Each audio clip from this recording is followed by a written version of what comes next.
And as you know, in Armenia, a war was raging for 37 years.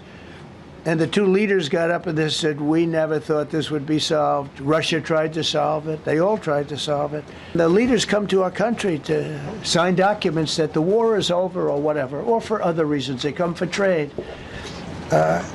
And you want them to come through so beautifully. You ride down those roads, everything should be perfect. Viewers, amid the much-anticipated meet between the U.S. President Trump and Russian President Putin, Ukrainian President Volodymyr Zelenskyy has warned the U.S. of Russian deception and has said that this war can only end with peace. Here's a report. Take a look. Over the past few days, Ukrainian President Zelenskyy has made tons of phone calls with world leaders. Zelenskyy even called PM Narendra Modi yesterday. Both leaders discussed in detail all important issues both of bilateral cooperation and the overall diplomatic situation. This diplomatic push comes on the back of his US counterpart Donald Trump confirmed his meeting with Vladimir Putin. Both leaders are expected to discuss a possible ceasefire in Ukraine. This will be the first meeting between the leaders of two countries since 2021. Some reports suggest that Trump is considering inviting Ukrainian president also to the summit. Zelenskyy, meanwhile, has expressed concerns about Russia's intentions. Треба якнайшвидше завершити війну чесним миром. Чесний мир потрібен. Чітка підтримка того, що все, що стосується України, має вирішуватись за участі України. Zelenskyy took a jibe at Putin and accused him of waging the war. Putin has maintained Moscow's uncompromising demands in the war, which is indicative of the fact that he could use the summit to coerce Kyiv into accepting an unfavorable deal. And on the back of this, Zelenskyy is announcing to the world that the war must be ended as soon as possible with just peace. Ми розуміємо намір росіян спробувати обманути Америку. Ми не допустимо цього. Я дуже ціную ту рішучість, з якою президент Трамп налаштований зупинити смерті у війні. І щодня багато людей віддають свої життя. Але єдиною першопричиною цих вбивств є бажання Путіна воювати та маніпулювати усіма, з ким він контактує. Ми в Україні добре знаємо Росію. І саме тому в надзвичайно складних умовах українці витримали вже понад 3 роки повномасштабної війни. Ми обов'язково захистимо державу, захистимо свою незалежність. Given the stakes, the question remains, can Zelenskyy convince Trump to not trust Putin? Or will he be included in the Trump-Putin meeting in Alaska? The world will keep a close eye as these diplomatic efforts unfold, hoping for a peaceful resolution to the Ukraine-Russia conflict. And we are moving right now amid U.S. rising tariff over India's Russian oil purchases. Prime Minister Modi held a telephonic conversation with Ukrainian President Volodymyr Zelenskyy and conveyed India's commitment for early and peaceful resolution of Russia-Ukraine war. Telephonic conversation with Zelenskyy comes within 72 hours that PM Modi spoke with Russian President Vladimir Putin, and both the leaders shared development regarding the ongoing war with Ukraine. Watch this report to know more. Prime Minister Narendra Modi spoke to Ukrainian President Volodymyr Zelenskyy and affirmed India's steadfast commitment for early and peaceful resolution of Russia's war. In a conversation with Zelenskyy, PM Modi conveyed, and I quote, "India remains committed to making every possible contribution to ensure peace." The conversation that took place amid US rising tariff over India's Russia oil purchases. Both the leaders reviewed progress in India-Ukraine bilateral partnership and discussed ways to further enhance cooperation in areas of mutual interest. Ukrainian president also posted detailed information about his conversation with Prime Minister Modi.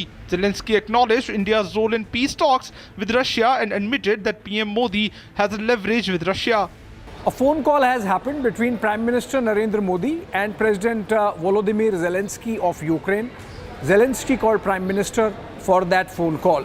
Now, let me just give the bare bones facts about what happened through the releases from both the sides. So, from Prime Minister's office in India, it says that Prime Minister Modi spoke to President Zelenskyy, in which Zelenskyy shared his views on recent developments related to Ukraine, and Prime Minister reaffirmed India's consistent position for peaceful settlement of the conflict and support for efforts aimed at earliest restoration of peace. Essentially a reiteration of what Prime Minister Modi has always maintained in terms of the Russia-Ukraine war, that cessation of hostilities should happen. This is not an era of war, and peace should prevail.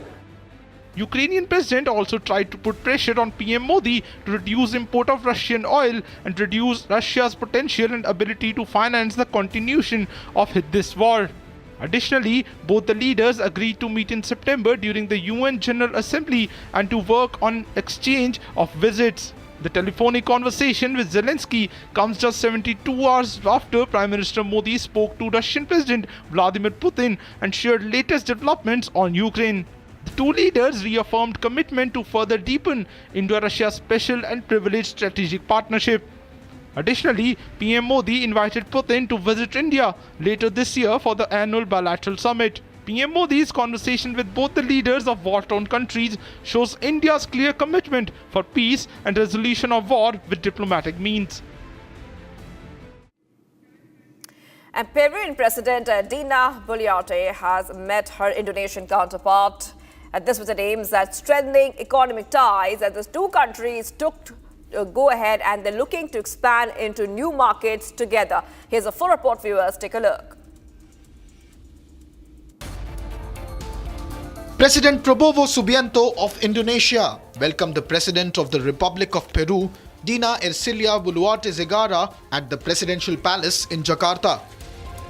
Peruvian President Dina Boluarte is on a two-day official visit to Indonesia to meet her Indonesian counterpart, Prabowo Subianto.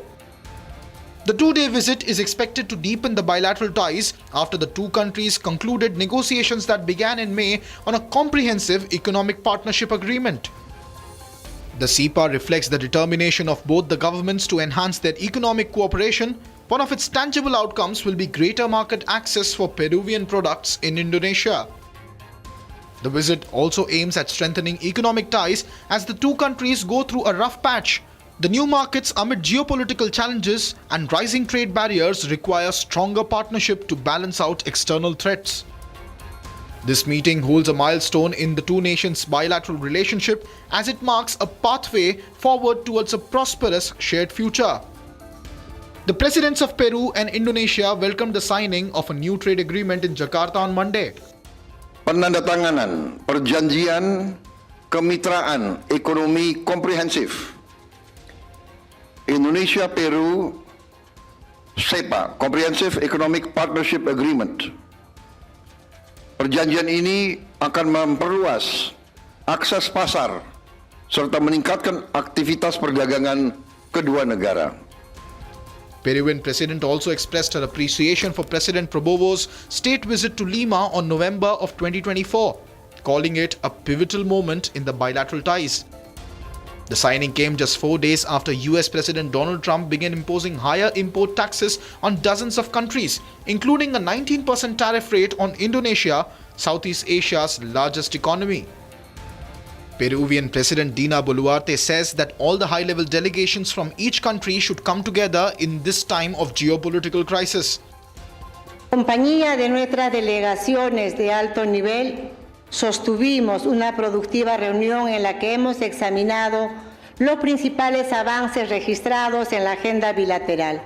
Se han abordado temas de carácter político, diplomático, comercial y de inversiones, permitiéndonos explorar oportunidades de cooperación en diversas áreas. Currently, Peru is paying 10% baseline tariff on exports to the United States, as set by Trump in the month of April.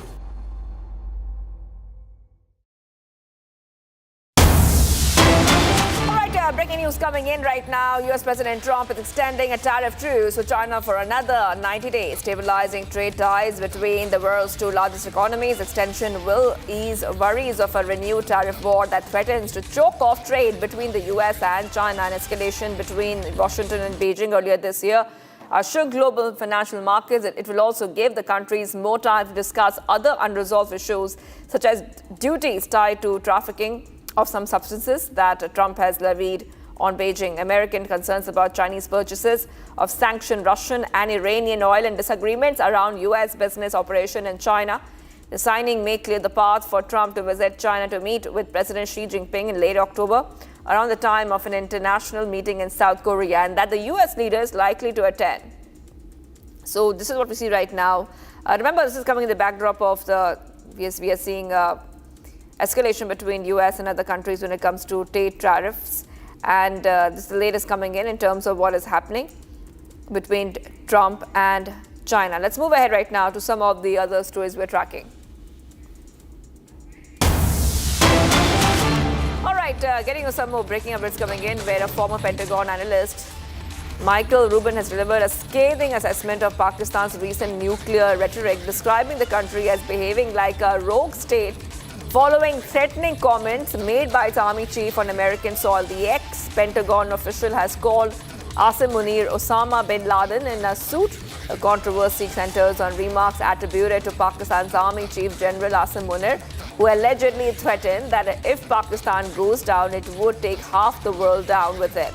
The comments were reportedly made during a meeting in Tampa, Florida, with U.S. military officials. So back-to-back updates coming here, viewers on Republic TV, where a former Pentagon analyst, Michael Rubin, has delivered a scathing assessment of Pakistan's recent nuclear rhetoric, describing the country as behaving like a rogue state following threatening comments made by its army chief on American soil. Let's go and play out that reaction. Pakistan is acting as a rogue state. Pakistan is basically, actually, 1, 2, 3, let me start over. Pakistan's threats on American soil are completely unacceptable. Pakistan is raising questions in many people's minds about whether it can fulfill the responsibilities of being a state, or whether the time has come for it to end. In many ways, Pakistan's rhetoric, the field marshal's rhetoric, is reminiscent of what we've heard from the Islamic State and from Osama bin Laden. This should not stand. There's absolutely no reason anymore why the United States should consider Pakistan a major non-NATO ally. In fact, Pakistan may become the first major non-NATO ally to become listed as a state sponsor of terrorism on the same day. Pakistan should not be anymore a member of U.S. Central Command. The fact that U.S. generals did not walk out of any meeting with Asim Munir should be cause for resignation. Asim Munir should be persona non grata in the United States and should never again get an American visa, nor should any Pakistani official until Pakistan explains itself and apologizes. And viewers, tensions escalated once again in the contested waters of South China Sea near. In fact, this is where the Chinese Coast Guard vessel chased and engaged in dangerous blocking maneuvers against the Filipino Coast Guard and fishing vessels. During the chaos, a Chinese cutter has fired water cannon at the Philippine vessel and, in attempting to intercept, collided with a Chinese Navy destroyer, causing severe damage to the Chinese ship. Here's the full story. Take a look. Chinese Coast Guard ships reportedly chased and staged dangerous blocking maneuvers on Monday against the Philippine Coast Guard and fishing vessels in the Scarborough Shoal. The contested waters are a rich fishing atoll in the South China Sea of the northwestern Philippines.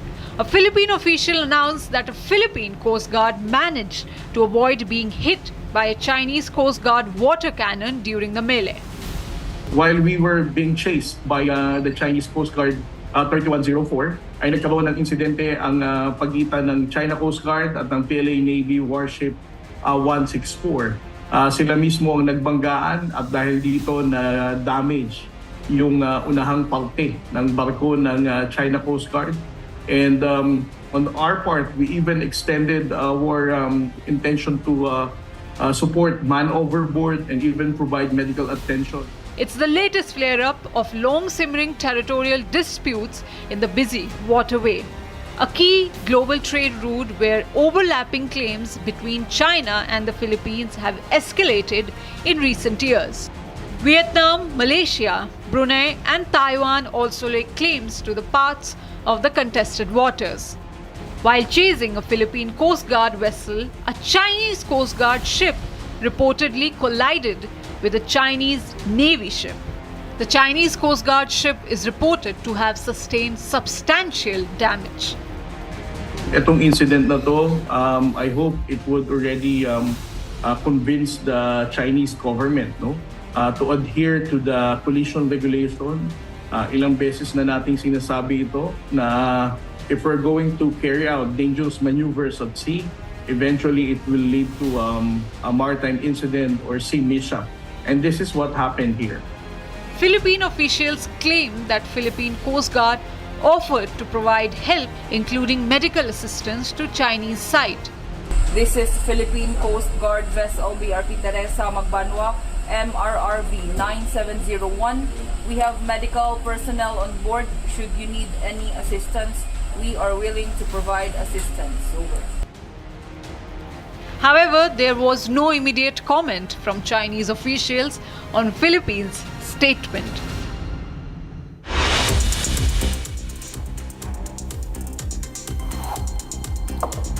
We're getting some more updates coming in right now on Republic TV. The head of Iran's top defense body visited Iraq on Monday to sign a security agreement between the two countries. Iraqi Prime Minister announced in a statement that he had met with the Secretary of Iran's Supreme National Security Council and sponsored a signing of a joint security memorandum of understanding regarding scrutiny and coordination on the common border between the two countries.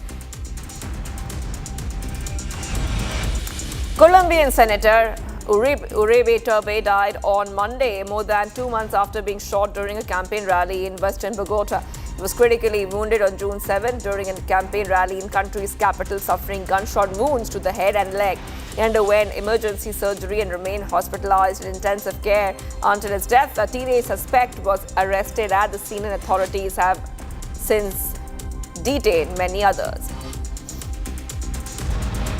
Spokesperson from the German Chancellor confirmed that he talked to the US President Trump ahead of the upcoming meeting of Trump and Putin about Ukraine later this week. He stressed that Germany expects Ukraine to be included in any possible negotiations regarding the war, reiterating that borders must not be changed by force and that Ukraine must be able to decide its own fate. This comes after President Trump suggested that a peace deal between Russia and Ukraine could include some swapping of territories. New Zealand's Prime Minister Christopher Luxon has now announced that his government will weigh up its position over the next month of recognizing a Palestinian state before making a formal decision in September. This comes after their neighboring country, Australia, announced that the country will recognize a Palestinian state, joining the leaders of France, Britain and Canada in signaling that they would do so. Ukrainian soldiers of the Spartan Brigade conducted drills, honing their skills for the battlefield in the eastern Ukrainian region, now the epicenter of fighting. Once home to about 60,000 people, the city has now been under sustained Russian assault for months. Everything at the training range, only 45 kilometers from the front, was designed to mirror real combat conditions, even the terrain.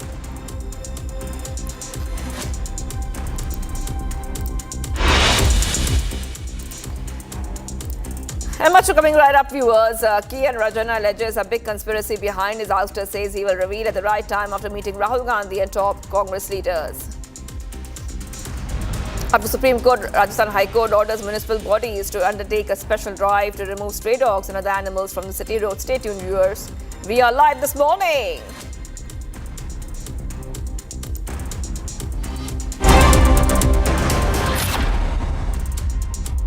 Amity is proud to announce the commencement of its 12th university in India, Amity University, Hyderabad.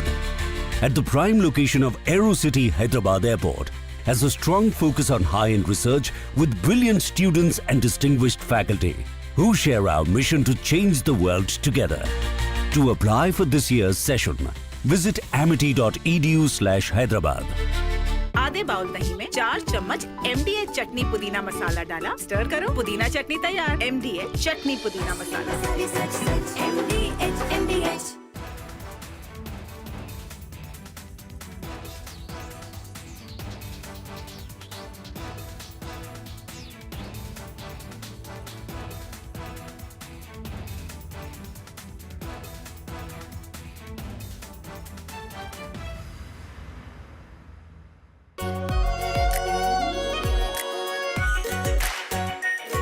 Pure shahi paneer masala, delicious, healthy, everyday. और अगर हमारा export बढ़ेगा, economy और growth rate बढ़ेगा, तो मुझे नहीं लगता कि हमें किसी के पास जाना पड़ेगा। आज जो दादागिरी करते इसलिए कर रहे कि वो आर्थिक दृष्टि से संपन्न है। दादागिरी इसलिए करते हैं कि उनके पास टेक्नोलॉजी है। अगर उनसे अच्छी टेक्नोलॉजी और रिसोर्सेज हमारे पास आएंगे तो हमें दादागिरी नहीं करनी है। हमारी संस्कृति ये कहती है कि विश्व का कल्याण हो। कुछ लोग हैं जो भारत का विकास जितनी तेजी के साथ हो रहा है उन्हें रास नहीं आ रहा है, उन्हें अच्छा नहीं लग रहा है। सबके बास तो हम हैं, भारत कैसे इतनी तेजी के साथ बढ़ रहा है। लेकिन बहनों भाइयों, भारत जितनी तेजी के साथ आगे बढ़ रहा है,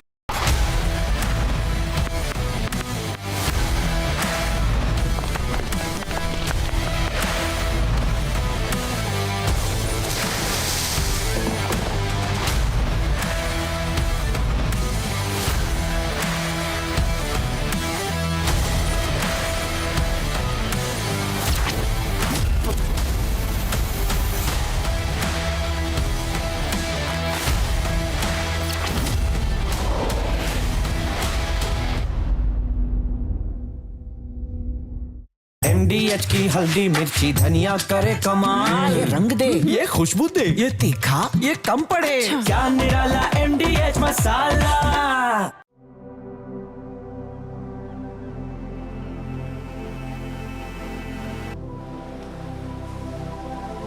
Being a legend means reaching a point where no one else has.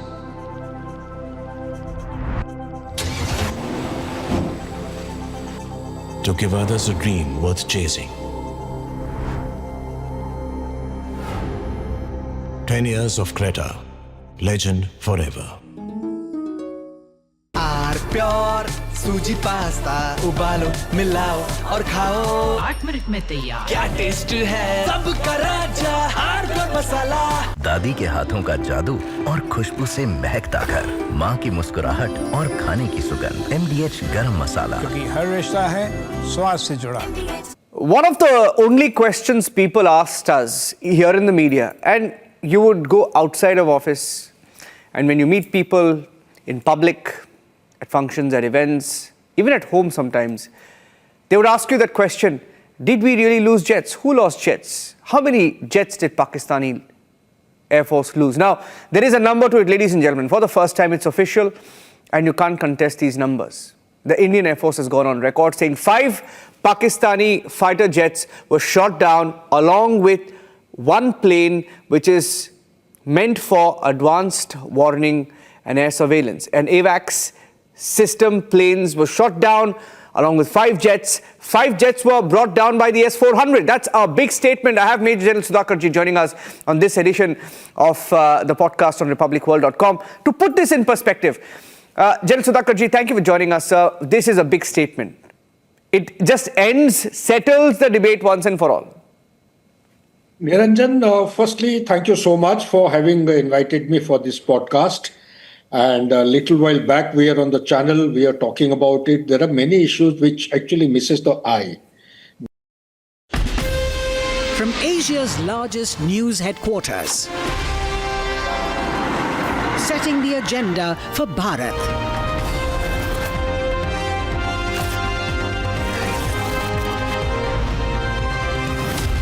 You're watching Republic.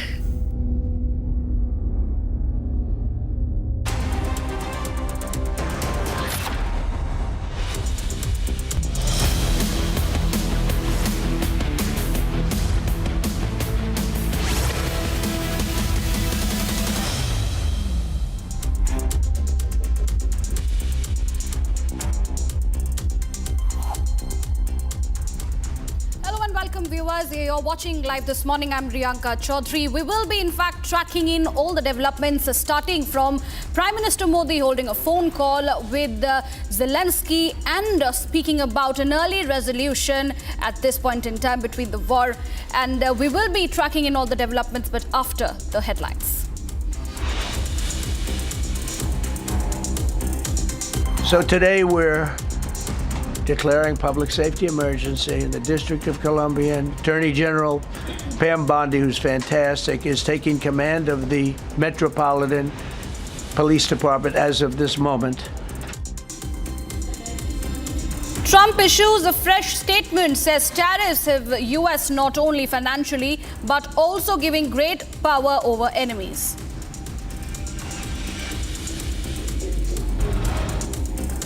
US declares the Balochistan Liberation Army, Majid Brigade as terror groups.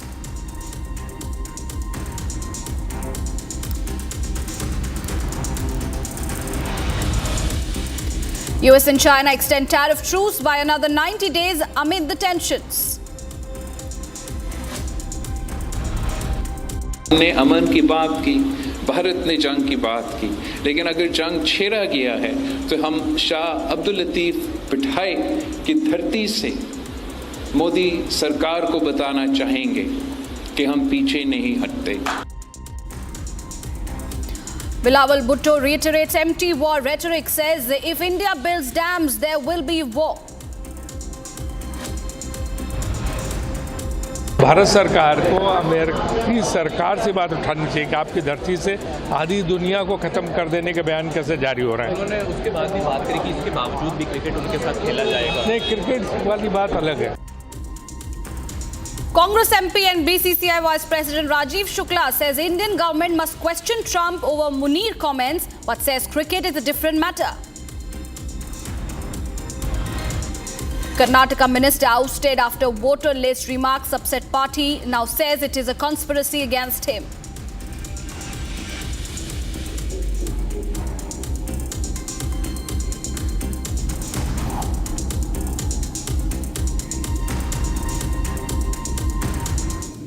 Well, viewers, let's begin this edition with breaking news coming in on meeting with Russian President Vladimir Putin. US President Donald Trump said he is going to meet him, and further, he said that the Russian economy is not doing well right now because it's been very well disturbed by this. Trump further said it doesn't help when the President of the United States tells their largest and second largest oil buyer that we are putting a 50% tariff on you if you buy oil from Russia. That was a big blow. In concluding remarks, Trump said, and I quote, "I'm going to see what they want to meet about. I'd like to see a ceasefire. I'd like to see the best deal that could be made for both the parties."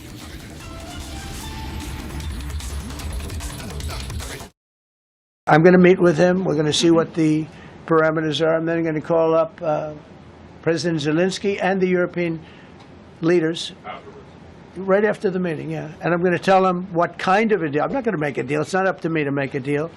I think a deal should be made for both. I think Russia has to get back into building their country. It's a massive country. I think they have 11 time zones, if you can believe it. It's a massive, it's by far, from the standpoint of land, it's by far the largest. They have tremendous potential in Russia to do well. They're not doing well. Their economy is not doing well right now because it's been very well disturbed by this. It doesn't help when the President of the United States tells their largest or second largest oil buyer that we're putting a 50% tariff on you if you buy oil from Russia. That was a big blow. And then they say, gee, he wasn't so tough. Nobody else would have done that. And I haven't stopped there. I mean, look, I was all set to do things far bigger than that. But I got a call that they'd like to meet, and I'm going to see what they want to meet about. I'd like to see a ceasefire. I'd like to see the best deal that could be made for both parties. Viewers, moving on. Tensions have flared in Uttar Pradesh's Fatipur district over a dispute concerning a 200-year-old tomb. The conflict arose after local Hindu organizations led by the BJP district president claimed the structure was originally a temple and announced plans to perform worship at the site. Now, the announcement was met with opposition from the other community, which maintains the site's status as a tomb. Now, in response, the local authorities have sealed off the area and deployed a significant police presence to prevent the clashes. A large crowd gathered outside a disputed site in Fatipur, Uttar Pradesh. Members of a Hindu organization claimed that the mob in Fatipur was built on a temple. The controversy erupted after Hindu group claimed that the tomb of Nawab Abdus Samad, located in the Sadar Tehsil area, is not a tomb but a temple that was altered over time. Tensions ran high as protesters from various Hindu organizations, including the BJP, raised slogans and held placards. The dispute has led to widespread protests and calls for action. Protesters, including members of the BJP and local Hindu organizations, gathered at the site demanding that the structure be organized as a Hindu temple. Uttar Pradesh के फतेहपुर में मकबरे पर मंदिर होने का हिंदू संगठन द्वारा दावा किया गया था, उसको लेकर के आज आह्वान किया गया था और यहाँ पर हम इस वक्त मौजूद हैं फतेहपुर में। यही वो मकबरा है जहाँ पर सुबह से भारी मात्रा में जो हिंदू संगठन के लोग थे वो यहाँ पर आके पहुँचे थे। उन्होंने आह्वान किया था कि यहाँ पर पूजा अर्चना करेंगे, चूँकि उनके अनुसार ये ठाकुर जी का मंदिर है और इसको मंदिर को हटाकर यहाँ पर जो मकबरा है वो बनाया गया।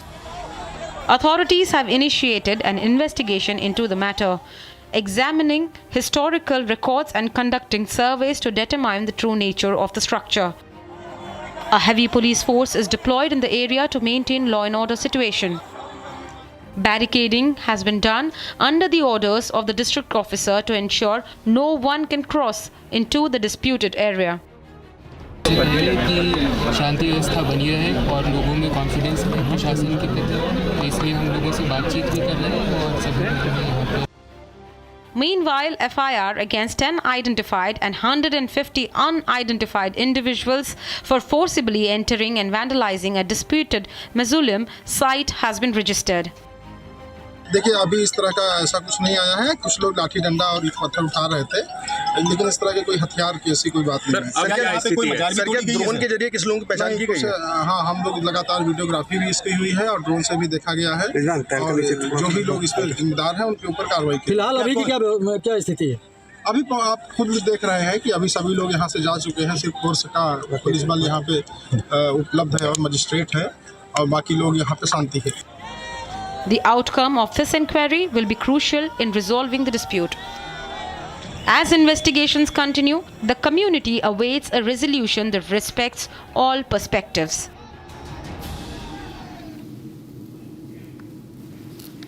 Shifting focus now, breaking news coming in at this point after Asim Munir, former Foreign Minister Bilawal Bhutto has resorted to warmongering tactics over the suspension of the Indus Water Treaty. Bhutto says that Pakistan is ready to fight with India.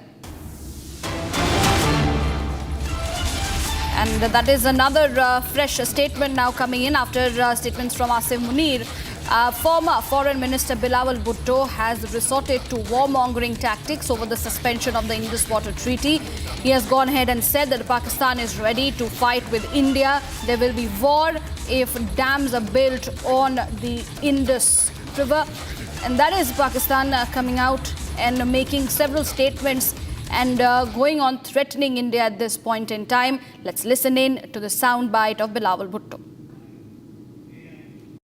हमने सब एक होके मोदी की बर्बारियत पे, मोदी के इस हमले के बारे में, मोदी के इस इरादे के बारे में आवाज़ उठाना है और जिद्दोजहद करना है ताकि इस जुल्म को भी हम रोक सकें।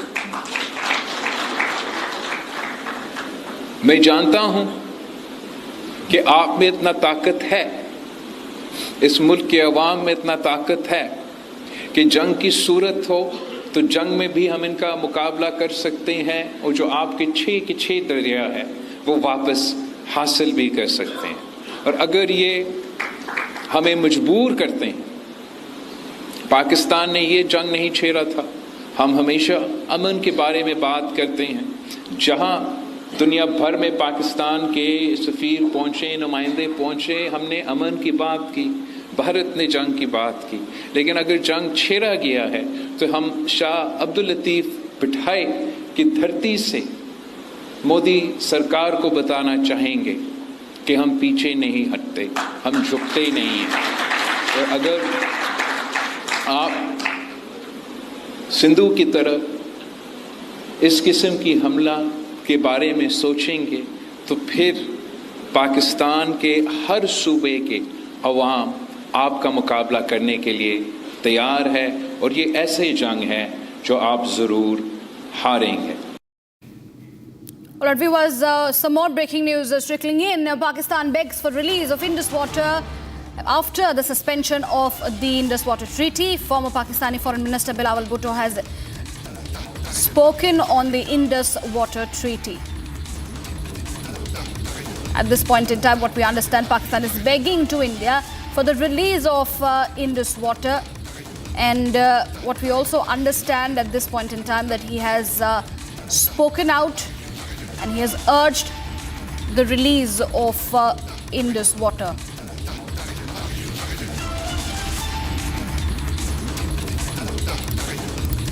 We will be continuing to track developments on this story as it is becoming one of the biggest issues at this point as Pakistan continues to go ahead and threaten India.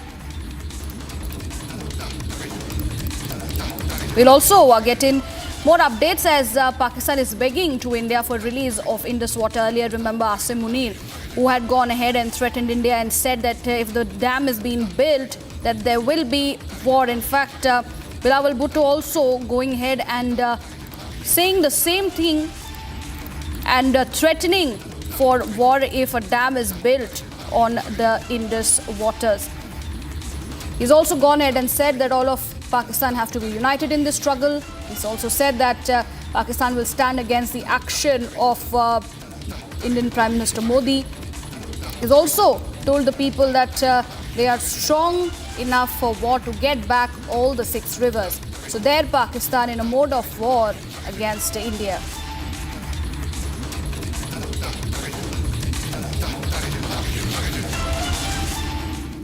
All right, viewers, let's shift our focus and get in some more news coming in. Amid the ongoing trade war with the United States waged by Donald Trump, India has pulled American plane maker Boeing. In light of the recent glitches, the MOCA has found Boeing planes riddled with problems. Every plane, every deal is now under deep scrutiny. Here's a report. India has put Boeing on notice. The Ministry of Civil Aviation has slapped an urgent order on all Indian airlines to hand over every detail of every Boeing deal, every aircraft, all engines, the spare parts, nothing left off the list. This isn't routine paperwork. This is India fighting back in a brewing trade war with Washington, a direct counter to Trump's tariff war against India. And Boeing's billion-dollar bonanza in India is right in the crosshairs. Air India alone had signed up for a jaw-dropping 220 aircraft in 2023, one of the biggest commercial orders in aviation history. Now, those mega deals are under severe scrutiny. Every dollar, every delivery, every detail. For Boeing, this is turbulence they didn't see coming. For the US, it's a loud message from New Delhi. We won't take Trump's tantrums lying down. Whereas moving on, after the Supreme Court order, Rajasthan High Court has directed municipal bodies to remove stray dogs from the roads. And as per the directions of the Supreme Court, in the next 8 weeks, all the stray dogs in the Delhi NCR region will be rounded up and sent to dog shelters outside the city. The Supreme Court, while giving the order, observed strongly that young children should not fall prey to rabies at any cost and that no sentiments should be involved in carrying out this particular order.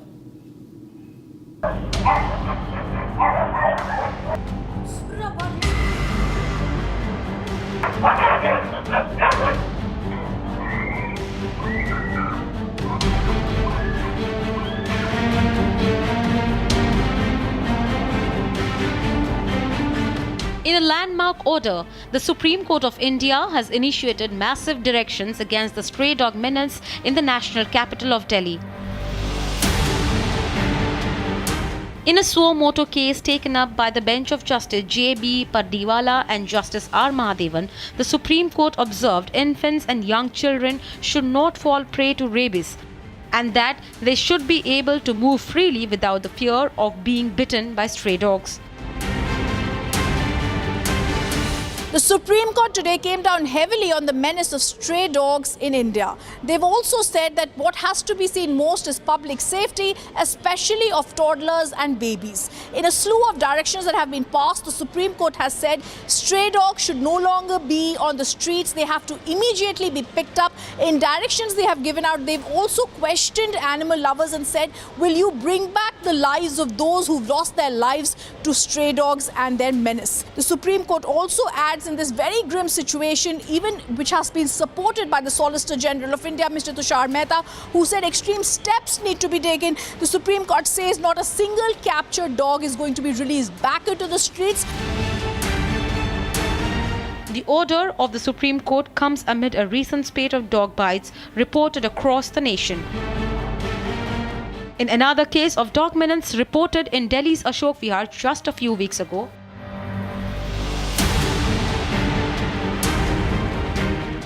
meanwhile, the order of the Supreme Court vis-a-vis stray dog menace in Delhi was welcomed by the Delhi Chief Minister. देखिए, ये बात सच है, दिल्ली की जनता वर्षों से इस विषय पे परेशान है और सरकार, पिछली सरकारों ने जो किया और नगर निगम में जिस तरीके से काम चल रहा था, हम उन सब के ऊपर लगातार हमारी सरकार बनने के बाद से इन विषयों पे चर्चा करते हुए इसके समाधानों पे वर्कआउट कर ही रहे थे। इसमें माननीय कोर्ट ने जो आदेश दिया है वो भी हमारे लिए बहुत महत्वपूर्ण है। हमारा एक ही ध्येय है, दिल्ली की जनता को राहत देना। However, stray dog activists said they were disappointed by the ruling. Orders were given to impound about 10 lakh dogs that live in Delhi and NCR in pounds which don't exist, by manpower which does not exist, and using budget which has not been allocated. So, and of course bypassing the Prevention of Cruelty to Animals Act and bypassing the Animal Birth Control Rules 2023 altogether. Also, negating an order of the Honorable Supreme Court by a two-judge bench on this similar issue where the said rules, animal birth control rules, were upheld. Meanwhile, the victims and their family members are rejoicing over the Supreme Court order. It's a sigh of relief for people like us who actually had to undergo a trauma of their children having been bitten by stray dogs. I used to feel helpless in the past because there were a lot of legal, battles that people like us who have tried to fight it out. But always there was a law opposing us, and it was always animals' rights activists who were getting the upper hand, which I felt was unfair because, it has to be a balance. And with this order, I hope there's a ray of hope that this is now going to start in the right direction, and eventually we all will be getting rid of this menace. As NCR begins to implement the Supreme Court order over the next 8 weeks, Rajasthan High Court directed municipal bodies to remove stray dogs from the roads. The court further said that if anyone obstructs the municipal bodies from removing stray animals, then municipal officials are at liberty to take action against such persons.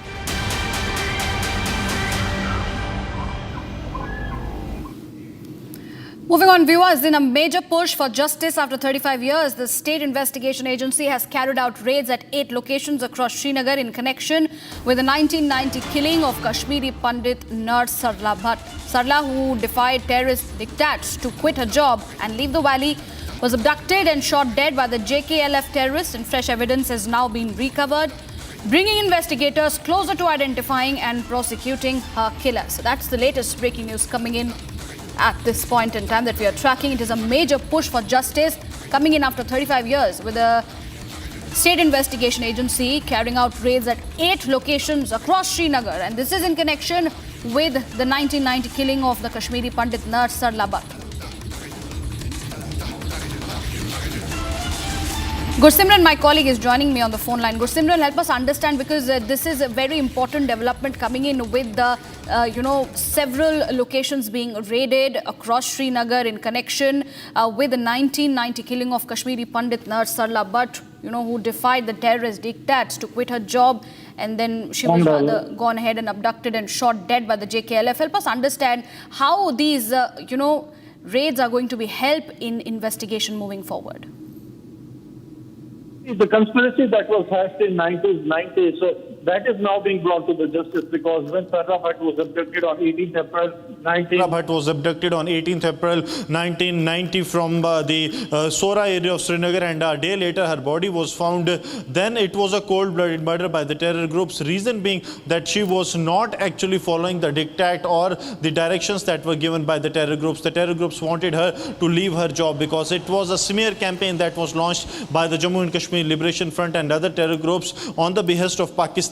What Pakistan wanted, they wanted the Kashmiris Pandits to be out of the Kashmir Valley. The diktats, the orders were given for Sarla Bhatt to leave her job and move out of the Kashmir Valley, to which she defied, but she was brutally killed. And even after her killing, there were regular threats that were being given to her family members. We saw that how her family members were threatened not only by the local population but also by the Pakistani terrorists and the JKLF terrorists to leave the Kashmir Valley. And since the case was registered at the local police station, the investigations that were carried out over the time, they were not sufficient to bring the actual perpetrators to the justice, and the case was closed. But then it was decided that the state investigating agency, that is the Jammu and Kashmir's own investigating agency, the premier investigating agency, they will be taking over the case. They took over the case, and now they have carried out the raids at 8 locations in Srinagar and found some of the credible evidences that will lead to the actually the perpetrators be brought to the justice. And also after these 26-27 long years, we saw that the justice being served, because what happened in 1990, it was put under the carpet for the reasons best known to those at the helm of affairs then. But now it is being brought again, it is being brought to the justice, and the state investigating agency. Gursimran, stay on with us. One of the activists, Kashmiri Pandit activists, is joining us at this point in time. Appreciate you giving your time. So thank you for speaking with On Republic. How do you see these situations now coming on, given the fact that, after 35 years, there is a breakthrough coming in the Sarla Bhatt case, and there are several raids going on across the Srinagar, and there is hopes for all the Kashmiri Pandits who are fighting for justice at this point in time. Yeah, these hopes do keep coming up to die again and again and again. It's been 36 years. We've seen these cycles of hopes emerging out of nowhere and then brutally crushed all over again. So I'm surprised sometimes such news brings hopes again. It is 36 years. I think even the soul of Sarla Bhatt must have stopped generating new hopes. I don't know why should any hopes again be generated. We've seen 11 governments and 9 prime ministers since Sarla Bhatt died. I don't think there is room for any more hope. Hope itself is dead. This government can take good time, mull over these 28,000 FIRs, and go talk to those 3 chief justices of Supreme Courts who threw our petitions out, who thought that they were not even worth admitting, to check these cases to see what happened, why victims and survivors should keep waiting for justice. It sucks. It's a shame. We call ourselves a democracy. We call ourselves rule of law. Our criminal justice system is dead. No hope. There is absolutely no reason, no room for any hope to live this long. It's 36 years, 3.5 decades. I don't know what we are talking about, which hope we are talking about. Absolutely. Mr. Pandit, as I completely understand this current situation, as you rightly mentioned, that there is anger, of course, there is anger amongst the mind and the hearts of the Kashmiri Pandits who continue to, ask for justice. And as you rightly mentioned, 36 years is a very, very long time. But at this point in time, what is the need of the hour? What would be your one last demand, through the channel towards the government? Stop making demand. We went to Supreme Court several times because government had turned a blind eye, a deaf ear to us. And not just this government, not just these past 11 years and 3 mandates for seeking justice for us. All the governments so far, all the prime ministers, you've seen all kinds of coalitions and parties and ideologies and leaderships. It is absolutely nothing left now. Do you think those who have been waiting for this justice would still be hoping that something will come out of it?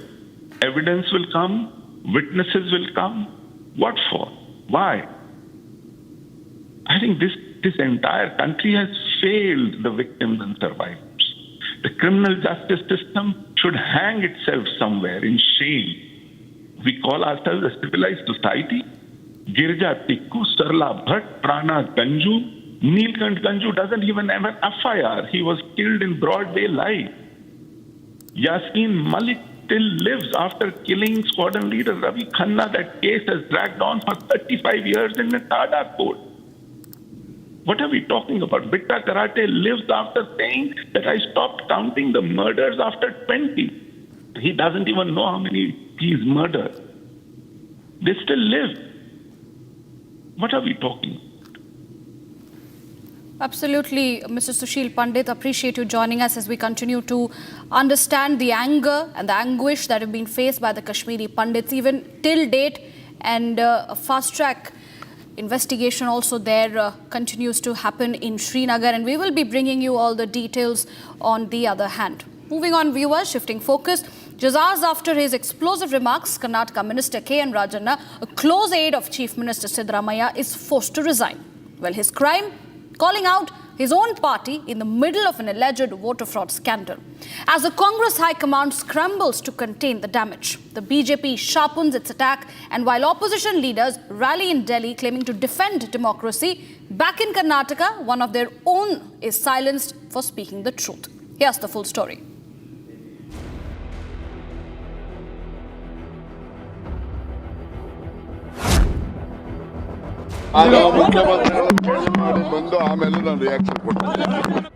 Just hours after making these comments, Karnataka Minister Rajanna, a close aide of the Chief Minister Siddaramaiah, had to resign.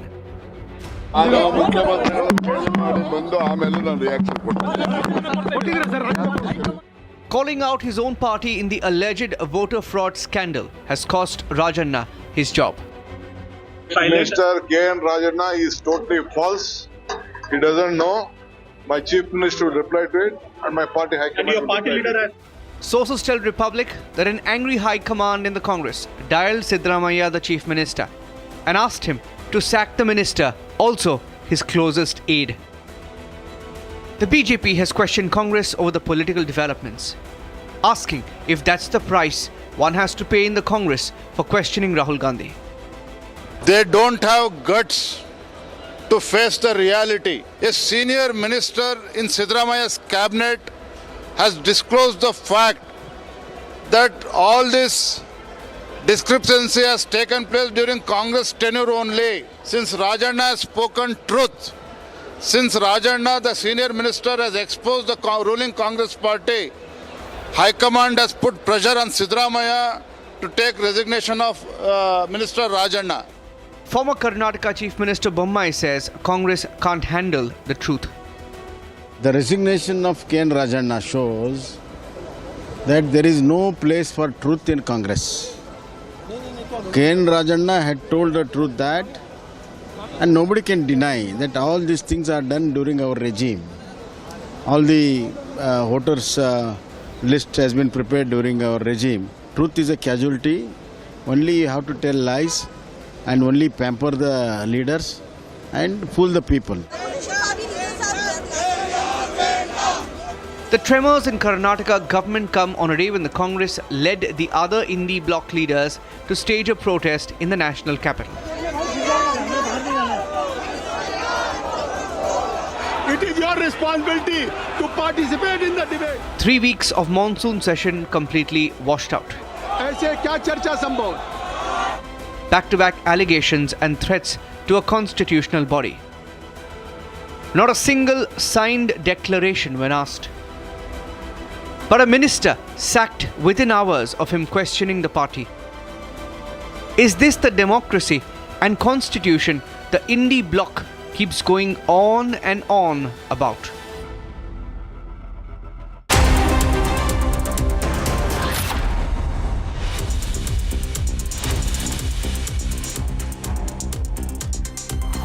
Bharat सरकार को अमेरिकी सरकार से बात उठानी चाहिए कि आपकी धरती से आधी दुनिया को खत्म कर देने के बयान कैसे जारी हो रहे हैं। उन्होंने उसके बाद भी बात करी कि इसके बावजूद भी क्रिकेट उनके साथ खेला जाएगा। नहीं, क्रिकेट वाली बात अलग है। Viewers, top headlines. Congress MP and BCCI VP Rajiv Shukla says India government must question Trump over Munir comments, but says cricket is a different matter. K.N. Rajanna alleges big conspiracy behind his ouster, says that he will reveal at the right time after meeting Rahul Gandhi and top Congress leaders.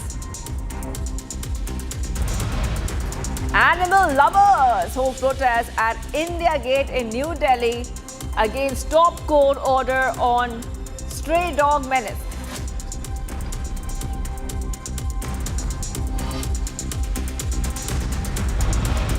After Supreme Court, Rajasthan High Court orders municipal bodies to undertake a special drive to remove stray dogs and other animals from city roads.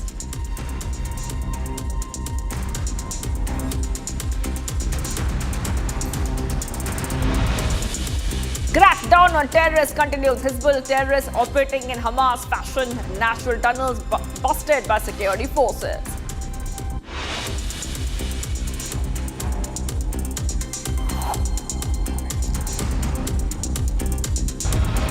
Washington, D.C. should be one of the safest, cleanest, and most beautiful cities anywhere in the world. And today we're formally declaring a public safety emergency. This is an emergency. This is a tragic emergency. Donald Trump declares a crime emergency in U.S. Capitol, orders federal takeover of Washington, D.C.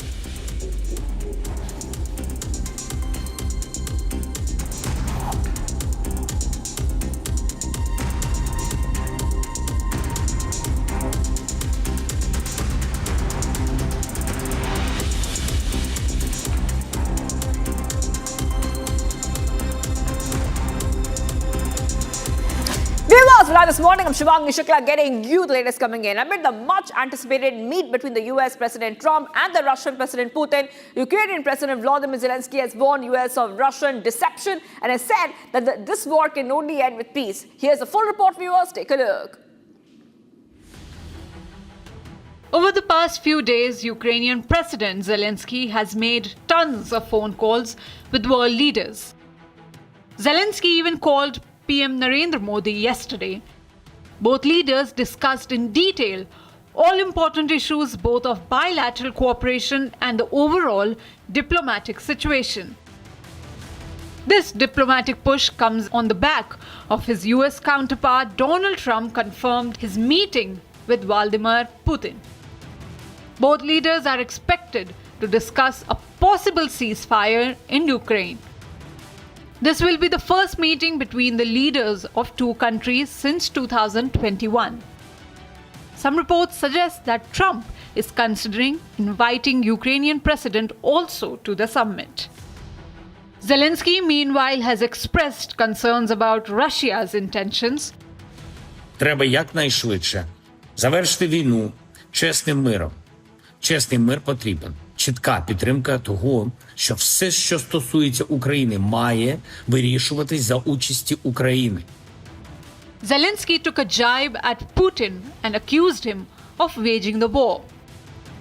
Putin has maintained Moscow's uncompromising demands in the war, which is indicative of the fact that he could use the summit to coerce Kyiv into accepting an unfavorable deal. And on the back of this, Zelenskyy is announcing to the world that the war must be ended as soon as possible with just peace. Ми розуміємо намір росіян спробувати обманути Америку. Ми не допустимо цього. Я дуже ціную ту рішучість, з якою президент Трамп налаштований зупинити смерті у війні. І щодня багато людей віддають свої життя. Але єдиною першопричиною цих вбивств є бажання Путіна воювати та маніпулювати усіма, з ким він контактує. Ми в Україні добре знаємо Росію. І саме тому в надзвичайно складних умовах українці витримали вже понад 3 роки повномасштабної війни. Ми обов'язково захистимо державу, захистимо свою незалежність. Given the stakes, the question remains, can Zelenskyy convince Trump to not trust Putin? Or will he be included in the Trump-Putin meeting in Alaska? The world will keep a close eye as these diplomatic efforts unfold, hoping for a peaceful resolution to the Ukraine-Russia conflict. Amid US rising tariff over India's Russian oil purchases, Prime Minister Modi held a telephonic conversation with Ukrainian President Volodymyr Zelenskyy and conveyed India's commitment for early and peaceful resolution of Russia-Ukraine war. Telephonic conversation between Zelenskyy comes within 72 hours that PM Modi spoke to Russian President, and both the leaders shared development regarding the ongoing war with Ukraine. Watch this report for more to understand what has happened. Prime Minister Narendra Modi spoke to Ukrainian President Volodymyr Zelenskyy and affirmed India's steadfast commitment for early and peaceful resolution of Russia's war. In a conversation with Zelenskyy, PM Modi conveyed, and I quote, "India remains committed to making every possible contribution to ensure peace." The conversation that took place amid US rising tariff over India's Russia oil purchases. Both the leaders reviewed progress in India-Ukraine bilateral partnership and discussed ways to further enhance cooperation in areas of mutual interest. Ukrainian president also posted detailed information about his conversation with Prime Minister Modi. Zelenskyy acknowledged India's role in peace talks with Russia and admitted that PM Modi has leverage with Russia. A phone call has happened between Prime Minister Narendra Modi and President Volodymyr Zelenskyy of Ukraine. Zelenskyy called Prime Minister for that phone call.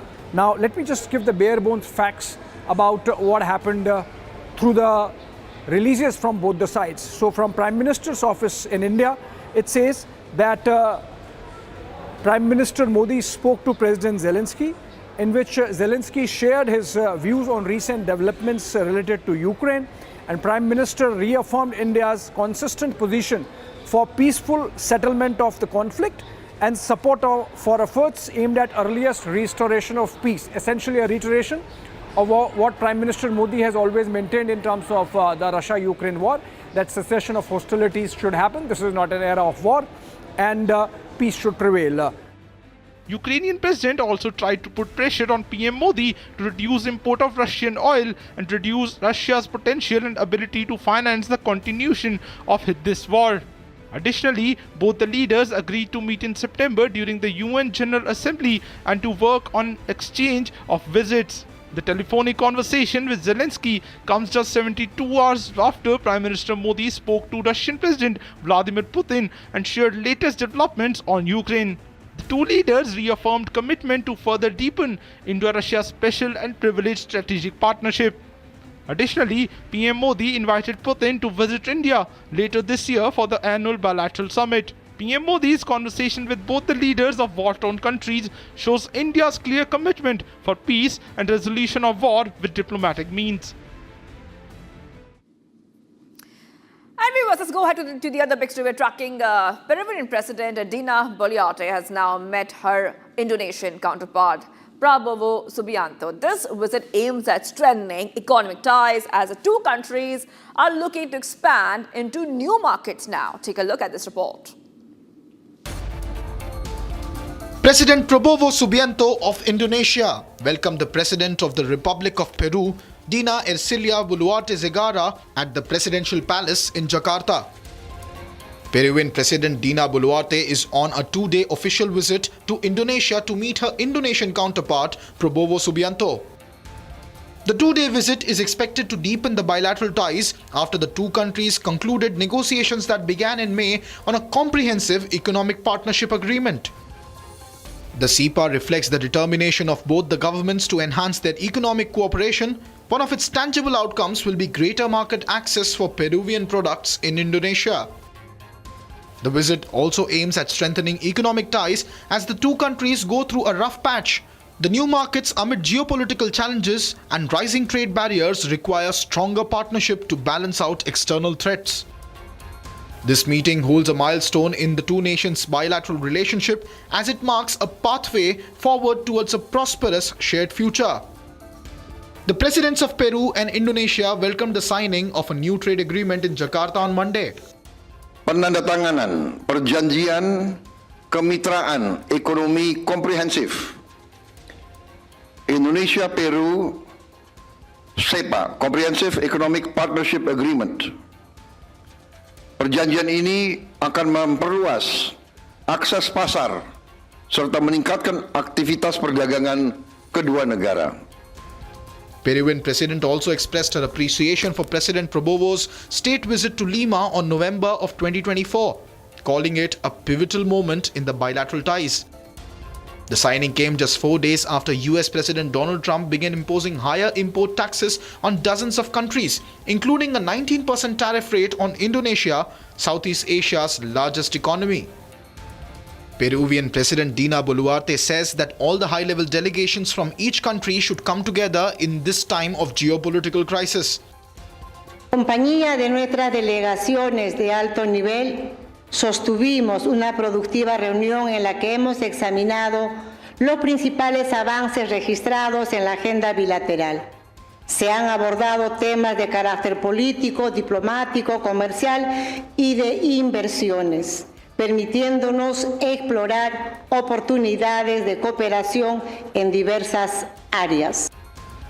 Currently, Peru is paying 10% baseline tariff on exports to the United States, as set by Trump in the month of April.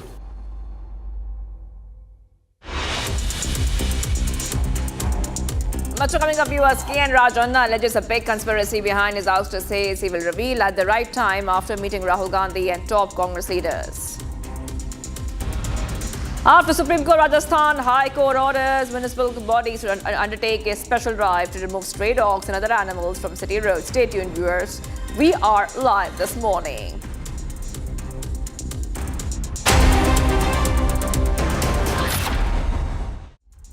Amity is proud to announce the commencement of its 12th university in India, Amity University, Hyderabad. At the prime location of AeroCity Hyderabad Airport, has a strong focus on high-end research with brilliant students and distinguished faculty who share our mission to change the world together. To apply for this year's session, visit amity.edu/Hyderabad.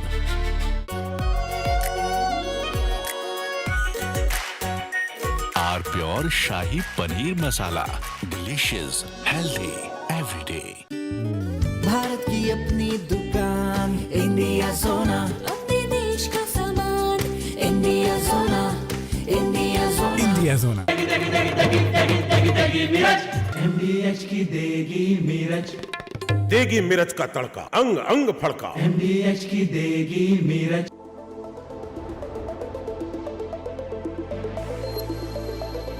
What makes you a legend? Maybe that you're followed by everyone.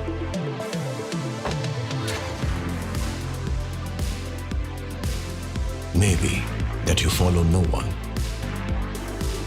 Maybe both. 10 years of Creta, legend forever.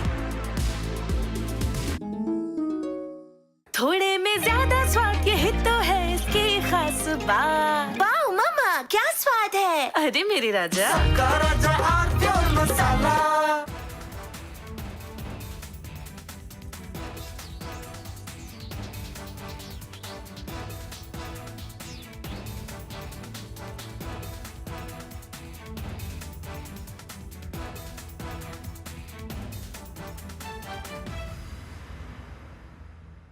India has successfully completed trials of its indigenously developed Zorawar light tank, a platform purpose-built for high-altitude warfare where traditional heavy armor struggles.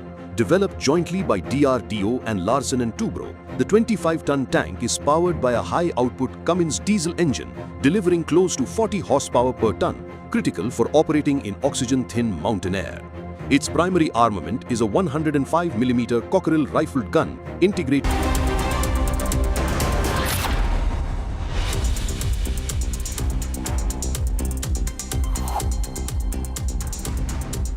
Welcome back, viewers. We're live this morning. Tensions escalated once again in the contested waters of the South China Sea, where a Chinese Coast Guard vessel chased and engaged in dangerous blocking maneuvers against a Filipino Coast Guard and fishing vessel. During the chaos, a Chinese cutter fired water cannon at the Philippine vessel and in attempting to intercept it, collided with a Chinese Navy destroyer, causing severe damage to the Chinese ship. Here's the full story. Take a look. Chinese Coast Guard ships reportedly chased and staged dangerous blocking maneuvers on Monday against the Philippine Coast Guard and fishing vessels in the Scarborough Shoal. The contested waters are a rich fishing atoll in the South China Sea of the northwestern Philippines. A Philippine official announced that a Philippine Coast Guard managed to avoid being hit by a Chinese Coast Guard water cannon during the melee. While we were being chased by the Chinese Coast Guard 3104, ay nagkaroon ng insidente ang pagitan ng China Coast Guard at ng PLA Navy Warship 164. Sila mismo ang nagbanggaan at dahil dito na damage yung unahang parte ng barko ng China Coast Guard. And on our part, we even extended our intention to support man overboard and even provide medical attention. It's the latest flare-up of long-simmering territorial disputes in the busy waterway, a key global trade route where overlapping claims between China and the Philippines have escalated in recent years. Vietnam, Malaysia, Brunei and Taiwan also lay claims to the parts of the contested waters. While chasing a Philippine Coast Guard vessel, a Chinese Coast Guard ship reportedly collided with a Chinese Navy ship. The Chinese Coast Guard ship is reported to have sustained substantial damage. Itong incident na to, I hope it would already convince the Chinese government to adhere to the collision regulation. Ilang beses na nating sinasabi ito na if we're going to carry out dangerous maneuvers at sea, eventually it will lead to a maritime incident or sea mishap. And this is what happened here. Philippine officials claim that Philippine Coast Guard offered to provide help, including medical assistance, to Chinese side. This is Philippine Coast Guard vessel BRP Teresa Magbanwa, MRRB 9701. We have medical personnel on board. Should you need any assistance, we are willing to provide assistance. Over. However, there was no immediate comment from Chinese officials on Philippines' statement.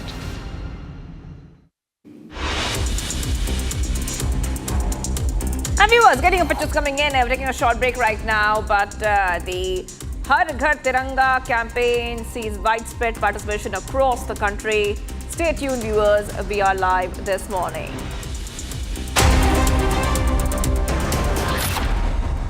थोड़े में ज्यादा स्वाद ये हित तो है इसकी खास बात वाओ मम्मा क्या स्वाद है अरे मेरी राजा राजा और प्योर मसाला भारत की अपनी दुकान इंडिया सोना अपने देश का सामान इंडिया सोना इंडिया सोना इंडिया सोना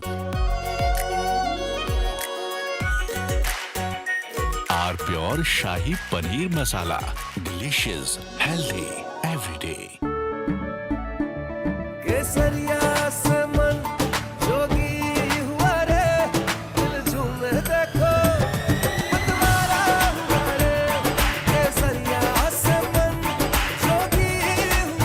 मनाओ केसरी त्योहार। विमल, बोलो जुबान केसरी। ये है सीक्रेट रेसिपी MDH का जीरा सिप जल जीरा मसाला। सिप सिप जीरा सिप जीरा सिप MDH का जल जीरा सिप MDH का जल जीरा सिप। भारत की अपनी दुकान इंडिया सोना, अपने देश का सामान इंडिया सोना, इंडिया सोना, इंडिया सोना। और अगर हमारा एक्सपोर्ट बढ़ेगा, इकोनॉमी और ग्रोथ रेट बढ़ेगा, तो मुझे नहीं लगता कि हमें किसी के पास जाना पड़ेगा। आज जो दादागिरी करते इसलिए कर रहे कि वो आर्थिक दृष्टि से संपन्न है। दादागिरी इसलिए करते हैं कि उनके पास टेक्नोलॉजी है। अगर उनसे अच्छी टेक्नोलॉजी और रिसोर्सेज हमारे पास आएंगे तो हमें दादागिरी नहीं करनी है। हमारी संस्कृति तो ये कहती है कि विश्व का कल्याण हो। कुछ लोग हैं जो भारत के का विकास जितनी तेजी के साथ हो रहा है उन्हें रास नहीं आ रहा है, उन्हें अच्छा नहीं लग रहा है। सबके बास तो हम हैं, भारत कैसे इतनी तेजी के साथ बढ़ रहा है। लेकिन बहनों भाइयों, भारत जितनी तेजी के साथ आगे बढ़ रहा है, मैं पूरे विश्वास के साथ कहता हूं कि भारत को अब दुनिया की कोई ताकत विश्व की एक बड़ी शक्ति बनने से रोक नहीं सकती है।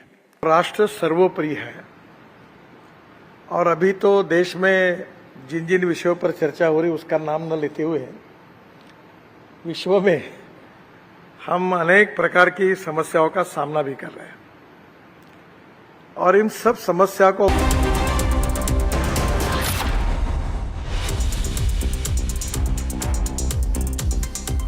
President Trump has declared a federal emergency in Washington, D.C. He is taking control of the city's police force and deploying National Guard troops in response to a spike in violent crime. He has appointed Pam Bondi and Defense Secretary Pete Hegseth to lead the federal response. Here's what he said.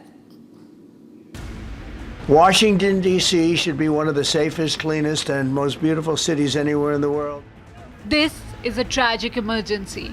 President Trump said on Monday as he moved to expand federal authority in nation's capital, temporarily taking control of DC's police department and deploying 800 National Guard troops to respond to a spike in violent crimes.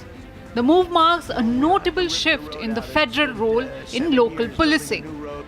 We are here because of the woke, President Trump said, cocking a snook at the Democrats as he announced that the Washington, D.C. will no longer serve as a haven for illegal aliens. Today, we're formally declaring a public safety emergency. This is an emergency. This is a tragic emergency. I don't like being up here talking about how unsafe and how dirty and disgusting this once beautiful capital was, with graffiti all over the walls. It's another part of it, by the way. Because we're talking about safety, but we're also talking about beautification. We have the most beautiful, potentially, capital in the world. We always had. But people come from Iowa, they come from Indiana, they come and then they get mugged. Not going to happen. Keep coming, because by the time you get your trip set, it's going to be safe again, and it's going to be clean very quickly. He didn't stop there, admitting he was embarrassed to be in Washington, D.C., lambasting the city's worsening condition. As President Trump extensively spoke about the dystopia brewing in D.C., he announced that the Metropolitan Police Department will be helmed by Attorney General Pam Bondi with Defense Secretary Pete Hegseth at her side during the federal takeover. President Trump also warned he won't hesitate to deploy the military to a city overrun by bloodthirsty criminals and roving mobs of wild youth, vowing to restore order no matter the cost. And viewers, much more coming right up. K.N. Rajanna alleges a big conspiracy behind his ouster, says he will reveal at the right time after meeting Rahul Gandhi and top Congress leaders. After Supreme Court, Rajasthan High Court orders municipal bodies to undertake a special drive to remove stray dogs and other animals from city roads. Stay tuned, viewers.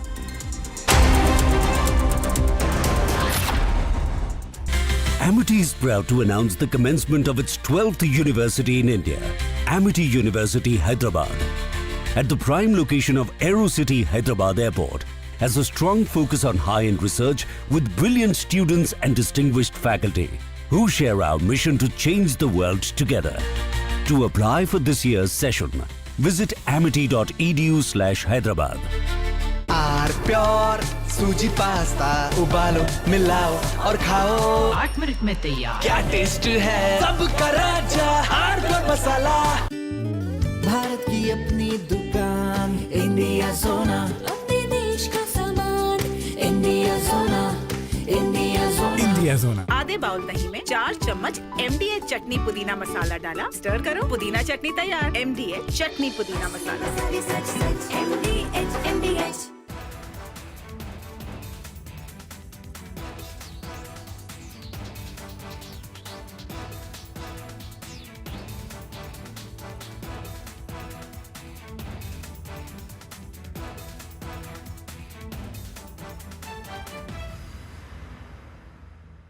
थोड़े में ज्यादा स्वाद, यही तो है इसकी खास बात। वाओ मम्मा क्या स्वाद है, अरे मेरी राजा।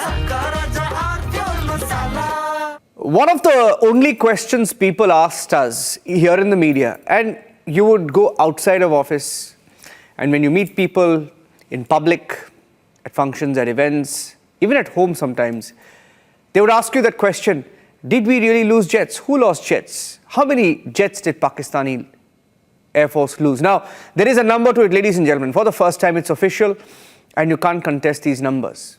The Indian Air Force has gone on record saying 5 Pakistani fighter jets were shot down, along with one plane which is meant for advanced warning and air surveillance. And AWACS system planes were shot down along with 5 jets. 5 jets were brought down by the S-400. That's a big statement. I have Major General Sudhakarji joining us on this edition of the podcast on republicworld.com. To put this in perspective,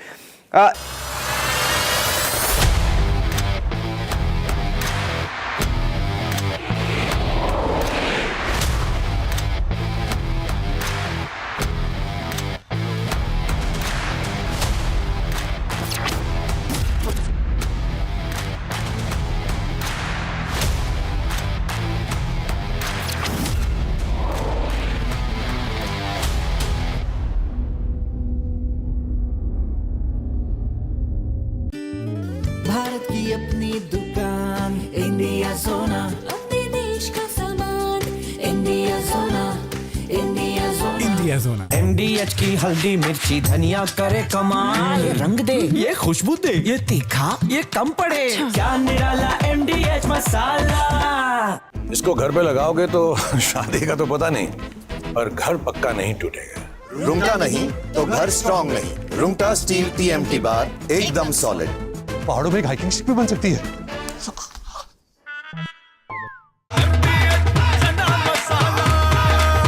अब छोलिया हो या लोबिया, सफेद चने या काले चने, सब कुछ मजेदार बने। भारत की अपनी दुकान इंडिया सोना, अपने देश का सामान इंडिया सोना, इंडिया सोना, इंडिया जोना। India has successfully completed trials of its indigenously developed Zorawar light tank, a platform purpose-built for high-altitude warfare where traditional heavy armor struggles. Developed jointly by DRDO and Larsen & Toubro, the 25-ton tank is powered by a high-output Cummins diesel engine, delivering close to 40 horsepower per ton, critical for operating in oxygen-thin mountain air. Its primary armament is a 105mm Cockerel rifled gun integrated into a modern turret, capable of firing both kinetic rounds and anti-tank guided missiles. Supporting this is a remote-controlled 7.62mm machine gun, twin ATGM launcher, advanced thermal sights, active protection systems, and modular composite armor. Amphibious capability and AI-driven situational awareness further enhance its versatility. The tank has already passed live fire and mobility trials in desert conditions, followed by high-altitude. From Asia's largest news headquarters, setting the agenda for Bharat.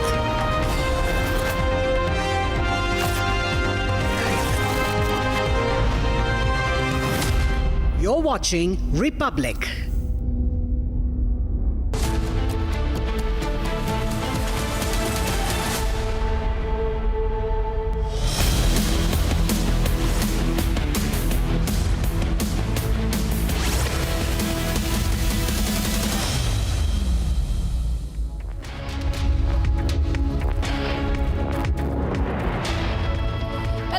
welcome viewers. You're watching Republic TV. I'm Riyanka Chaudhary. We will be tracking in all the developments starting from Pakistan's Bilateral Bhutto, who has in fact once again gone ahead and been in a condition of warmongering if India builds dam on Indus waters. Much more, but after the top headlines.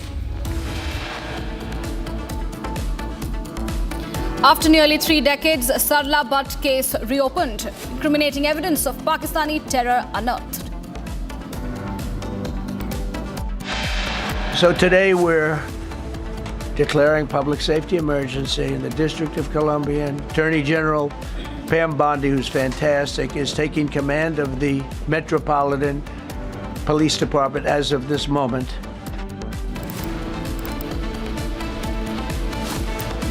Trump issues a fresh statement, says tariffs serve US not only financially but also by giving great power over enemies.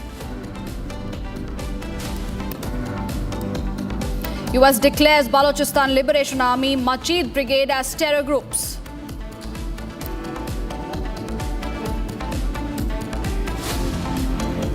US and China extend tariff truce by another 90 days amid the tensions.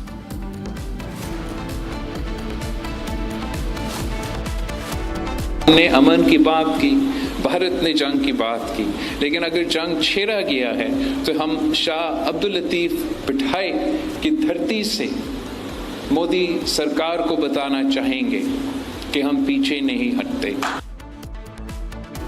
Bilateral Bhutto reiterates empty war rhetoric, says if India builds dams, there will be war.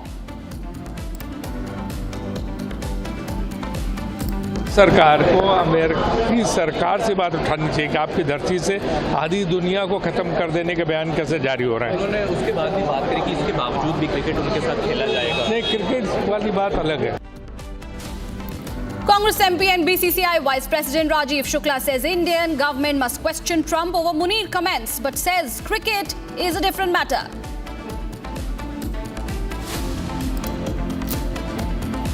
Karnataka minister ousted after voter list remarks upset party, now says it is a conspiracy against him.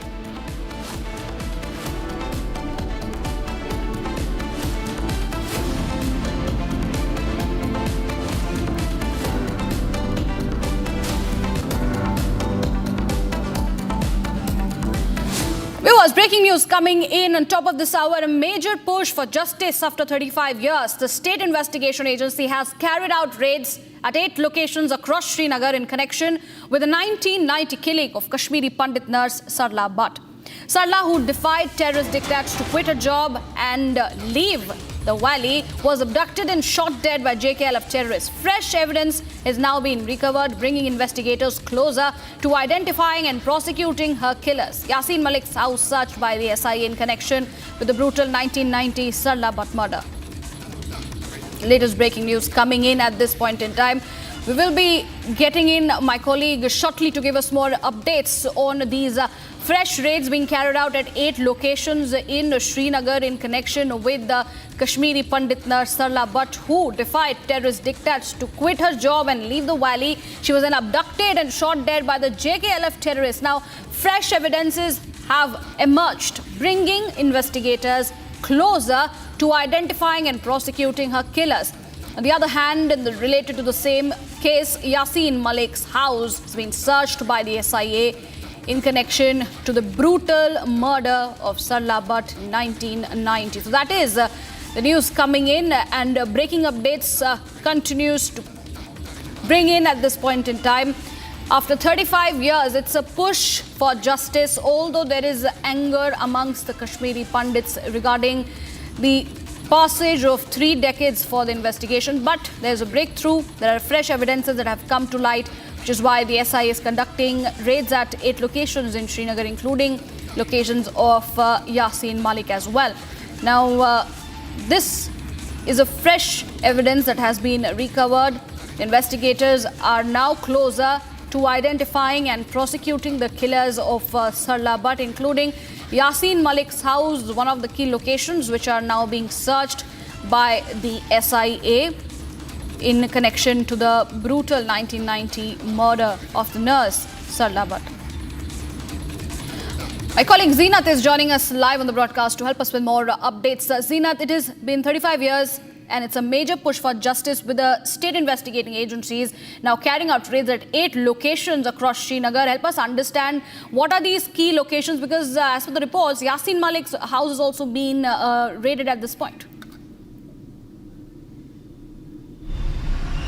See, this is an important development in the case of the Sarla Bhatt. She was a nurse working at the Sher-e-Kashmir Institute of Medical Sciences, and though she hailed from the Anantnag, South Kashmir, and she was abducted by the JKLF group from the Haba Khatun hostel then in 1990, and for keeping her held, she was held captive for around 4 to 5 days, and then her mutilated body was recovered from the Karnataka in Srinagar, and there was a note that was also recovered from her dead body, which was as she was labeled as a police informant. As per the JKLF sources, she was giving an info and the tip about the militants or the terrorists being treated at the tertiary care hospital, and the JKLF has been involved in it. In fact, at the time of her burial, the decent burial could not be given to her because her father Shambhunath then was threatened by these terror groups at the time of the insurgency.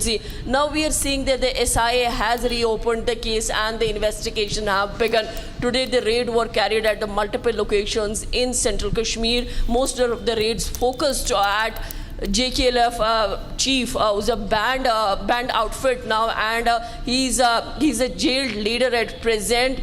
His house at Mysuma was raided, and the locations of his relatives of Yasin Malik too were raided by the SIA. This tells you that the police as well as the investigating agencies are trying to push to reopen the case, to get the case. That time the justice was denied, and in fact the local government then had to face a lot of criticism for not providing or giving justice to the victims or the family of Sarla Bhatt. Now we see that the one other push is coming up as far as the Sarla Bhatt case of 1990 is concerned. The entire tragedy unfolded in the month of April 99, and since then it's almost been 35 long years when we are seeing the raids being conducted now by the SIA, and it was assisted by the J&K police here in Srinagar to get more evidences. Now in fact many people were questioned, and many evidences are being collected to see what more can be unfolded as far as Sarla Bhatt's case of 1990 is concerned.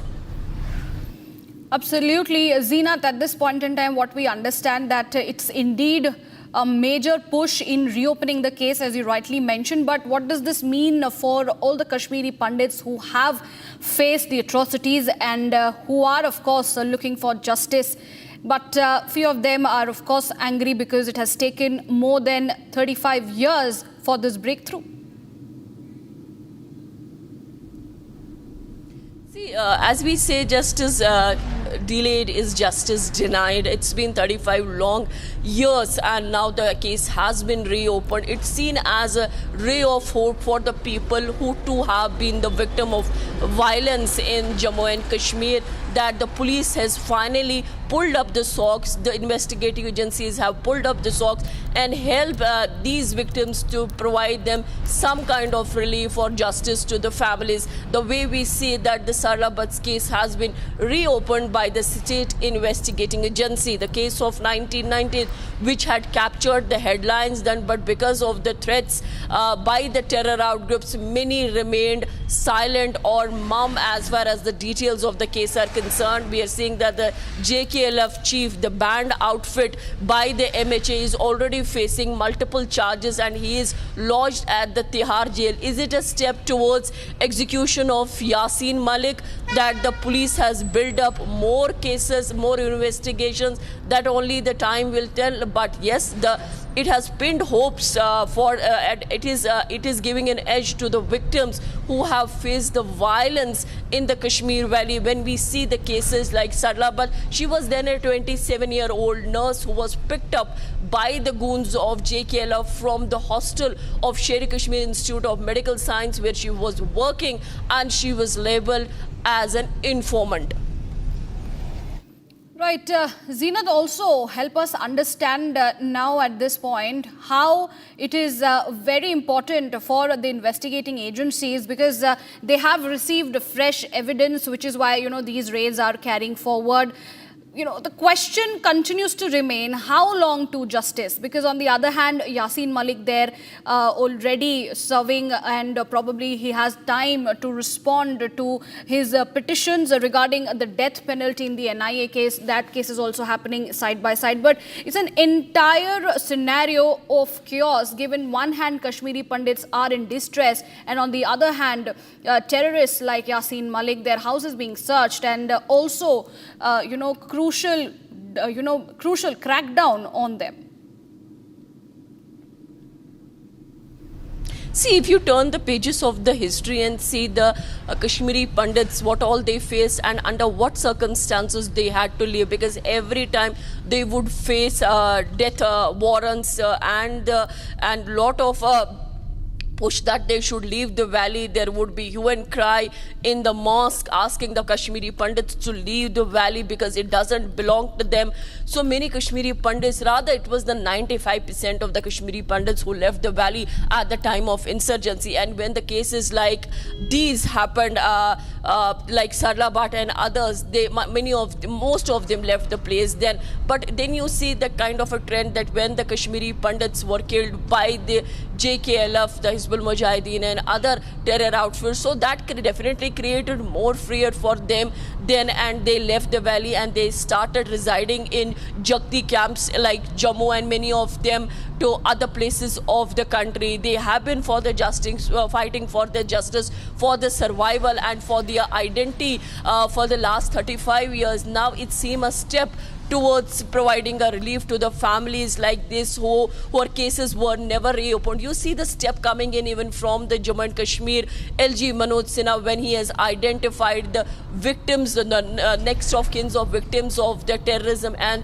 he and his government started providing the jobs, and the appointment letters were given within a very little span of time, and many of them narrated their ordeal, that how the things unfolded when they were tagged as the terror, when they were tagged as the informers, they were tagged as anti-national. So it seems like the government of India has definitely is pulling more information on the ground, when it seems they are trying to scuttle the roots of the separatists, the terrorist movement, and also taking in oxygen from the support that was provided to these terror organizations by carrying the Red Sea. JKLF chief Yasin Malik, the banned terror organization under MHA, has always grabbed the headlines for their terror-related incidents. If you see Yasin Malik history, who has been involved in the Air Force officers case, be it the kidnapping of Rubia Said, the daughter of the former Chief Minister of Jammu and Kashmir, Mufti Mohammed Said,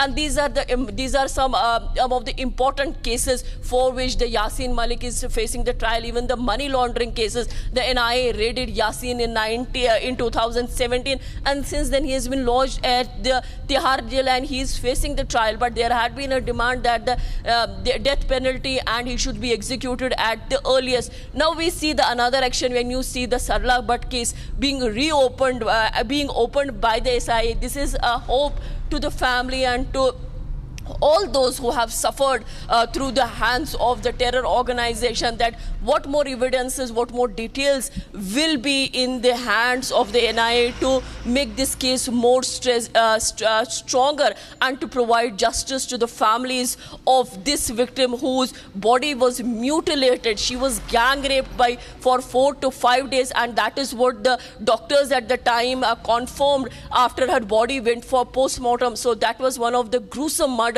that was carried by the JKLF then. So another big hope for the Kashmiri Pandits who have left the valley or who are still have returned to the Kashmir valley, that yes, the justice will be delivered. It may have delayed for a long time, but it will be delivered. And this is again seen as another nail in the coffins when people or the agencies or the forces are investigating the cases of Yasin Malik. Right, Zeenat, one more last question before I let you go. We know it is the Sarla Bhatt case at this point in time which is being reopened, but there are many such cases, including the case of Neelkant Ganju as well, who are waiting for justice at this point in time. What are the Kashmiri Pandits in the valley saying now?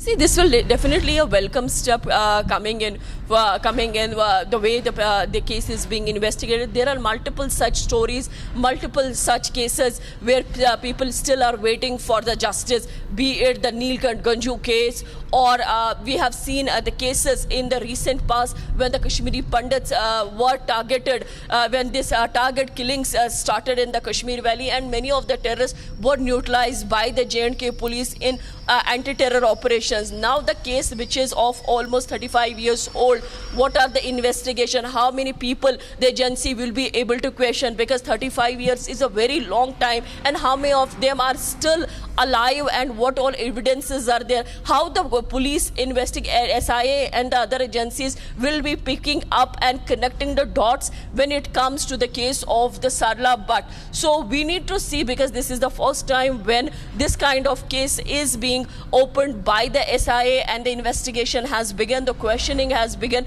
the evidences are being collected. So the first target, the case in this case is JKLF. So the leader, the JKLF, the chief Yasin is behind the bars. But how many people were there who were part of this gang rape, the crime, the gruesome one that only the investigating agencies will tell? But yes, it is a welcome step when we see that the such cases are also getting and caught, are being picked up. They have got the attention of the investigating agencies to see that the justice is delivered.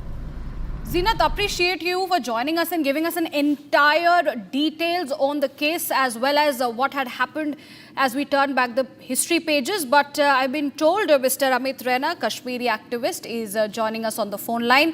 Thank you for taking out your time, Mr. Raina. And I would hear it from you. How do you see the push for justice coming in after 35 years in the Sarla Bhatt case? Good morning. It is honestly very sad that a girl who was raped and murdered, her family is awaiting justice for the last 35 years. She was brutally killed, raped, kidnapped from her hostel in the Sher-e-Kashmir Institute of Medical Sciences.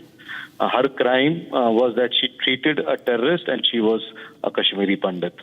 Unfortunately, most of the people who were involved in the crime are dead, but three people who were the key responsible people for running that organization and actively involved in this heinous crime, Yasin Malik, Javed Dar, and Beta Karate, all of them are alive. And they are in gallows, but not for the crimes they have committed. And they have been charged with crimes like terror financing, Hawala financing, supporting terror activities. But people like Sarla Bhatt, the Air Force officers await justice for 35 years, and we would like to see that they get punished for the crimes that they have done. Which is sad that even after 36 years, Jammu and Kashmir police has not been able to close this case and deliver justice to the family of Sarla Bhatt and to the hundreds and thousands of Kashmiri Pandits who have been killed. We are sitting at a zero conviction rate on the killings of Kashmiri Pandits. Right. Mr. Raina, also, as I understand that there is anger that is mounting in the minds of the Kashmiri Pandits because it has taken a long time. But do you think that, there is still hope, or should we consider that, these forgotten cases, including one of the Neelkant Ganju case as well, do we keep hopes regarding, these fresh recoveries and the fresh breakthroughs that are coming into light? No, definitely there is hope, and the hope was rekindled last year. And last year, when the LG administration ordered transferring of certain cases to the special investigation team, and the way the cases have moved forward, especially like the raids that have happened in the Sarla Bhatt case, and many incriminating evidences have been found, it definitely brings back the hope of justice being delivered, and better late than never. But we hope that it happens during the lifetime of the people who were affected by the crimes, especially the families of Sarla Bhatt, her brother, her parents, so that they see the justice being delivered in front of their eyes. Right, Mr. Rana, appreciate you joining us and giving your views on this particular story. Let me also go across to Aarti Tikku, who's joining us. She's also one of the Kashmiri activists. Ms. Aarti, how do you also view these fresh developments in terms of the breakthrough that the SIA has received, and they are conducting raids across 8 locations in Srinagar, and including those locations is Yasin Malik's house as well? Well, I certainly welcome this move as a Kashmiri Pandit as well as a journalist who's worked on Kashmir for more than 25 years. But I have also been disillusioned by the successive governments in Jammu and Kashmir for the lack of any convictions with respect to the ethnic cleansing of Kashmiri Pandits, and also for the lack of any resolution, any solutions offered by any government for the return and rehabilitation of Kashmiri Pandits. But this move, if it's actually going to reach to its logical conclusion, will be much appreciated. It will close, in fact, it will be a closure for the family of Sarlaji, and it will be a closure for many Kashmiri Pandits who were targeted in 89, 90, and also much later during several massacres, and as recently as a few years ago when there were targeted killings of Kashmiri Pandits in Kashmir.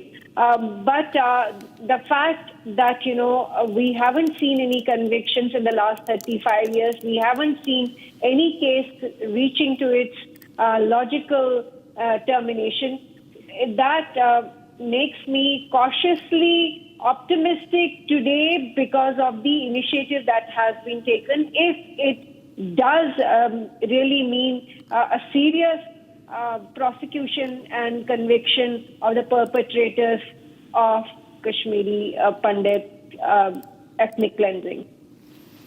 There have been several targeted killings even till date in the valley, and not just Kashmiri Pandits but also others who have been prey of this entire situation. What would be your demand from the government at this point? Well, as I have repeatedly said, Jammu and Kashmir needs a Truth and Reconciliation Commission or a Truth and Reconciliation process in which all the assassinations, murders, massacres are accounted for, and people are told the truth. And the truth is that apart from Pakistan-sponsored cross-border terrorism, apart from the fact that jihadi terror became the fulcrum or the instrument for the genocide or ethnic cleansing of Kashmiri Pandits in Kashmir, but at the same time, there were many elements within the system, within the Indian system, who were complicit, who were also complicit in many cases in the ethnic cleansing and terrorism in Kashmir. So I think my demand really is truth and reconciliation so that people get to know the real faces of the real perpetrators of ethnic cleansing and genocide of Kashmiri Pandits.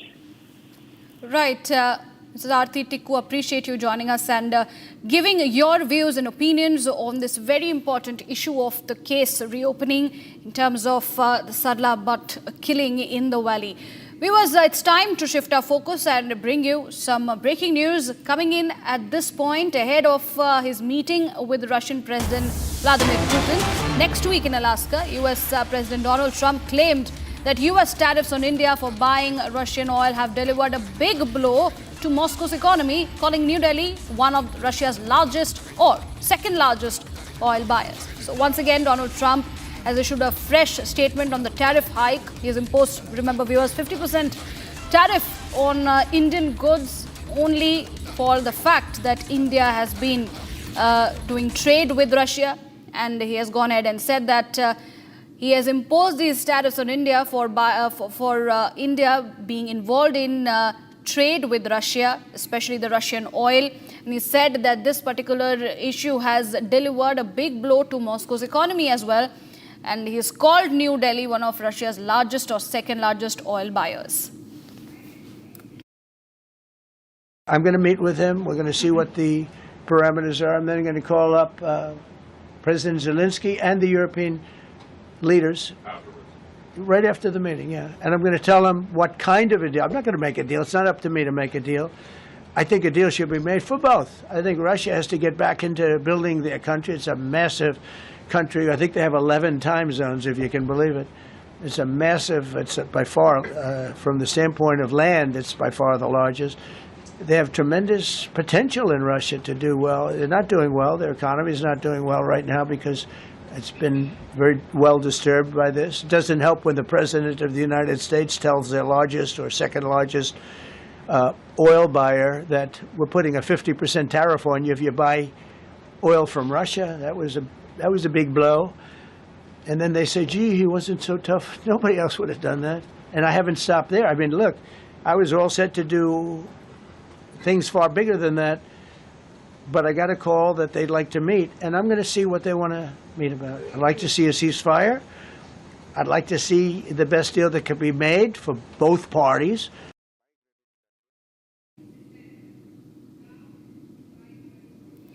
All right, to discuss more on this issue, I've been joined by Mr. Eric Lemkul, he's a senior journalist joining us from Georgia in the United States. Thank you for speaking with us on Republic. How do you see now these fresh statements? We've already spoken about Donald Trump imposing 50% tariff on India, but he has now come up with the new statement and he has gone ahead and said that, the economy of Russia has been hit. It's a big blow to Russia, and he's called India one of the largest, traders in terms of buying Russian oil. So obviously we don't want to see these the tariffs between the United States and India last very long. It does hurt our economy here, as India is a huge trade partner with the United States, especially with oil-based products. India has done a very good job of jump-starting their economy and providing goods that we can buy off of them as opposed to buying from China. So that's an important sector that we would like to improve that over time. However, President Trump has made it very clear that dealing with Russia is not going to be a good idea. Crippling the economy crippling the Russian economy is going to be essential to helping end the Russia-Ukraine war. President Trump has proved that method will work. In his first term, he did the same thing against Russia, and Russia's economy was very weak. The ruble was at a low. Unfortunately, when the Biden administration came back in, the ruble jumped up and had record highs. So crippling the Russian economy is gonna prevent them from continuing on with this war with Ukraine. I think President Putin is not going to stop the war without being able to have a piece of the eastern part of the Ukraine. That's what the big argument is going to be about. I think President Putin's going to try to get President Trump to negotiate the eastern part of the Ukraine as part of Russia. Right. Mr. Eric, appreciate you joining us and giving your views as we have a paucity of time. We will have to let you go, but we will continue to bring in more developments on that story, viewers. Let's now shift into a short break. We will come right back. Stay tuned. Bilawal Bhutto reiterates empty war rhetoric, says if India builds dams, there will be war. Congress MP and BCCI Vice President Rajiv Shukla says Indian government must question Trump over Munir comments, but says cricket is a different matter. Much more news coming up on the other side.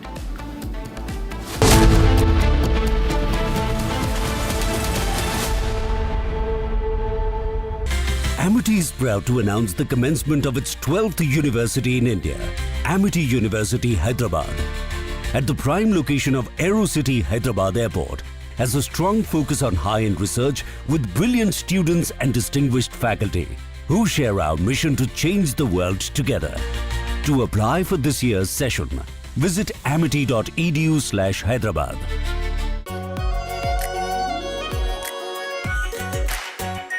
Are pure shahi paneer masala, delicious, healthy everyday. पैसा लगाना है तो century ply club prime पे लगाओ। डूबेगा नहीं, जलेगा भी नहीं, कोई खा नहीं जाएगा, धोखा नहीं देगा, ऊपर नीचे भी नहीं होगा, सेफ रहेगा, सिक्योर्ड में मिनिमम 30 साल का रिटर्न देगा। अब इससे बेटर इन्वेस्टमेंट है तो बताओ। सेंचुरी प्लाई क्लब प्राइम, रहो बेफिक्र। दादी के हाथों का जादू और खुशबू से महकता घर, माँ की मुस्कुराहट और खाने की सुगंध। MDH गरम मसाला, क्योंकि हर रिश्ता है स्वाद से जुड़ा। भारत की अपनी दुकान, इंडिया सोना, अपने देश का सामान, इंडिया सोना, इंडिया सोना, इंडिया सोना। आर प्योर सूजी पास्ता, उबालो, मिलाओ और खाओ, 8 मिनट में तैयार। क्या टेस्ट है, सबका राजा आर pure masala.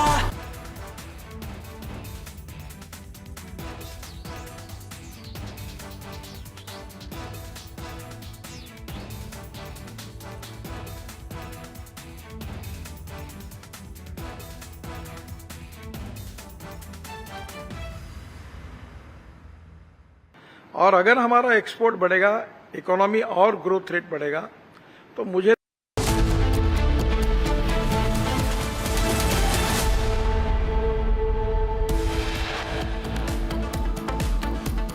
And here are the top headlines at 9:30 a.m. After nearly 3 decades, Sarla Bhatt case reopened, incriminating evidence of Pak terror unearthed.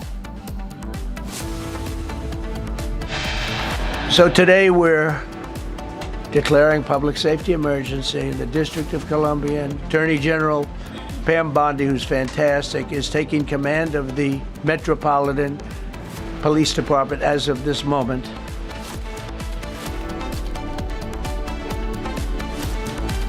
Donald Trump issues a fresh statement, says tariffs have United States not only financially but have also given a great power over enemies. United States declares Balochistan Liberation Army Majid Brigade as terror groups.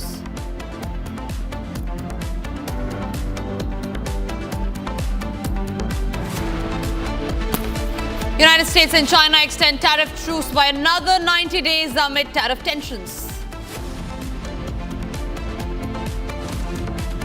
ने अमन की बात की, भारत ने जंग की बात की, लेकिन अगर जंग छेड़ा गया है तो हम शाह अब्दुल लतीफ पिठाई की धरती से मोदी सरकार को बताना चाहेंगे कि हम पीछे नहीं हटते। Bilawal Bhutto reiterates empty war rhetoric, says if India builds dam, there will be a war.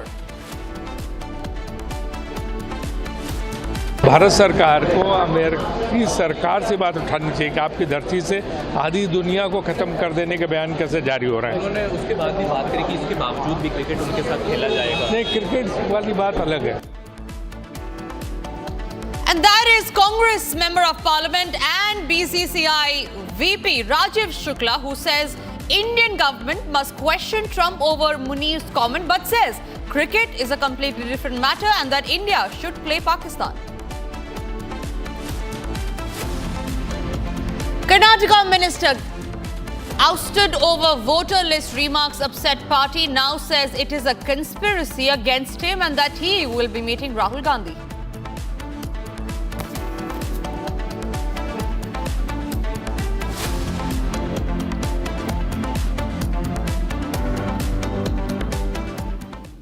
Thank you for staying with Republic. I am Tanisha Avasthy and you're watching Live and Breaking at 9:30 a.m. Ladies and gentlemen, we start this edition with the big statement that's coming in from the Chief Minister of Assam, Himanta Biswa Sarma, who said that minority Sanatan Dharma communities living in heavily minority-dominated areas can obtain arms license for protection, referring to places like South Salmara, Mankachar and Bagbar. Himanta Biswa Sarma also pointed out that villages where barely 100 indigenous Hindus live amid population of over 20,000. He said protecting Sanatan Dharma is the government's duty and that licenses will be issued only after proper legal process. Himanta Biswa Sarma there batting for the safety of Hindus of the Sanatan Dharma. We have his reaction as well. Let's listen in to that statement that has been given by the Assam Chief Minister.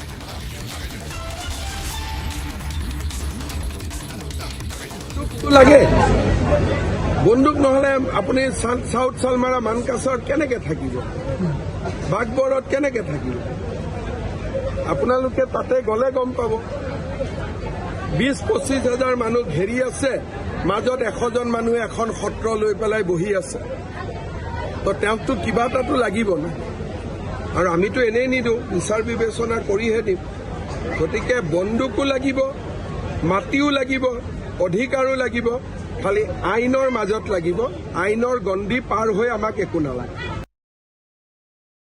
বন্দুকটো লাগে বন্দুক নহলে আপুনি south সালমাৰা মানকাছৰ কেনেকে থাকিব বাগবৰত কেনেকে থাকিব আপোনালোকে তাতে গলে গম পাব 20-25 হাজাৰ মানুহ ঘেৰি আছে মাজত 100 জন মানুহ এখন সত্ৰ লৈ পেলাই বহি আছে তো তেওঁকটো কিবা এটাটো লাগিব না আৰু আমিতো এনেই নিদো বিচাৰ বিবেচনা কৰিহে দিম গতিকে বন্দুকো লাগিব মাটিও লাগিব অধিকাৰো লাগিব খালি আইনৰ মাজত লাগিব আইনৰ গণ্ডি পাৰ হৈ আমাক একো নালাগে All right, shifting our focus to some more breaking news that's coming in. This one from the state of Karnataka, where the fallout from K.N. Rajanna's removal as a minister continues in Madhugiri.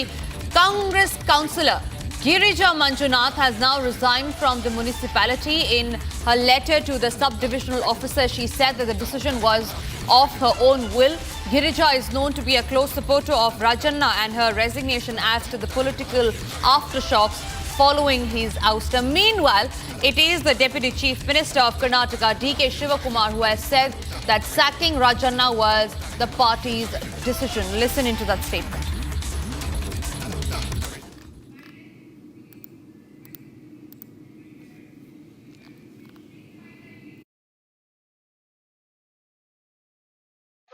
My party will be looking at everything.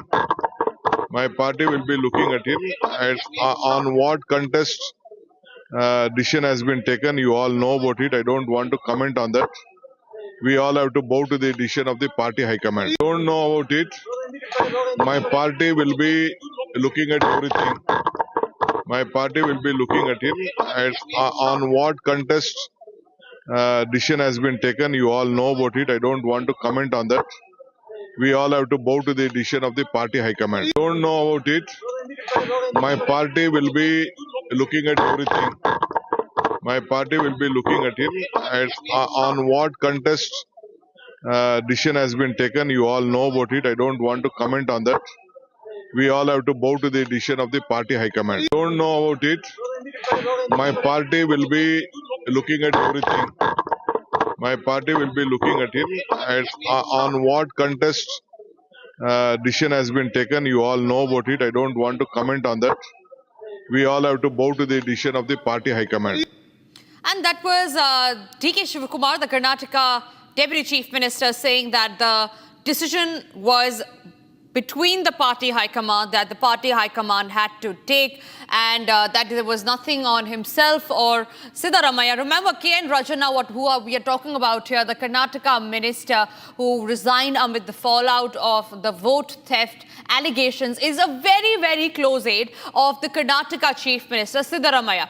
And there are inside details from the ouster of the Karnataka minister that points towards the fact that there was a conspiracy, that the High Command had decided to sack him.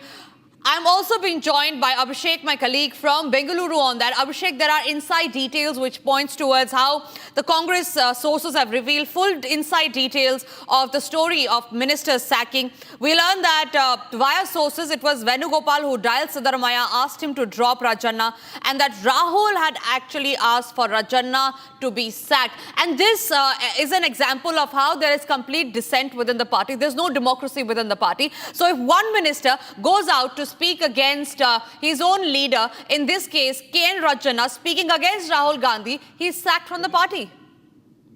Well, with respect to the decision taken by the AICC High Command on K.N. Rajanna's being removed, from the cabinet as of the direction from the High Command. It is very clear that Rajana, while addressing the media on August 8th, when Rahul Gandhi was present in Bengaluru's Freedom Park to allegate against the Election Commission and it's with respect to the Madhepura voters ID list, which he claimed that various other illegal additions and deletions had been made.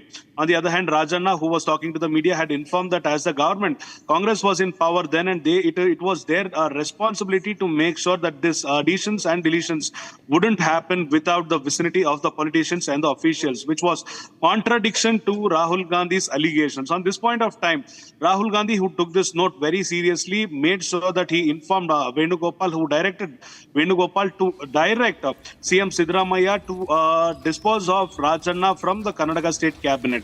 On the other hand, when K.N. Rajanna was talking to the media after he was removed from the cabinet, he has mentioned that he very clearly knew the people who are involved in the removal of him from the cabinet at this point of time. And also, he says that various other meetings were held to make sure that Rajanna was removed from the cabinet.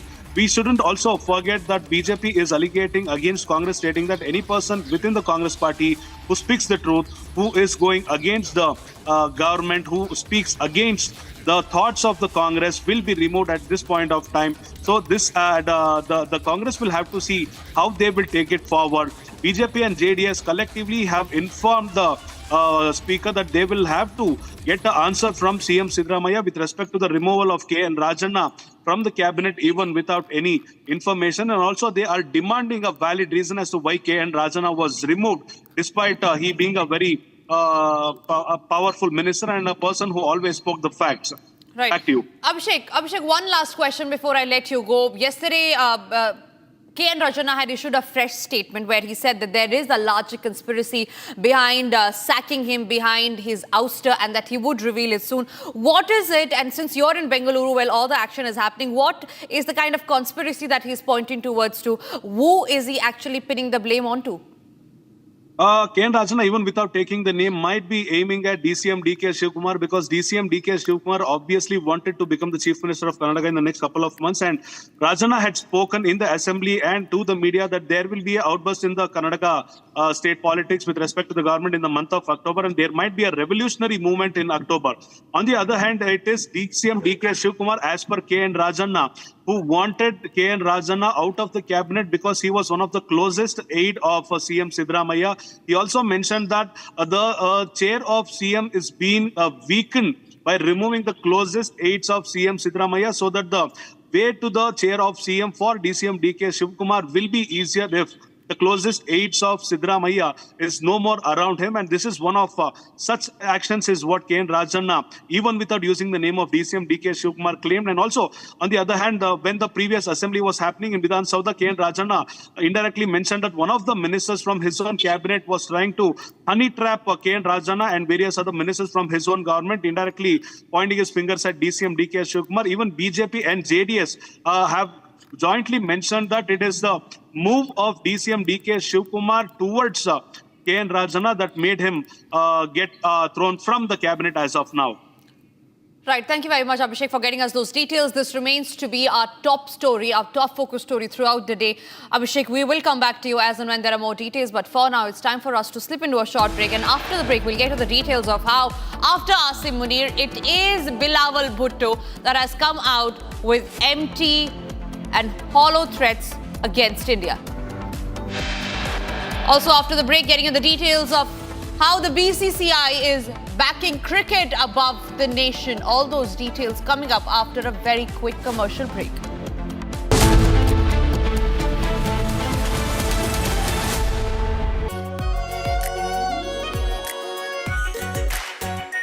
Our pure Shahi Paneer Masala. Delicious, healthy, every day. पैसा लगाना है तो century ply club prime पे लगाओ, डूबेगा नहीं, जलेगा भी नहीं, कोई खा नहीं जाएगा, धोखा नहीं देगा, ऊपर नीचे भी नहीं होगा, सेफ रहेगा, सिक्योर्ड, मिनिमम 30 साल का रिटर्न देगा। अब इससे बेटर इन्वेस्टमेंट है तो बताओ।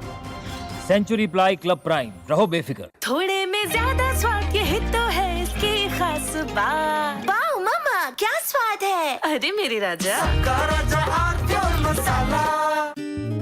भारत की अपनी दुकान, इंडिया सोना, अपने देश का सामान, इंडिया सोना। Zona. अब छोलिया हो या लोबिया, सफेद चने या काले चने, सब कुछ मजेदार बने. One of the only questions people asked us here in the media, and you would go outside of office, and when you meet people in public, at functions, at events, even at home sometimes, they would ask you that question, did we really lose jets? Who lost jets? How many jets did Pakistani Air Force lose? Now, there is a number to it, ladies and gentlemen. For the first time, it's official, and you can't contest these numbers. The Indian Air Force has gone on record saying 5 Pakistani fighter jets were shot down along with one plane which is meant for advanced warning and air surveillance. And AWACS system planes were shot down along with 5 jets. 5 jets were brought down by the S-400. That's a big statement. I have Major General Sudhakarji joining us on this edition of the podcast on republicworld.com. To put this in perspective, General Sudhakarji, thank you for joining us, sir. This is a big statement. It just settles the debate once and for all. Niranjan, firstly, thank you so much for having invited me for this podcast. And a little while back, we are on the channel, we are talking about it. There are many issues which actually misses the eye.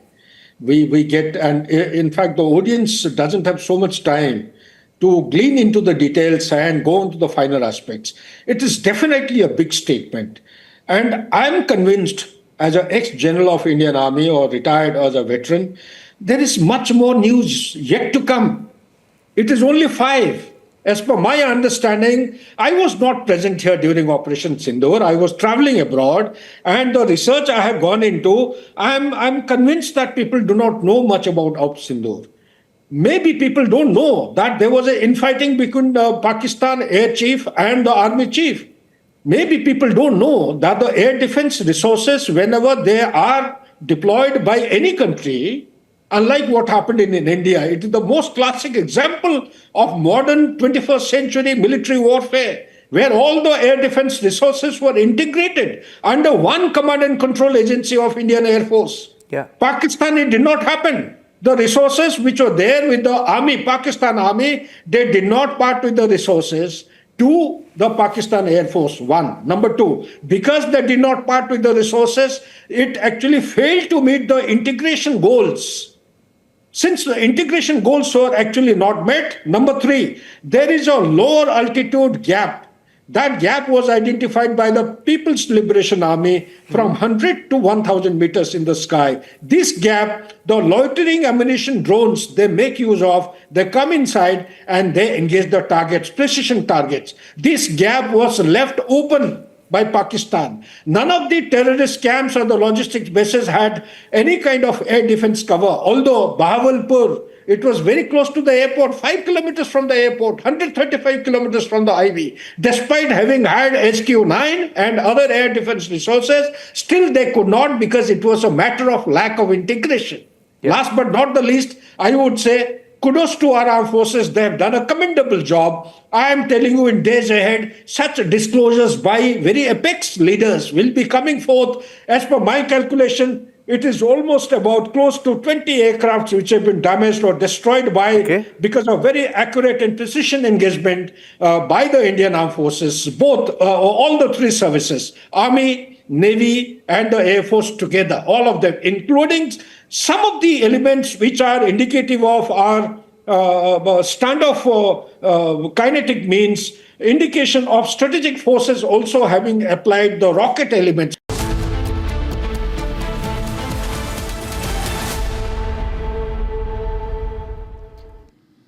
Thank you for staying with Republic. In a fresh diplomatic push, Pakistan on Monday urged India to immediately restore the Indus Water Treaty, the IWT, which New Delhi has kept in abeyance since May. The appeal follows a landmark ruling by the Court of Arbitration on August 8, interpreting key provisions of the 1960 agreement in Islamabad's favor. The treaty, brokered by the World Bank, governs the distribution of waters from the Indus River system between the 2 nations. India suspended its participation in the pact's mechanisms after the April 22nd Pahalgam terror attack, which it blamed on Pakistan-based elements as a part of serious punitive measures.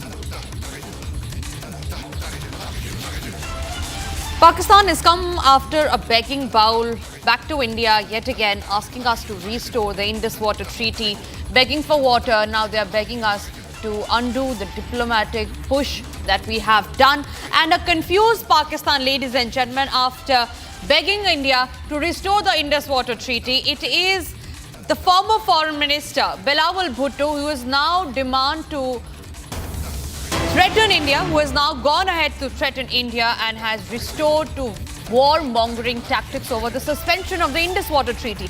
Bilateral says Pakistan is ready to fight with India. Empty war rhetoric by Bilateral. Yesterday it was Asim Munir from the United States soil threatening India, again a hollow claim. And now it is Bilateral Bhutto giving out a very illogical claim, an illogical threat to India. Listen in to that statement.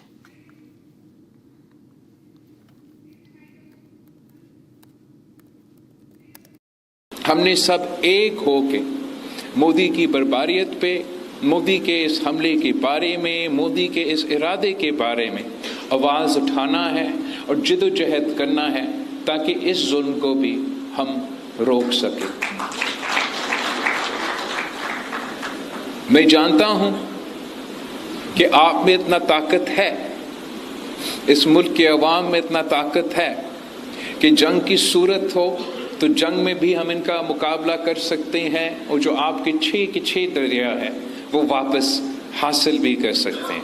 और अगर ये हमें मजबूर करते हैं, पाकिस्तान ने ये जंग नहीं छेड़ा था, हम हमेशा अमन के बारे में बात करते हैं। जहां दुनिया भर में पाकिस्तान के सफीर पहुंचे, नुमाइंदे पहुंचे, हमने अमन की बात की, भारत ने जंग की बात की। लेकिन अगर जंग छेड़ा गया है तो हम शाह अब्दुल लतीफ पिठाई की धरती से मोदी सरकार को बताना चाहेंगे कि हम पीछे नहीं हटते, हम झुकते ही नहीं हैं। और अगर आप सिंधु की तरफ इस किस्म की हमला के बारे में सोचेंगे तो फिर पाकिस्तान के हर सूबे के अवाम आपका मुकाबला करने के लिए तैयार है और ये ऐसे जंग है जो आप जरूर हारेंगे। All right, I'm being joined by Major General Rajan Kochar, defense expert. Rajan Kochar, Major General, thank you very much for speaking to Republic. A very good morning to you. If you see the body language of Bilateral Bhutto, what he is lacking, Major General, is he is lacking conviction. And number one, he is lacking facts. There are no facts in what he is saying. There's no logic in what he is saying. And all of these are just hollow threats that he's giving to India just because they are rattled by Operation Sindoor. Major General Rajan Kochar, your views on that? Good morning. I definitely agree. See, this Pakistan establishment is badly rattled. We saw yesterday General Modi speaking from the United States trying to do the nuclear saber rattling, and now we see Bilateral Bhutto also resorting in this kind of a rhetoric because basically he's trying to tell his own people, his own electorate, that we have not lost this war with India. We have won the war and we are ready to fight a war with India. But he doesn't realize the extent of damage we have inflicted on Pakistan in Operation Sindoor. And I think so within the Pakistani establishment, they are well aware of the strengths of the Indian armed forces, and we are just trying to sort of a bravado in front of their own population. And in case he's talking of a war with India, it is not India which is going to initiate the war. It is Pakistan. If any kind of a terrorist action from Pakistan emanates into India, be rest assured that there will be a very, very strong response this time from India, even at a higher scale than Operation Sindoor. He understands that. You see, the problem with the Pakistan political establishment is that it has been totally overshadowed by the Pakistani military establishment. So the moment a military leader says something, the political establishment also wants to add on to, what is being said by their military leader. And therefore, this war rhetoric from Pakistan, we are seeing that quite often these days. We are nonetheless, prepared. As you would be aware, recently the Raksha Mantri has cleared 67,000 crores worth of defense equipment to be purchased in terms of air defense and other things.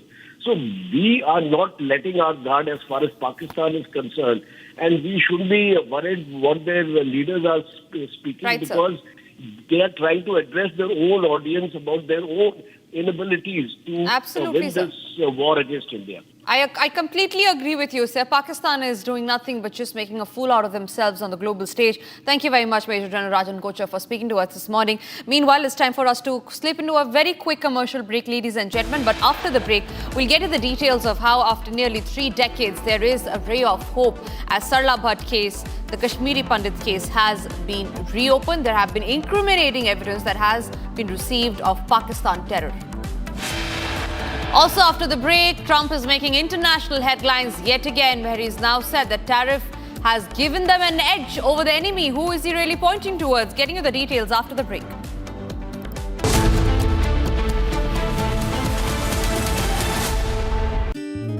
Bharat की अपनी दुकान India सोना, अपने देश का सामान India सोना, India सोना, इंडिया सोना। MDH की हल्दी मिर्ची धनिया करे कमाल, ये रंग दे, ये खुशबू दे, ये तीखा, ये कम पड़े, क्या निराला MDH मसाला। केसरिया से मन जोगी हुआ रे, दिल झूमे देखो मतवारा हुआ रे, केसरिया से मन जोगी हुआ। हर पल मनाओ केसरी त्योहार। विमल, बोलो जुबान केसरी। आर प्योर सूजी पास्ता उबालो, मिलाओ और खाओ, 8 मिनट में तैयार। क्या टेस्ट है, सबका राजा हार्डकोर मसाला। भारत की अपनी दुकान इंडिया सोना, अपने देश का सामान इंडिया सोना, इंडिया सोना, इंडिया सोना। MDH की देगी मिर्च, देगी मिर्च का तड़का, अंग अंग फड़का। MDH की देगी मिर्च।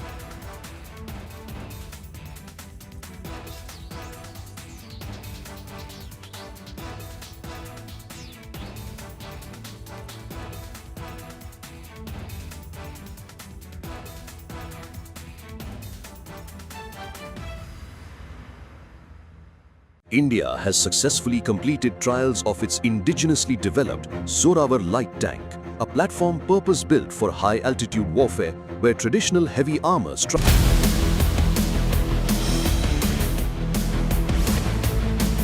This is Republic Jack Oliver's studio. Stay tuned for all the breaking news and updates. I am Tanisha Avasthi. Let's get started.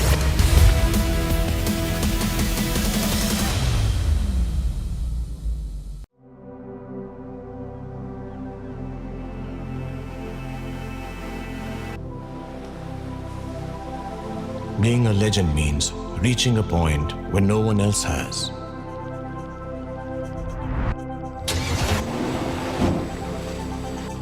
To give others a dream worth chasing. 10 years of Creta, legend forever. पैसा लगाना है तो century ply club prime पे लगाओ, डूबेगा नहीं, जलेगा भी नहीं, कोई खा नहीं जाएगा, धोखा नहीं देगा, ऊपर नीचे भी नहीं होगा, सेफ रहेगा, सिक्योर्ड में मिनिमम 30 साल का रिटर्न देगा। अब इससे बेटर इन्वेस्टमेंट है तो बताओ। सेंचुरी प्लाई क्लब प्राइम, रहो बेफिक्र। थोड़े में ज्यादा स्वाद, ये तो है इसकी खास बात। वाओ मामा, क्या स्वाद है, अरे मेरे राजा। मसाला। भारत की अपनी दुकान इंडिया सोना, अपने देश का सामान इंडिया सोना, इंडिया सोना, इंडिया सोना। ये है सीक्रेट रेसिपी MDH का जीरा सिप जल जीरा मसाला। सिप सिप जीरा सिप जीरा सिप MDH का जल जीरा सिप जीरा सिप MDH का जल जीरा सिप। और अगर हमारा एक्सपोर्ट बढ़ेगा, इकोनॉमी और ग्रोथ रेट बढ़ेगा, तो मुझे नहीं लगता कि हमें किसी के पास जाना पड़ेगा। आज जो दादागिरी करते इसलिए कर रहे कि वो आर्थिक दृष्टि से संपन्न है। दादागिरी इसलिए करते हैं कि उनके पास टेक्नोलॉजी है। अगर उनसे अच्छी टेक्नोलॉजी और रिसोर्सेज हमारे पास आएंगे,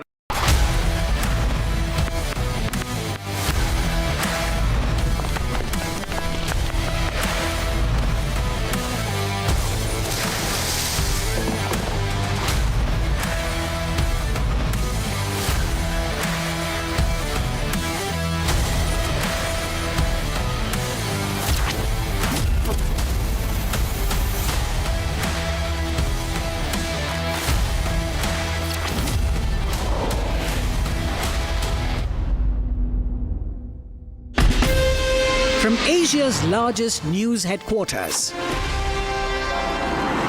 setting the agenda for Bharat.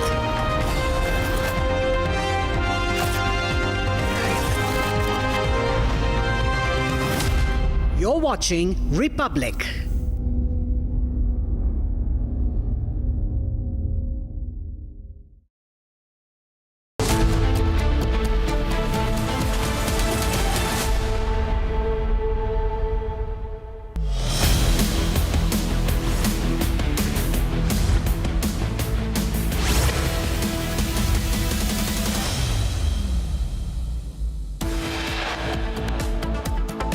After nearly 3 decades, Sarla Bhat case reopened, incriminating evidence of Pakistan terror unearthed.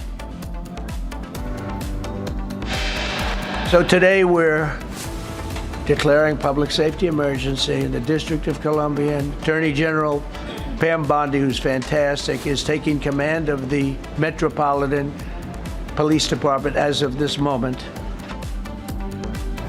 Trump issues a fresh statement and says tariffs have U.S. not only financially but also by giving great power over enemies. U.S. declares Balochistan Liberation Army Majid Brigade as a terror group.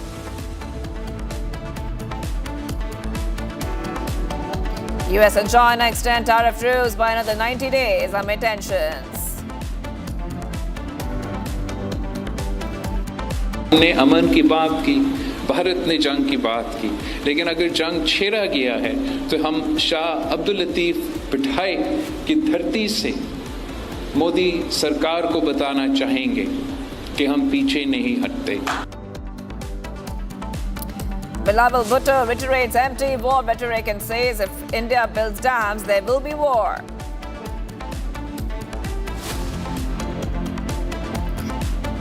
को अमेरिकी सरकार से बात उठानी चाहिए कि आपकी धरती से आधी दुनिया को खत्म कर देने के बयान कैसे जारी हो रहे हैं. उन्होंने उसके बाद भी बात करी कि इसके बावजूद भी क्रिकेट उनके साथ खेला जाएगा. नहीं, क्रिकेट वाली बात अलग है. Congress MP and BCCI VP Rajiv Shukla says Indian government must question Trump over Munir comment but says cricket is a different matter altogether.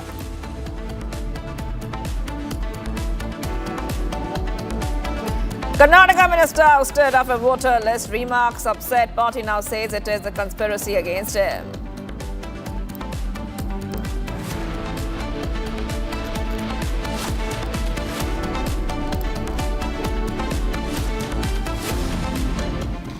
Viewers, we are live in Breaking Up Shivangi Shukla. It's a major push for justice after 35 years. A state investigation agency has carried out raids at 8 locations across Srinagar in connection with the 1990 killing of Kashmiri Pandit nurse Sarla Bhat, who defied terrorist diktats to quit her job and leave the valley, was abducted and shot dead by JKLF terrorists. Fresh evidence has now been recovered, bringing investigators closer to identifying and prosecuting her killers. Yasin Malik's house searched by SIA in connection with a brutal 1990 Sarla Bhat murder case. The state investigation agency is carrying out raids at many places in central Kashmir as part of its investigation into the murder of a Kashmiri Pandit woman 35 years ago, viewers. All right, being joined right now by Ashok Pandit, who's joining us here. Thank you for joining us here, Mr. Ashok Pandit. As we see that the SI is conducting raids, the bigger question that I want to ask you is that, do you think that the Sarla Bhat case being reopened is giving hope that the 1990 era crimes which took place against Kashmiri Pandits will also get attention, will also see justice? Which is done against the terrorists is a welcome sign for Kashmiri Pandits. And we all know what role Yasin Malik has played along with his accomplices, as far as the genocide and ethnic cleansing of Kashmiri Pandits are concerned.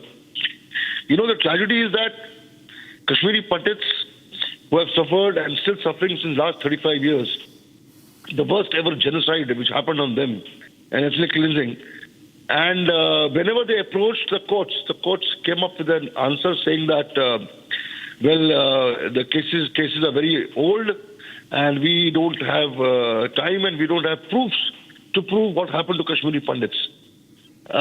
Having said that, if today Yasin Malik's houses have been raided, his properties have been raided, it's a welcome sign, and I hope that this also doesn't become another eyewash for for taking action against the terrorists and their entire gang of who's responsible for our genocide. So anything which the government does as far as getting justice to Kashmiri Pandits is a welcome sign. We are always been hopeful. We are waiting for justice since last 35 years, and we hope that this action now taken against Yasin Malik's involvement as the murder of Sarla Bhatt, whose family is also being waiting to get justice, is a very welcome sign. In taking action against the terrorists who are responsible for our exodus. Right. Thank you for joining us, Mr. Pandit, Kashmiri activist. Also being joined by Mr. Lalit Ambardar, Kashmiri activist, joining us here. Mr. Ambardar, Yasin Malik's house is being searched by the SIA in connection with the Sarla Bhatt murder case. And once again, it's time for accountability. And justice is coming in after 35 years, which gives hope for further justice for those crimes which were committed in 1990 year. Yeah, it's too little. It's too little and too. Just imagine 35 years have passed by, and now we are trying to probe one of the heinous acts committed against Kashmiri Hindus in Kashmir. Sarla Bhatt was not only raped and killed, shot dead. She was raped and her naked body was left on the road with JKLF branded on her naked body with cigarette bits. This is the against humanity committed against Kashmiri Hindus. And ironically, if his house is being raided in Kashmir, but he is being tried in Delhi for a crime like terror. He's not being tried for crimes against humanity committed against Kashmiri Hindus. So I think the government of India, instead of picking up one case here and there, Justice Ganju, I don't know what happened to the case, and Satish Tiku, what happened to that case? And now it is Sarla Bhatt. You cannot pick and choose the cases of genocide. It was a religious Hindu cleansing in Kashmir, and genocide was committed. Unless I suggest this is a good move. We welcome and we have been awaiting this kind of action from the government. I think it will be fruitful. It will lead to a logical conclusion if only government, number one, acknowledges formally that what Kashmiri Hindus suffered was genocide, sets up a tribunal, because India is a signatory to international crimes of International Genocide Convention, and will follow it accordingly international rules. So tribunal has to be set up. 3, and number 2, we don't have a law against genocide in the Indian constitution. So we have presented a Panun Kashmir Genocide and Prevention of Atrocities Bill, which is lying with the parliament, all member parliamentarians with the government. I think this is a time to take it up and take these cases to logical conclusion. Unless, of course, we have to hear it again from the Milords with due regards to the Supreme Court. They just threw out our application of justice, saying that 30 years have passed by. Where are we going to find the witnesses for these crimes of genocide? Can you imagine Hasina Wajid was ousted? One of the reasons that she was ousted of Bangladesh was she tried the criminals of genocide in East Pakistan after so many years, after 71. The genocidal jihadis of age 80 plus were hanged during her regime. That is one of the reasons Jamaat-e-Islami, the Islamists of Bangladesh, got out with her. So I think in India also we have to set an example. Otherwise, these will be of no use. So we suggest, we welcome this move of the government, but it has to be taken in a proper systematic manner. It's not just one crime or another crime or two or three crimes. This is a case of genocide. Vandahama massacre, mass massacre. Sangrampura massacre, mass massacre. So I think we are hopeful and we trust the Indian judiciary, we trust the Indian system, and that's why we have been waiting for all these years. We look forward that this is taken to a logical conclusion, and government formally, that's for the first and the foremost thing is for the government to acknowledge formally that it's a case of genocide and accept, accommodate and follow the parliament must approve of the Peru and Kashmir Genocide and Atrocities Prevention Act bill, and also take cases in law. Not once in a while you decide to take Salabat. And what a Girja Tikku, she was raped and cut on a saw machine. What about her case? What about Justice Ganju's case? What happened? What is the status of that? Satish Tikku, what is the status of that case? We also want to know that. And you cannot take out these one-off cases unless you formally acknowledge this was genocide and follow the international genocide norms against Kashmiri jihadists. And also don't forget about the people who are supposed to be in the mainstream. For example, Farooq Abdullah, he was then the Chief Minister of Jammu and Kashmir. He abandoned Kashmiri Hindus to the mercy of AK-47 willing jihadists and left Kashmir and fled himself. He should be tried. He should be investigated. What are his role in the genocide of Kashmiri Hindus? Mufti Muhammad Sayyid, he was then India's first Muslim Home Minister who got dreaded terrorists released in exchange for his daughter, but chose to do nothing when it came to Kashmiri Hindu genocide. They were fleeing, they were being massacred at the very time. Nothing was done to prevent that, and his role posthumously should be tried in a genocide tribunal. What was his role? And I think this is what needs to be done. And if Hindu lives matter, and I think in India, Hindu lives must matter. And you have to set a precedent. If you don't care for Hindu lives in India, why should, there's a reason. The genocide of Hindus in Pakistan is continuing. Genocide of Hindus in Bangladesh is continuing because we don't have anything in our own country. You know, we've got to reply, but before I let you go, I just want a closing comment, because we see that Kashmiri Pandits were intimidated, they were forced to flee, or they were forced to convert. Thousands left. But what does justice look like to you? You've answered that question already, but I want you to give us a clear reply. According to you, what is justice? What does final justice look like to you, especially after the Sarlabhat case has now been reopened? I think justice was demand, because this is not a case of isolated cases of murder or rape or gang rape. This is a premeditated, properly executed genocide of Kashmiri Hindus. And what you rightly said, the aim was either you relive Galiya Salih, either you merge with us, or you flee, or you get killed, and that's what it was. And this is what it was, and it has to be acknowledged.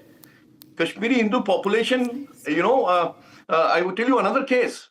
You will be shocked to hear it. In Kralakhad, the heart of Srinagar city, mother and daughter, Hindu mother and daughter, were both raped and shot in vagina. What about that case?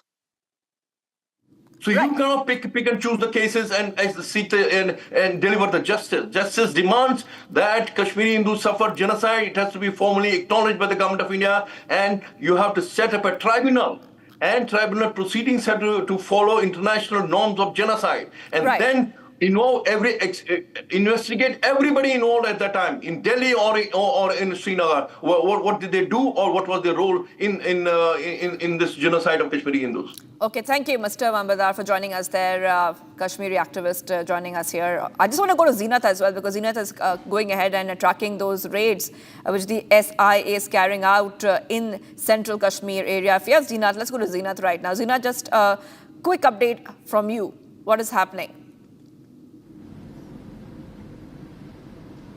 See, there were the raids in the morning. As far as the SI raids are concerned, they were assisted by the Srinagar police and all part of the CRPF, because it is the investigation as the SI have opened the case of Sarla Bhatt, for which the raids were carried in the downtown in Srinagar state, where the residence of the jailed LJKLF chief Yasin Malik, his residence in Mysuma was raided along with his relatives, because JKLF is directly involved in the rape and murder of Sarla Bhatt, a nurse working at Sher Kashmir Institute of Medical Sciences. Then she was abducted from the Haba Khatun hostel where she was residing, and she was kept in she was in custody of JKLF goons for around 4 to 5 days, and her mutilated body was recovered then from the Karnataka, Srinagar. Now that the case has been opened by the SIA, which is a state investigative agency, the part of the Jammu and Kashmir police,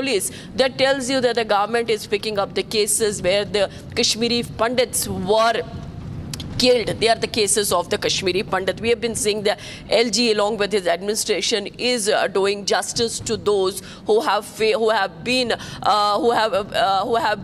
suffered due to this terrorism of around more than three long decades. Recently, there were the job letters that were given to those who have suffered in the hands of these terrorists from Hizbul Mujahideen, JKLF and all other. But meanwhile, if you go and look into the case of the Sarla Bhatt, a young girl of 27-year-old, she was treating patients at the Sher Kashmir Institute of Medical Sciences, wherefrom she was abducted, and then the mutilated body was found in Karnataka, and with a note that she was a police informer, the way she was tagged. In fact, the father was denied a proper burial to her, proper cremation of her daughter, as he was getting continuous threat. In fact, this is one of the grim pictures where from the Kashmiri Pandits started leaving the valley, as he rightly said, so Ambardar, that there was a slogan that either you leave the valley or you get killed. So that was the slogan that was raised by these terror outfits,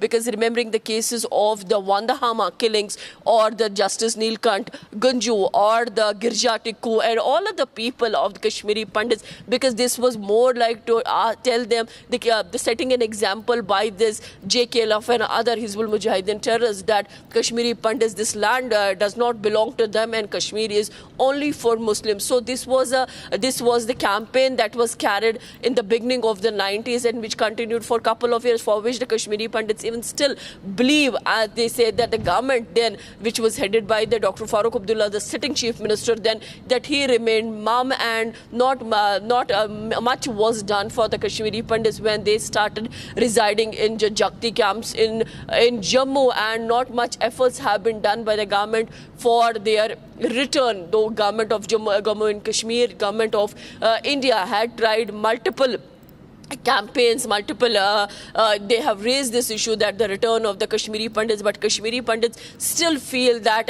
the fear is there. They don't want to return because the situation is not conducive. If you go back some couple of years back, you witness the killing of Kashmiri Pandits like Medicaid, right. Binduru, or the Kashmiri teachers, they were recently killed by the terrorists, although the government and the police claims that the terrorists who were involved in those killings have been neutralized. But to regain the confidence of the Kashmiri Pandits, the government has to walk the talk and deliver the justice, like the cases of, like in the case of Sarla Bhatt or many other cases, because justice no doubt has been delayed, but it's not like it will be denied. So government is focusing to punish those who were part of this gang rape and the mutilation of her body. All right, thank you, Zenas, for getting those details coming in. We'll have to move ahead right now, viewers, to some of the other stories we're tracking on Republic TV. Let's move ahead.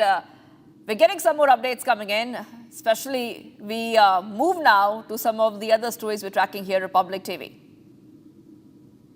And a top Congress sources revealed that an inside story behind K.N. Rajana's removal from the Karnataka cabinet. Congress sources reveal full inside story of ministers sacking. And it's a source-based information coming in, by the way, viewers. So let's tell you exactly what's happened. Venugopal dialed Siddaramaiah, asked him to drop Rajana, and the Congress sources have said that Rahul asked for Rajana to be sacked. That is right. Big update coming in here on Republic TV, because remember that K.N. Rajana has been sacked from Karnataka cabinet amid Congress seeking action over criticizing Rahul's vote theft charges. And this is a huge update coming in, very big development had come in where Karnataka Cooperation Minister K.N. Rajanna was sacked from the cabinet. After that, we have seen back-to-back updates coming here on Republic TV, and some source-based information is revealing the full inside story, what really happened behind closed doors. Sources say that Venugopal dialed Siddaramaiah, asked him to drop Rajanna. Okay, let's move ahead. We're getting some more breaking updates coming in, some more reactions on the story coming in right now, because from what we understand, Deputy CM Shivakumar has said that sacking Rajanna was part of the party's decision. And meanwhile, in Madhugiri, Congress councillor VC Manjunath has resigned from his municipality. In a letter to the sub-divisional officer, she said that the decision was of her own will.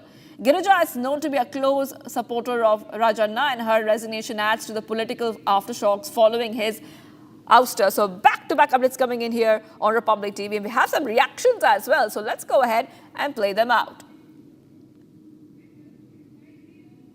About it, my party will be looking at everything. My party will be looking at it and on what contest decision has been taken. You all know about it. I don't want to comment on that. We all have to bow to the decision of the party high command. Don't know about it. My party will be looking at everything. My party will be looking at it and on what contest decision has been taken. You all know about it. I don't want to comment on that. We all have to bow to the decision of the party high command. Don't know about it. My party will be looking at everything.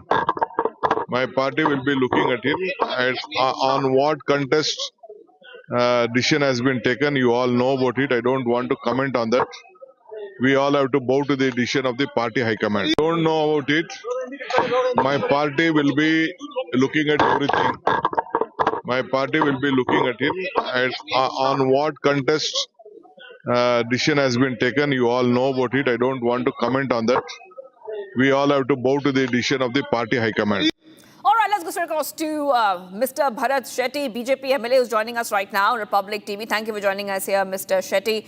And of course, we see a lot of chaotic developments which are coming in, where we see K.N. Rajanna was sacked from Karnataka cabinet amid Congress seeking action over criticizing Rahul's vote theft charges. Now DKS is saying that Rajanna was sacked by the party. If you could just give your first reaction as to what are we exactly seeing inside the Congress, one more case of infighting coming out. This is a continuing case of infighting. Yesterday, ex-minister Rajanna has come out in the open and is told that there is a big conspiracy behind him being axed from the post of the minister, and also he might be thrown out from the party membership also. He himself has told that there is a big conspiracy. This is not BJP telling or somebody else telling. Congress, which has been claiming that they are the champions of SC/ST community, now they have sacked one tall ST leader just because he said the truth. And they have done this previously also. They have axed Akhanda Srinivas for an SC leader for no mistake of his. In the KJD Rijehli case, when there was an arson and people attacked the police station and all these things, the person who has won the Congress seat with the highest margin was not given a seat also. The Congress High Command is of the opinion that it's my way or the highway. You have to listen to us. Whatever foolish comments we make, you guys have to fall in line. And a senior leader, Rajanna, refused to fall in line. He said, what you're telling is false. Our government was there when the voter list was made. It is our responsibility. And any child will know that it is a mistake of the Congress government if a wrongdoing has been done. So he has been thrown away just because he decided to tell the truth. And he's a very experienced senior leader. He's not a small-time leader or anything. He's a leader who has worked lots in the cooperative sector and all these things. Rahul Gandhi, again, he has showed his childish face, and they've just thrown him out of the party, thrown him from the action from the post of the minister. Thank you, Mr. Shetty. Yeah. Thank you, Mr. Shetty, BJP MLA, for joining us here on what we see playing out in the Karnataka Congress. We're going to move ahead right now, viewers, because after we see the Supreme Court order, Rajasthan High Court directed municipal bodies to remove stray dogs from roads. As per the directions of the Supreme Court, in the next 8 weeks, all stray dogs in Delhi NCR will be rounded up and sent to dog shelters outside the city. The Supreme Court, while giving the order, observed strongly that young children should not fall prey to rabies at any cost and that no sentiments should be involved in carrying out the order. Take a look.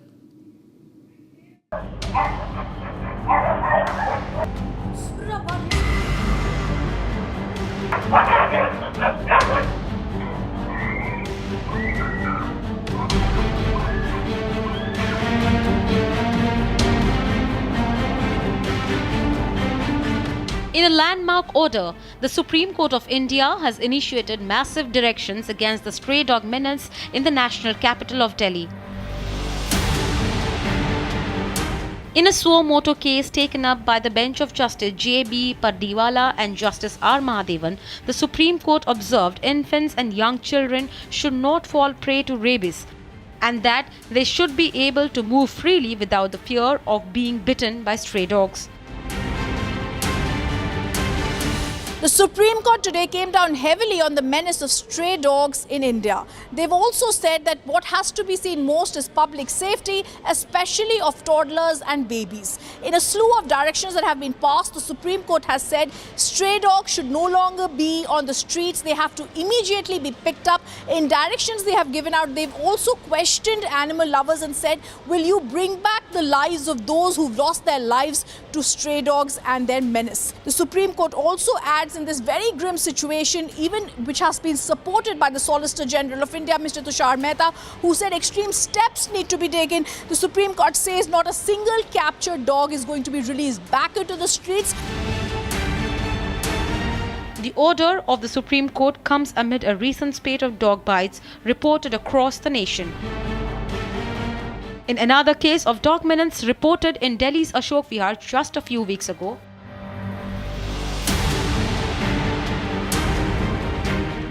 meanwhile, the order of the Supreme Court vis-a-vis stray dog menace in Delhi was welcomed by the Delhi Chief Minister. देखिए, ये बात सच है। दिल्ली की जनता वर्षों से इस विषय पे परेशान है और सरकार, पिछली सरकारों ने जो किया और नगर निगम में जिस तरीके से काम चल रहा था, हम उन सब के ऊपर लगातार हमारी सरकार बनने के बाद से इन विषयों पे चर्चा करते हुए इसके समाधानों पे वर्कआउट कर ही रहे थे। इसमें माननीय कोर्ट ने जो आदेश दिया है वो भी हमारे लिए बहुत महत्वपूर्ण है। हमारा एक ही ध्येय है, दिल्ली की जनता को राहत देना। However, stray dog activists said they were disappointed by the ruling. Orders were given to impound about 10 lakh dogs that live in Delhi and NCR in pounds which don't exist, by manpower which does not exist, and using budget which has not been allocated. So, and of course bypassing the Prevention of Cruelty to Animals Act and bypassing the Animal Birth Control Rules 2023 altogether. Also, negating an order of the Honorable Supreme Court by a two-judge bench on this similar issue where the said rules, animal birth control rules, were upheld. Meanwhile, the victims and their family members are rejoicing over the Supreme Court order. It's a sigh of relief for people like us who actually had to undergo a trauma of their children having been bitten by stray dogs. I used to feel helpless in the past because there were a lot of legal, battles that people like us who have tried to fight it out. But always there was a law opposing us, and it was always the animals' rights activists who were getting the upper hand, which I felt was unfair because, it has to be a balance. And with this order, I hope there's a ray of hope that this is now going to start in the right direction, and eventually we all will be getting rid of this menace.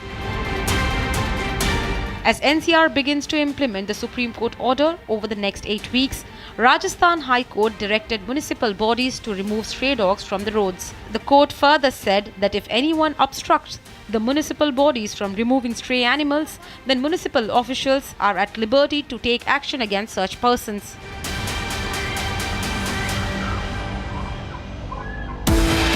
And viewers, much more coming right up. We are live in breaking. We'll talk about the other stories we are tracking right now, especially with Bilawal Bhutto reiterating empty war rhetoric and saying if India builds dams, there will be a war. And Congress MP and BCCI VP Vladimir says Indian government must question Trump over Munir comments, but says cricket is a different matter altogether. Stay tuned, viewers. We are live and breaking.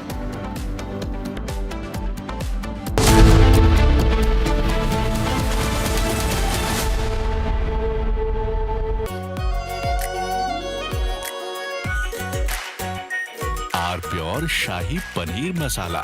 Delicious, healthy, every day.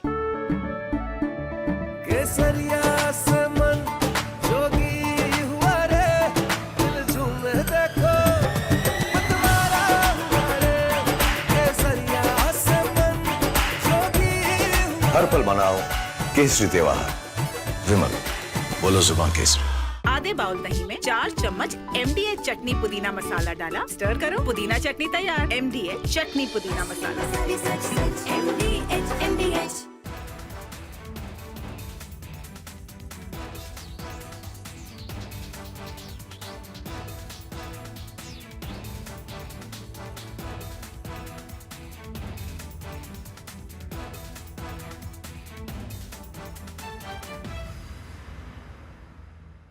One of the only questions people asked us here in the media, and you would go outside of office, and when you meet people in public, at functions, at events, even at home sometimes, they would ask you that question, did we really lose jets? Who lost jets? How many jets did Pakistani Air Force lose? Now, there is a number to it, ladies and gentlemen. For the first time, it's official, and you can't contest these numbers.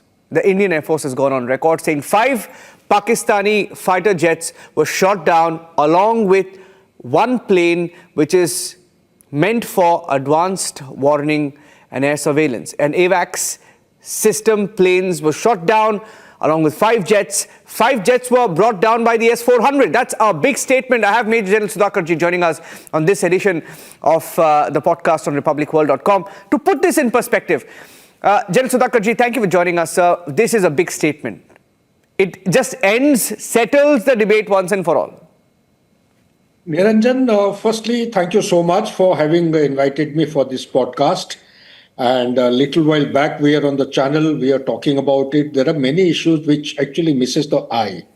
We get, and in fact, the audience doesn't have so much time to glean into the details and go into the finer aspects. It is definitely a big statement. And I'm convinced, as an ex-general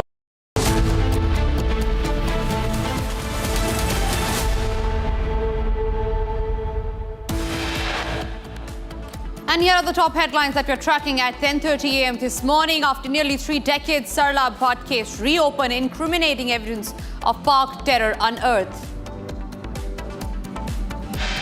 Today we're declaring public safety emergency in the District of Columbia, and Attorney General Pam Bondi, who's fantastic, is taking command of the Metropolitan Police Department as of this moment. Trump issues threats statement, says tariffs have the United States not only financially but also by giving great power over enemies. United States declares Balochistan Liberation Army Majid Brigade as terror groups.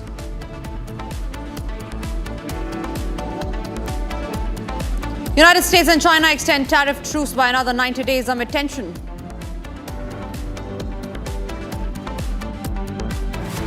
ने अमन की बात की, भारत ने जंग की बात की, लेकिन अगर जंग छेड़ा गया है तो हम शाह अब्दुल लतीफ बिठाई की धरती से मोदी सरकार को बताना चाहेंगे कि हम पीछे नहीं हटते।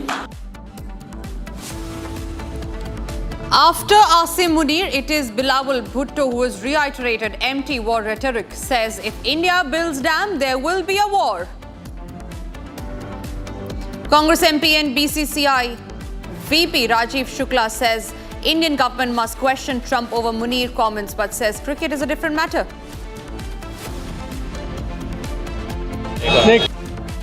भारत सरकार को अमेरिकी सरकार से बात उठानी चाहिए कि आपकी धरती से आधी दुनिया को खत्म कर देने के बयान कैसे जारी हो रहे हैं। उन्होंने उसके बाद भी बात करी कि इसके बावजूद भी क्रिकेट उनके साथ खेला जाएगा। नहीं, क्रिकेट वाली बात अलग है। Karnataka minister ousted over voter list remarks. Upset party now says it's a conspiracy against him.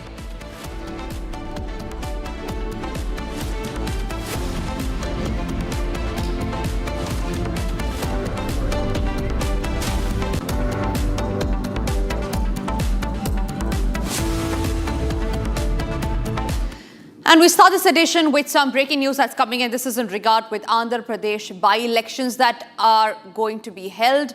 Now, this news is specifically coming from Kadapa, Andhra Pradesh, where the YSRCP State General Secretary SV Satish Reddy has allegedly been under house arrest ahead of the ZPTC by-elections. The YSRCP State General Secretary SV Satish Reddy has alleged that the police and authorities are encouraging ruling party members to ransack the houses of the opposition parties. Reddy further alleged that TDP goons have been allowed to roam freely to go near the polling stations. They have not been allowed the YSRCP agents to go inside the polling booth, slamming the TDP government. Reddy says that this atmosphere has arisen to satisfy the egos and desires of Nara Lokesh, and the Chandrababu Naidu government is like a Dhritarashtra government led by Duryodhana. War of words there over Andhra Pradesh by-elections. Remember, even as we talk, there's a latest breaking news that we are getting in, that the Pulivendula has been tense before the ZPTC by polls. YSRCP has alleged TDP manipulating the elections. Remember what we're talking about here. The Pulivendula is a very strong hold of the Jagan government now. Pulivendula is Jagan's constituency, and after 35 years is where the elections are happening. We're also getting many reactions on that story. Let's listen in. The police and the authorities who are supposed to conduct the elections in a fair manner, they are the first ones to go and encourage the ruling party members to ransack the houses of the opposition parties. They're not allowing the voters to come to the booths. The Gundas, the Telugudesam party Gundas who have gathered in large numbers, they are being allowed freely to go near the polling stations. They have surrendered the houses of YCP cadres. They have not allowed the YCP cadres agents to go inside the polling booth. I don't understand where this country is going to be led to. This atmosphere has arisen because to satisfy the egos and to satisfy the desires of Mr. Lokesh. So this Chandrababu Naidu's government is like a Dhritarashtra government led by Duryodhana. Joining us on the phone line is Jyotsna Tirunagiri, TDP spokesperson. Jyotsna, very good morning to you. The Andhra Pradesh by-elections and the war of words has already started. YSRCP is alleging that there has been a poll manipulation to favour the TDP and that their leaders have been house arrested. However, they have nothing to substantiate these claims. Statement by them, that's the only thing I can say, because I'll tell you one thing. After almost 30 long years, not one, not two, not three, after 30 long years, people of Pulivendula, they are going and participating in free and fair elections that are happening for the ZPTC there, which the YSRCP is unable to digest. That's the reason they come up with all this, stupid statements saying that, they have been house arrested and all. Yes, if you are, if you are trying to obstruct the duties of the election officers, if you are trying to create law and order issues, then definitely you will be taken into this thing so that nothing happens in that particular place and free and fair elections happen. That's the only thing. And it's not just their own people. Even our own MLC, Mr. Rambhupal Reddy, has also been house arrested because the police is doing their duty. The Election Commission is doing their duty as to ensure that there is complete free and fair elections that are happening. And as I said, after 30 long years, people of Pulivendula and Ondimita are coming out to exercise their vote. And also here, even after all this, I can give you thousands of examples where the vehicles have been ransacked by these YSRCP goons, vehicles of people, normal citizens who are going and trying to exercise their votes have been ransacked. Literally, they have been attacked. They have been attacked with rods and, sticks. And they have been stopped from, going to the polling booths. This all is happening. So definitely police is doing their duty, and after 30 years, if the people are expecting freedom for them, and if the people are expecting that they should be coming out of this vicious circle of SRCP and the rule of those particular people, then definitely it should happen, I believe. And all the claims by Mr. Satish Reddy are absolute ridiculous, and I think the only thing is that they are highly frustrated. They know they are going to lose. For sure they are going to lose. So definitely that's the only reason they are making such kind of statements. Nothing more to it. Right, Joseph. Thank you very much for sharing your views on that. Appreciate you joining us here on the Morning Bulletin. And with that, we move on to some other stories that we are tracking. And this one is about how Pakistan leaders have once again resorted to fear-mongering. And all of those, remember, viewers, are nothing but hollow claims. After Asim Munir, it is the former Foreign Minister Bilawal Bhutto who's resorted to war-mongering tactics over the suspension of the Indus Water Treaty, where Bhutto has now said that Pakistan is ready to fight with India after Asim Munir, another hollow and empty threat, war rhetoric being made by Bilawal Bhutto. Listen into that statement.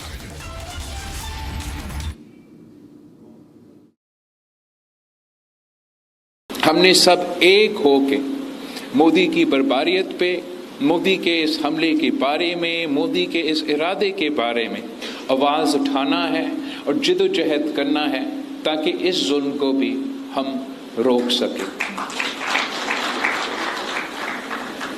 मैं जानता हूं कि आप में इतना ताकत है, इस मुल्क के अवाम में इतना ताकत है कि जंग की सूरत हो तो जंग में भी हम इनका मुकाबला कर सकते हैं और जो आपके 6 के 6 दरिया है वो वापस हासिल भी कर सकते हैं। और अगर ये हमें मजबूर करते हैं, पाकिस्तान ने ये जंग नहीं छेड़ा था। हम हमेशा अमन के बारे में बात करते हैं। जहां दुनिया भर में पाकिस्तान के सफ़ीर पहुंचे, नुमाइंदे पहुंचे, हमने अमन की बात की, भारत ने जंग की बात की। लेकिन अगर जंग छेड़ा गया है तो हम शाह अब्दुल लतीफ़ बिठाई की धरती से मोदी सरकार को बताना चाहेंगे कि हम पीछे नहीं हटते, हम झुकते ही नहीं हैं। और अगर आप सिंधु की तरफ इस किस्म की हमला के बारे में सोचेंगे तो फिर पाकिस्तान के हर सूबे के अवाम आपका मुकाबला करने के लिए तैयार है और ये ऐसे जंग है जो आप ज़रूर हारेंगे।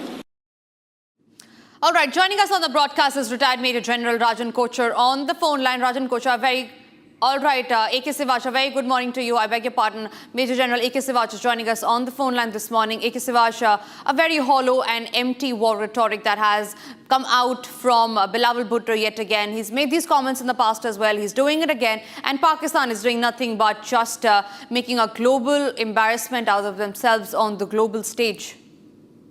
No doubt about it. It is the rhetoric which are coming from Pakistan which are no meaning.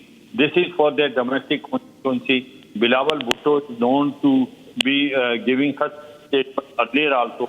It has no meaning. India is not going to get blackmailed by any statement either given by Bilawal Bhutto or Jana Asim Munir from the US soil.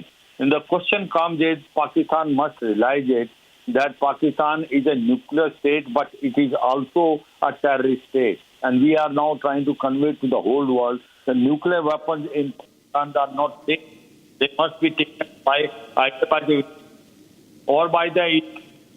The reason is the had passed this state from Florida while having a private dinner that they can use a nuclear weapon against India and they will take 50% of the world with them if they are thinking. This is a very, very irresponsible statement. And in fact, America should take control of that. And it also shows that Pakistan is not in control of their nuclear weapons. And there is a chance of a civil war taking place in Pakistan. And Pakistan nuclear weapons also falling into the hands of a terrorist organization or non-state actors. But having said so, one can say that as on today, Pakistan is really going in a deep crisis because there is a political instability, there is an economic crisis, and the terrorism is increasing manifold in Right, sir.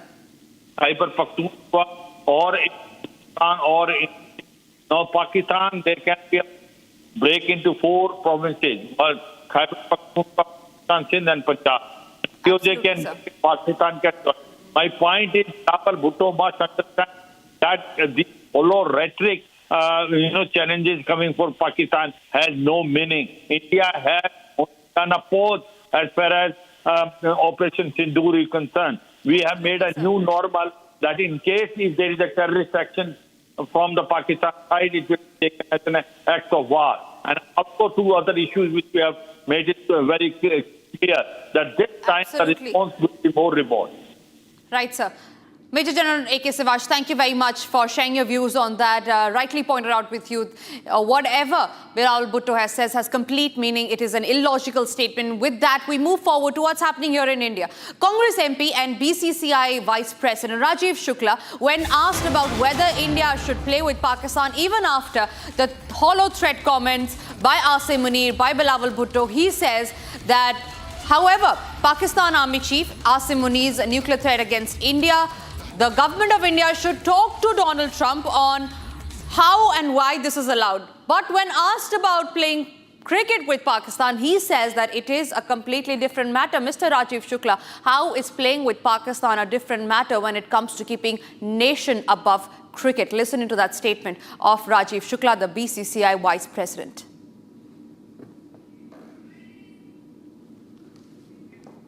ने जो बोला है वो बहुत गलत बोला है और उससे ज़्यादा कि अमेरिकन धरती पर बोला। तो भारत सरकार को अमेरिकी सरकार से बात उठानी चाहिए कि आपकी धरती से आधी दुनिया को ख़त्म कर देने के बयान कैसे जारी हो रहे हैं। उन्होंने उसके बाद भी बात करी कि इसके बावजूद भी क्रिकेट उनके साथ खेला जाएगा। नहीं, क्रिकेट वाली बात अलग है। आपको लगता है सरकार को एक बार जो है पीएम को इस बारे में सरकार को बोलना चाहिए और सरकार को अमेरिकी सरकार से बाकायदे ऑफिशियली उठाना चाहिए इस मुद्दे को। Of the BCCI Vice President, who said that cricket is a completely different matter and that it should not be mixed. However, the nation is asking and nation is posing these tough questions to the BCCI on why play with Pakistan if all they have done all this while is attack India via Pahalgam and then talk about India, threaten India, that too from the soil of the United States. Why is it that BCCI is keeping stunning silence? That's the stern question that the nation is asking, and the BCCI must act. With that, it's time for us to now slip into a short break, but after the break, getting you the details and top voices on how, after nearly 3 decades, Sarla Bhatt's case has been reopened and incriminating evidence of Pak terror has been unearthed. Also coming up after the break, Donald Trump's statement where he says that tariff has given the United States an edge over the enemy.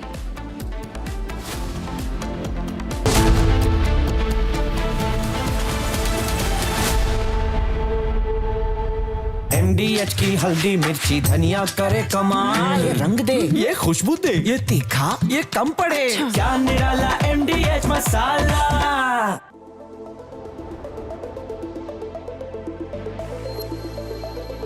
What makes you a legend? Maybe that you're followed by everyone.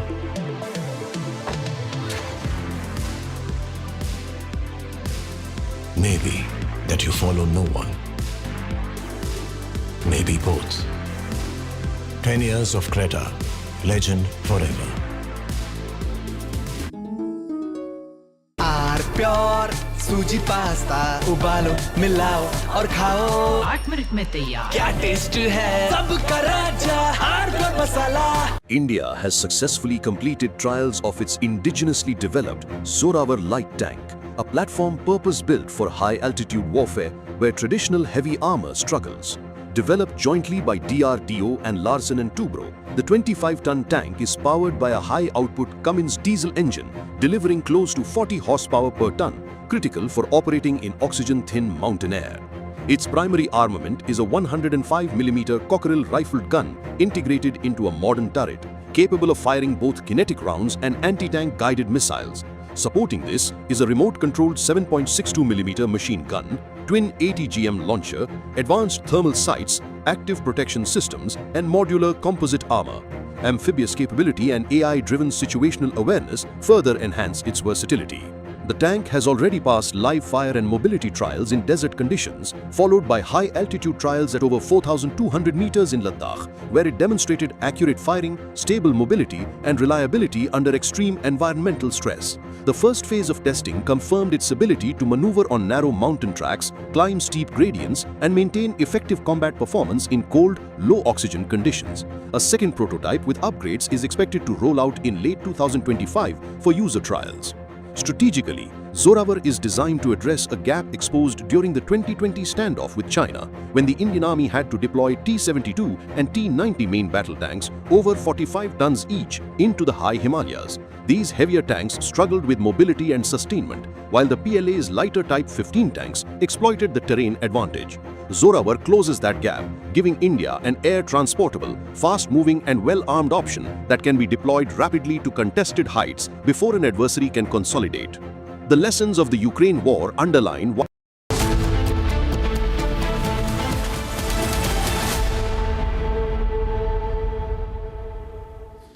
Thank you for staying with Republic, and there's some breaking news that's coming in where we learned rupee has risen to 7 paise to 87.68 against the United States dollar in the early trade. Sensex on Tuesday climbed 66.28 points to 80,670.36. Nifty is up by 42.85 points to 24,627.90 in the early trade. The benchmark BSE Sensex has rallied 746 points to close above the 80,000 mark on Monday, following buying in oil, auto and banking shares amid fresh foreign fund inflow. That might not be a very good news for Donald Trump, but early good morning for Indian markets as Sensex climbs nearly 66.28 points to 80,670.36.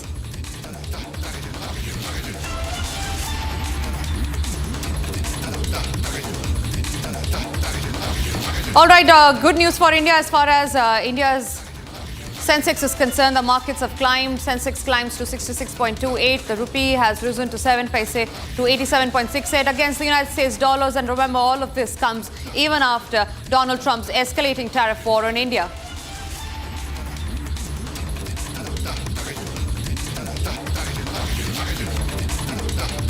Good news for the Indian markets amid Donald Trump escalating his tariff war, the Indian economy growing stronger by each passing day. And this, remember, comes even after Donald Trump had called India's economy, quote unquote, a dead economy. Sensex has climbed. Rupee has risen to 7 paise to 87.6 against the United States dollar. Very good news as far as the Indian markets are concerned. Moving on, after the Supreme Court order, Rajasthan High Court has directed municipal bodies to remove stray dogs from roads. As per the directions of the Supreme Court, in the next 8 weeks, all stray dogs in Delhi NCR region will be rounded up and sent to dog shelters outside the city. The Supreme Court, while giving the order, observed strongly that young children should not fall prey to rabies at any cost and that no sentiments should be involved in carrying out the order. How feasible is this order? Here's a report on that.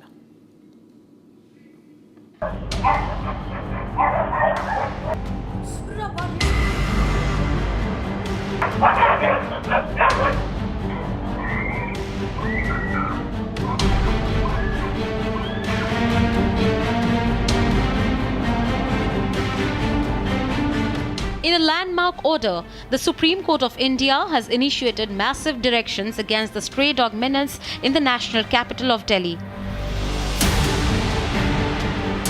In a suo moto case taken up by the bench of Justice J.B. Pardiwala and Justice R. Mahadevan, the Supreme Court observed infants and young children should not fall prey to rabies and that they should be able to move freely without the fear of being bitten by stray dogs.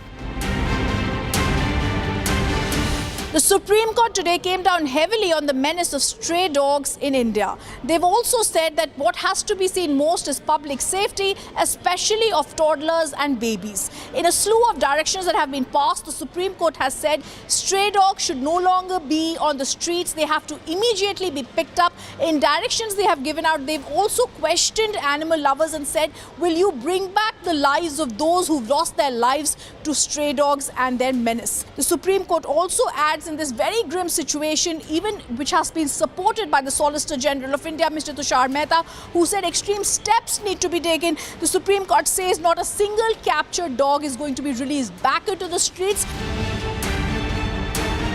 The order of the Supreme Court comes amid a recent spate of dog bites reported across the nation. In another case of dog menace reported in Delhi's Ashok Vihar just a few weeks ago,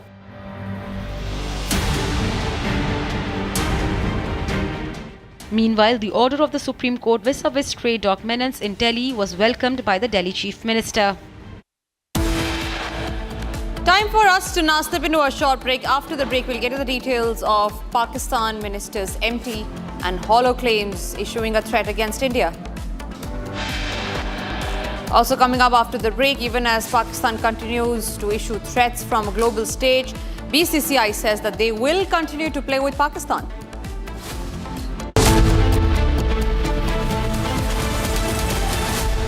दादी के हाथों का जादू और खुशबू से महकता घर, माँ की मुस्कुराहट और खाने की सुगंध। MDH गरम मसाला, क्योंकि हर रिश्ता है स्वाद से जुड़ा।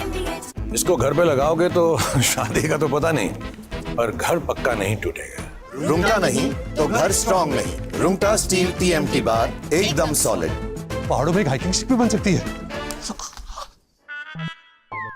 थोड़े में ज्यादा स्वाद, यही तो है इसकी खास बात। वाओ मामा, क्या स्वाद है? अरे मेरे राजा, सबका राजा प्योर मसाला।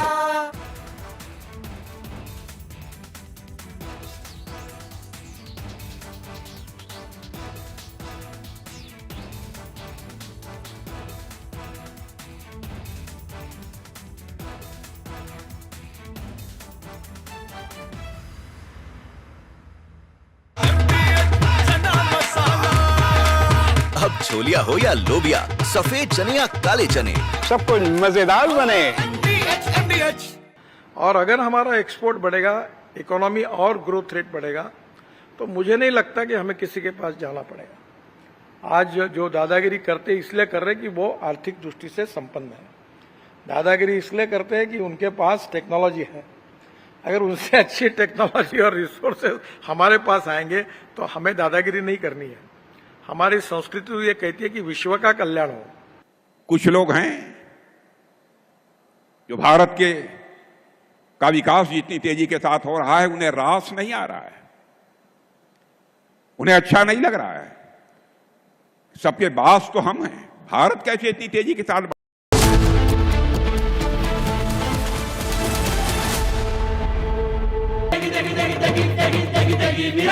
MDH की देगी मिर्च, देगी मिर्च का तड़का, अंग अंग फड़का। MDH की देगी मिर्च।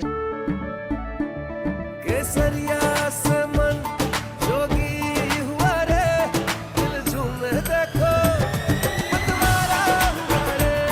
केसरिया से मन जोगी हुआ। हर पल मनाओ केसरी त्योहार। विमल, बोलो जुबान केसरी। आर प्योर सूजी पास्ता, उबालो मिलाओ और खाओ। 8 मिनट में तैयार। क्या टेस्ट है सबका राजा आर pure masala. One of the only questions people asked us here in the media, and you would go outside of office, and when you meet people in public, at functions, at events, even at home sometimes, they would ask you that question, did we really lose jets? Who lost jets? How many jets did Pakistani Air Force lose? Now, there is a number to it, ladies and gentlemen. For the first time, it's official, and you can't contest these numbers. the Indian Air Force has gone on record saying 5 Pakistani fighter jets were shot down along with one plane which is meant for advanced warning and air surveillance. And AWACS system planes were shot down along with 5 jets. 5 jets were brought down by the S-400. That's a big statement. I have Major General Sudhakarji joining us on this edition of the podcast on republicworld.com. To put this in perspective, General Sudhakarji, thank you for joining us, sir. This is a big statement. It just settles the debate once and for all. Niranjan, firstly, thank you so much for having invited me for this podcast.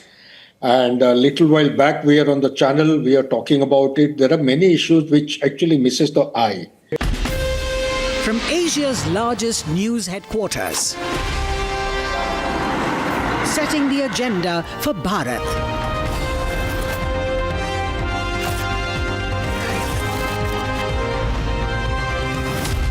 You're watching Republic.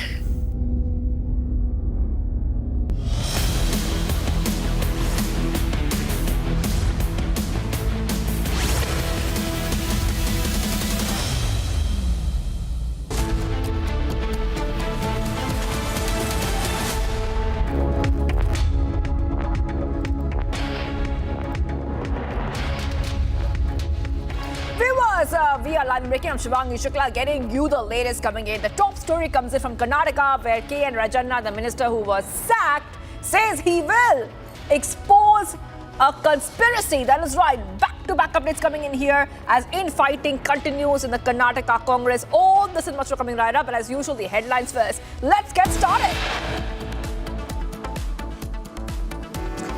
After nearly 3 decades, Sarla Bhatt case reopened, incriminating evidence of Pakistan terror unearthed. The tariffs have helped. It's given us not only the money, it's billions, trillions of dollars of money, but it gives us great power over enemies. We solved 5 wars. Trump issues a fresh statement, says tariffs have U.S. not only financially, but also by giving great power over enemies. US declares Balochistan Liberation Army Majid Brigade as terror group.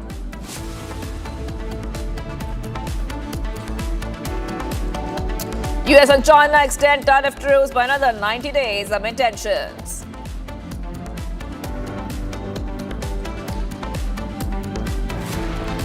ने अमन की बात की, भारत ने जंग की बात की, लेकिन अगर जंग छेड़ा गया है तो हम शाह अब्दुल लतीफ बिठाई की धरती से मोदी सरकार को बताना चाहेंगे कि हम पीछे नहीं हटते। Bilawal Bhutto reiterates empty war rhetoric and says if India builds dams, there will be war. Bharat सरकार को अमेरिकी सरकार से बात उठानी चाहिए कि आपकी धरती से आधी दुनिया को खत्म कर देने के बयान कैसे जारी हो रहे हैं। उन्होंने उसके बाद भी बात करी कि इसके बावजूद भी क्रिकेट उनके साथ खेला जाएगा। नहीं, क्रिकेट वाली बात अलग है। Congress MP and BCCI VP Rajiv Shukla says Indian government must question Trump over Modi comments, but says cricket is a different matter. Karnataka minister ousted after voterless remarks. Upset party now says it is a conspiracy against him.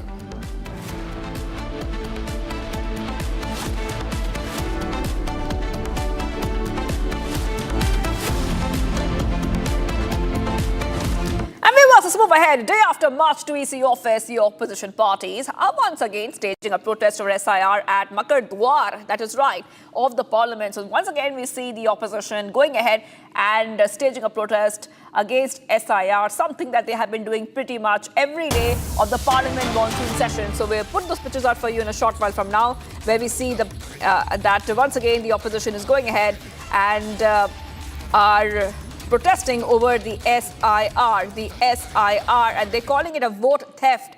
So we have those pictures coming in for you. You can see that top leaders are already there. So we see Priyanka Gandhi, we see Sonia Gandhi, Priyanka Gandhi Vadra, Sonia Gandhi, and other top leaders once again protesting against the SIR. And Mallikarjun Kharge can also be seen them. It's coming after opposition parties marched to EC in New Delhi on Monday, demanding a rollback of the SIR. Let's go ahead and play out what my colleague Harsha has seen from the ground. Right now I'm reporting from Makardwar of the Parliament, and as the monsoon session, this is the third week and the opposition protest still continues. Yesterday after the opposition marched to ECI, now we are witnessing here the opposition protest where they have clearly wore the t-shirts saying Minta Devi, this Minta Devi, and the lady's picture could also be seen in the t-shirts which each and every opposition party leaders are wearing here. There's a 124 years lady whose name is in the electoral rolls, and this is what opposition party leaders are continuously highlighting, that how the name of the people in the electoral roll in Bihar which has been mentioned is not appropriate, and therefore SIR should be quit. Right now we see opposition leaders wearing t-shirts. We see Priyanka Gandhi and also senior opposition party leaders Sonia Gandhi and Mallikarjun Kharge could also be seen here in the protest with the banner, placards, hoardings in their hand. And not only this, yesterday after the protest march till Election Commission of India, Election Commission also stated that what was the presentation given by the opposition leaders and how this issue is a baseless issue and doesn't require to quit SIR. And also they have been stating that there has been response from the election commissioner officer from Karnataka and other states as well who have denied the baseless claims made by opposition party leaders. But right now what we see here is once again today that opposition parties are again stating that vote theft should be completely stopped. Harsha Zanwani for Republic TV from Makardwar. Yes, let's go straight across to Harsha, who's joining us right now. Yes, Harsha, I'm coming across to you. We see once again, this is not the first time or second time or third time. In fact, every single day of the Parliament monsoon session, we see opposition holding these protests. What happened today? Yes, Harsha. Shivangi, this is the fourth week of the monsoon session and opposition demand to quit SIR still prevails. The opposition has been demanding since the day one of the monsoon session that there should be discussion and debate over the special intensive revision, and the government body has been continuously stating that it's not possible because Election Commission of India is a constitutional body, and on the working of Election Commission of India there cannot be a discussion on any of the rules, whether it be rule 267 or whether it be rule 167. In any of the rules there could be no discussion on the working of Election Commission of India. But opposition leaders are adamant. Shivangi, we also know that this year, at the end of this year, there is election in Bihar, and next year there are elections in West Bengal and Tamil Nadu as well. And the opposition leaders believe that this special intensive revision by the Election Commission of India is biased, and several names are added and several names are deleted from the electoral rolls of the people who are the genuine voters. And in Bihar, if we see, there are 65.64 lakh people names which have been deleted from the electoral rolls, and many of these people are still residing in Bihar. They were the voter of Bihar till the last assembly election. So why are they being deleted? And also opposition leaders believe that it is in the behest of the ruling body. The Election Commission of India is working. And also Rahul Gandhi gave a very detailed presentation about 1,11,000 voters in the electoral rolls which are fake, and how this will impact the coming assembly elections in Bihar. And that is the reason why attempt of the march till ECI was carried out by opposition party leaders yesterday. We saw the march where Rahul Gandhi, Priyanka Gandhi, and other opposition parties were leading the march. Many were detained at the Parliamentary Street Thana.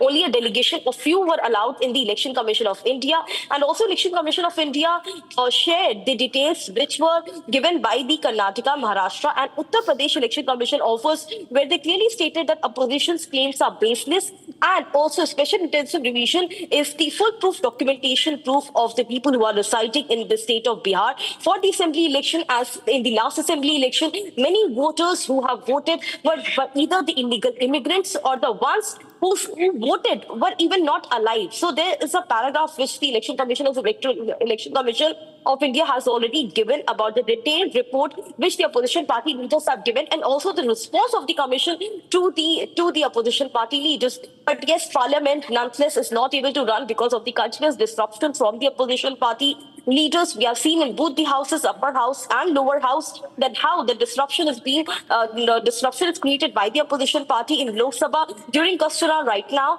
and also in Raj Sabha during the papers laid by the ministers of the standing committees, and how the disruption is continued by the opposition party leaders demanding the discussion over the SIR, and the showdown continues here in the parliament, inside and out, be it inside the house or outside, where every day opposition party leaders could be seen holding the placards and also the banners where they are stating that vote theft should be stopped. All right, Harsha, thank you for getting those details. And we're also getting some reactions coming in. So let's go ahead and play it out. I'm joined by Congress Member of Parliament Manikam Tagore. Mr. Tagore, you all are wearing T-shirt with Minta Devi's face on it. What is it actually symbolizes and why is it? Minta Devi is 120 years old and she's been included as the voter, and the election commission has completely failed. It has become BJP's department. Gyaneshwar Singh and Mr. Rajiv Kumar has completely finished the election commission's integrity. 124 years old lady has been included as first time voter. Okay, we have to, let's go back to Harsha. We have Harsha with us because we are getting all these pictures coming in, and once again we see that the opposition Congress as well creating huge ruckus. And Harsha, if you're there, okay, we'll go to Harsha in a short while from now, but the Parliament Monsoon Session, day 17, already seeing a lot of updates in terms of what the opposition is doing, staging a protest in Parliament. Already we see that the Congress MP Randeep Singh Surjewala has submitted a notice in the Rajya Sabha under Rule 267 seeking the suspension of House's scheduled business to discuss what he describes as a serious concern over the integrity of India's electoral processes. And we'll try to get you more updates in terms of what we can expect next on that. But remember, this is coming in as we are tracking the Parliament monsoon session very closely. Let's go ahead to some of the other stories we're tracking here on Republic TV. And just hours after being dropped, I repeat, hours after being dropped from the Karnataka cabinet, K.N. Rajanna has now alleged a huge conspiracy behind his dismissal. Speaking as a former minister, Rajanna says that he knows who is behind the plot and will reveal the details in the coming days. He added that he will personally go to Delhi to convince Rahul Gandhi and clear what he calls misconceptions. So that is what he's saying right now, viewers. Back-to-back updates coming in here on Republic TV, and one more case of infighting within the Congress. Karnataka Minister K.N. Rajanna was ousted by the Congress.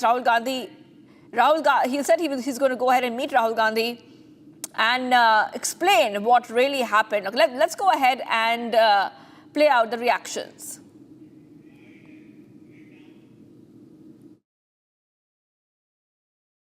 ಯಾವುದೇ ವಿವರಗಳನ್ನು ಕೂಡ ನಾನು ಹೇಳಲಿಕ್ಕೆ ಹೋಗೋದಿಲ್ಲ. ಈ ಒಂದು ರಾಜೀನಾಮೆ ಅಥವಾ ವಜಾ ಮಾಡಿರ್ತಕ್ಕಂಥದ್ದು ಅಥವಾ ಕೈ ಬಿಟ್ಟಿರ್ತಕ್ಕಂಥದ್ದು ಯಾವುದೇ ಪದ ನೀವು ಹೇಳಿದ್ರೂ ಕೂಡ, ಆದರೆ ಇದ್ರ ಹಿಂದೆ ಒಂದು ದೊಡ್ಡ ಷಡ್ಯಂತ್ರ, ಪಿತೂರಿ ಎಲ್ಲ ಇದೆ.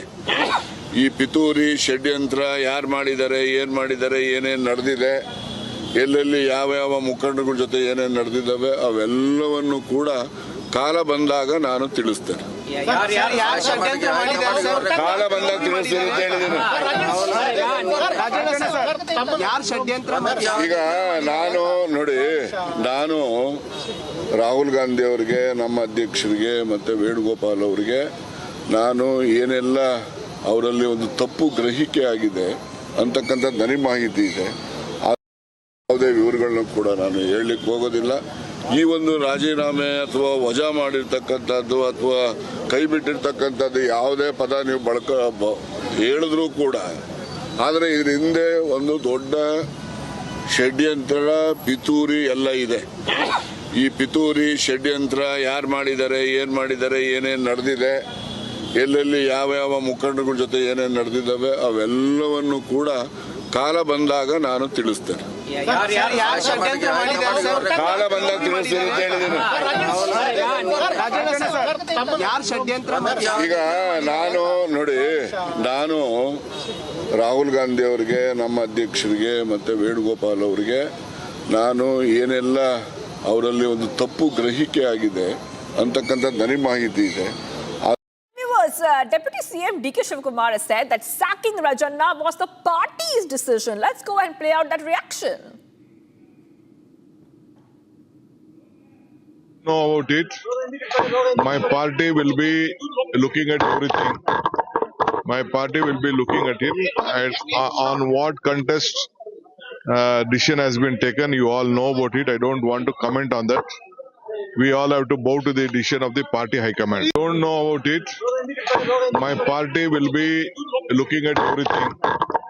My party will be looking at it and on what contest decision has been taken. You all know about it. I don't want to comment on that. We all have to bow to the decision of the party high command. Don't know about it. My party will be looking at everything. My party will be looking at it and on what contest decision has been taken. You all know about it. I don't want to comment on that. We all have to bow to the decision of the party high command. Don't know about it. My party will be looking at everything. My party will be looking at it and on what contest decision has been taken. You all know about it. I don't want to comment on that.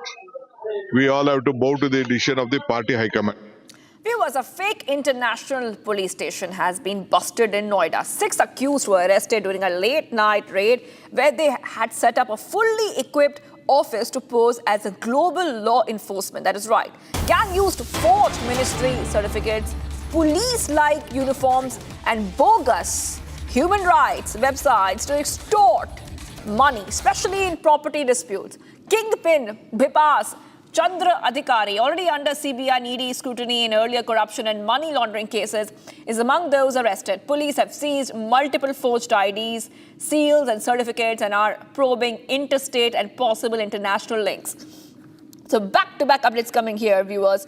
And I have with us Akhil joining us right now. Okay, let's go to Akhil. Akhil, it's a fake police station run by some people from West Bengal. That is what we know so far. Do we know more about who these people are from West Bengal who were running this fake police station? Well, that's right, Shivangi. If you see in the recent past, what we have seen that there was a fake embassy that was busted by the UPSTF police in Ghaziabad. And now what we are seeing that there's a fake police station as well that has been formed in Noida.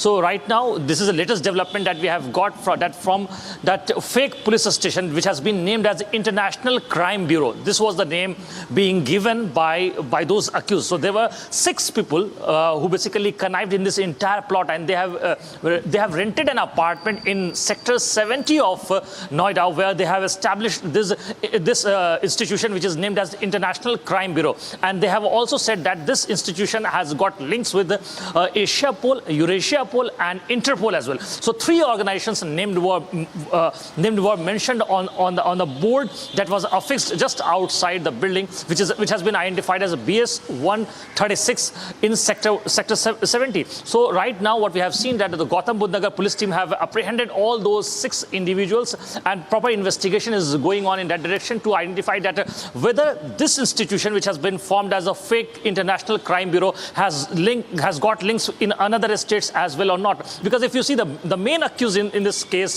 who has been identified as Vibhas Adhikari, he was a former block president of TMC as well. So right now, the police team is trying to connect the dots that whether this person who hails from West Bengal's Birbhum district and 5 other accused, they also hails from Birbhum district. So did they also establish some kind of International Crime Bureau in West Bengal or not? So right now, the Gautam Budh Nagar police team is constantly in touch with the Bengal police team to basically unearth this gang which has been duping people and basically running that fake International Bureau, in which what we have seen that the police team has also seized several incriminating documents, fake stamps, approximately 43,000 of cash, and apart from that, different files of International Crime Bureau in the name of which has been basically misguiding people and luring money from those people under the garb of International Crime Bureau in Gautam Budh Nagar. All right, thank you for joining us with all those details. I will be coming back to you, Akhil, for more on this story. I really have to move ahead right now to some of the other stories we're tracking here on Republic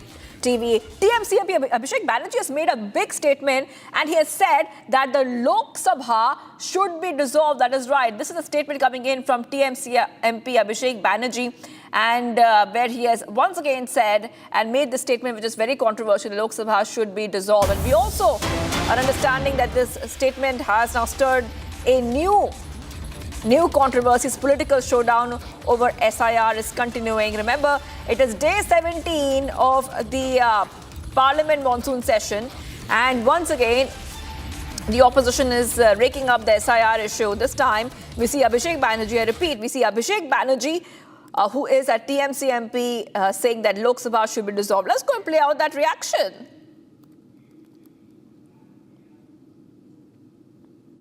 कल जो हुआ दिल्ली में लोकतांत्रिक तरीके से, शांतिपूर्ण तरीके से 300 सांसद ऑपोजिशन के, और इनमें बहुत सारे महिला सांसद भी थे, इनको जिस तरीके से दिल्ली पुलिस ने धक्का दिया, इनके साथ बर्ताव किया, इनको रोका, ये स्पष्ट दिखाता है, दर्शाता है कि इलेक्शन कमीशन, चुनाव आयोग डरा हुआ है। इनके पास हमारे सवाल के कोई जवाब नहीं है। अगर वोटर लिस्ट में कोई भी इरेगुलरिटी है तो भाई लोकसभा डिसॉल्व होनी चाहिए। आप लोकसभा डिसॉल्व करिए, पूरा देश में एसआईआर करिए, कोई दिक्कत नहीं है।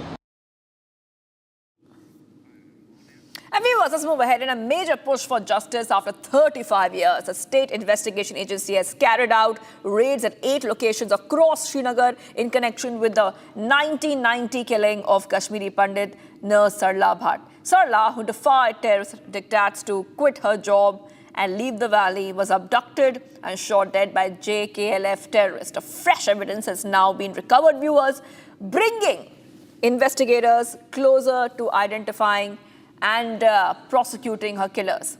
Yasin Malik's house is also being searched by the SIA in connection with the brutal Sarla Bhatt murder case, viewers. So we are getting these back-to-back updates coming in here on Republic TV. We see the Jammu and Kashmir State Investigation Agency is raiding 8 locations, multiple locations across central Kashmir while investigating the Sarla Bhatt case. Let's go straight across to a guest who's joining us right now. We have with us Mr. Ashwani Bhatt, Kashmiri activist, joining us here on Republic TV. Thank you for joining us here, Mr. Bhatt. You know, this is a big milestone in terms of justice for Kashmiri Pandits who were forced to flee, who were forced to convert. They left in large numbers. Do you think the reopening of the Sarla Bhatt murder case is a turning point when it comes to justice? Yeah, look, this is a travesty of justice. For the last 36 years, the butcher of Kashmiri Hindus, the fountainhead of the exodus and genocide of Kashmiri Hindus, has been running free. It's only been a few years that he's in jail, but he should have been hanged by his neck long time back.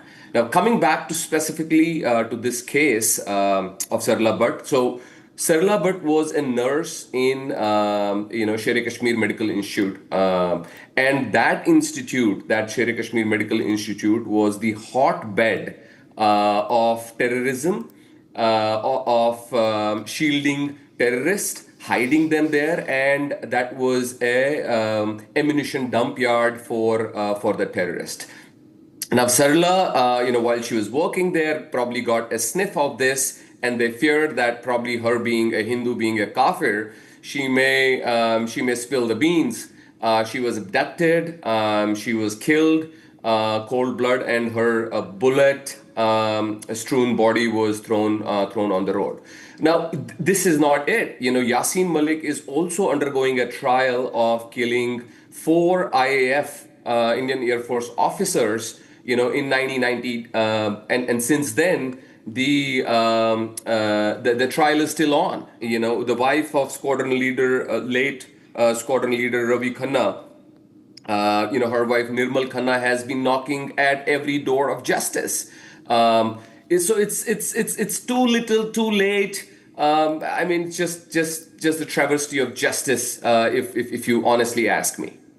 All right. Okay, thank you for joining us there, Mr. Bhatt, Kashmiri activist. As we see that this justice after 35 years, Sarla Bhatt murder case has been reopened, raids are underway. We're getting some reactions coming in. Let's play them out. The brave daughter of Kashmir, Sarla Bhatt, who defies the threats of Pakistani terrorists in 1990. On 19th of April 1990, she was abducted, and later on, she was murdered by the Pakistani terrorists. The JKLF terror outfit then claimed the death of Sarla Bhatt. Her body was found with multiple bullet injuries. Whole Jammu and Kashmir, whole India was demanding justice with the family of late Sarla Bhatt. After 35 years, the case of gruesome killing of Sarla Bhatt is again opened. The state investigating agencies started investigation. SIA raided multiple places in Kashmir, including the residence of Yasin Malik, who was then the JKLF chief, a terror outfit.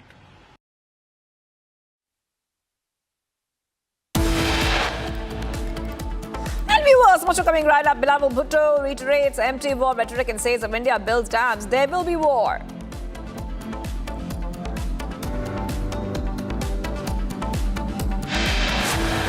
Congress MP and BCCI VP Rajiv Shukla says Indian government must question Trump over Munir comments, but says cricket is a different matter altogether. Stay tuned. We are live and breaking.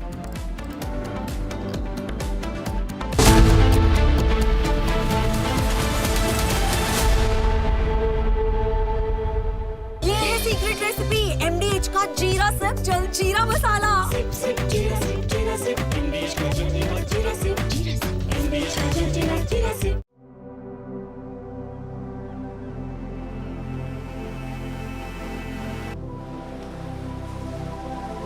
Being a legend means reaching a point where no one else has.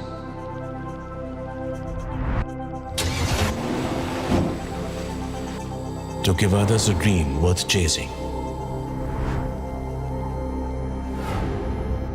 10 years of Creta, legend forever. थोड़े में ज्यादा स्वाद यही तो है इसकी खास बात। वाओ मामा क्या स्वाद है? अरे मेरे राजा। सबका राजा आरती और मसाला।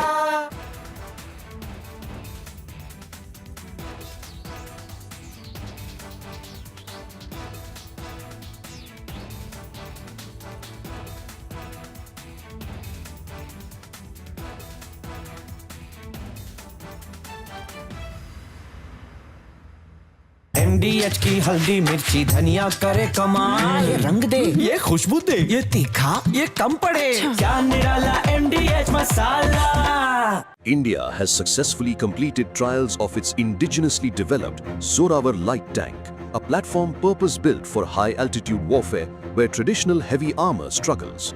Developed jointly by DRDO and Larsen & Toubro, the 25-ton tank is powered by a high-output Cummins diesel engine, delivering close to 40 horsepower per ton, critical for operating in oxygen-thin mountain air. Its primary armament is a 105mm Cockerel rifled gun integrated into a modern turret, capable of firing both kinetic rounds and anti-tank guided missiles. Supporting this is a remote-controlled 7.62mm machine gun, twin 80GM launcher, advanced thermal sights, active protection systems, and modular composite armor. Amphibious capability and AI-driven situational awareness further enhance its versatility.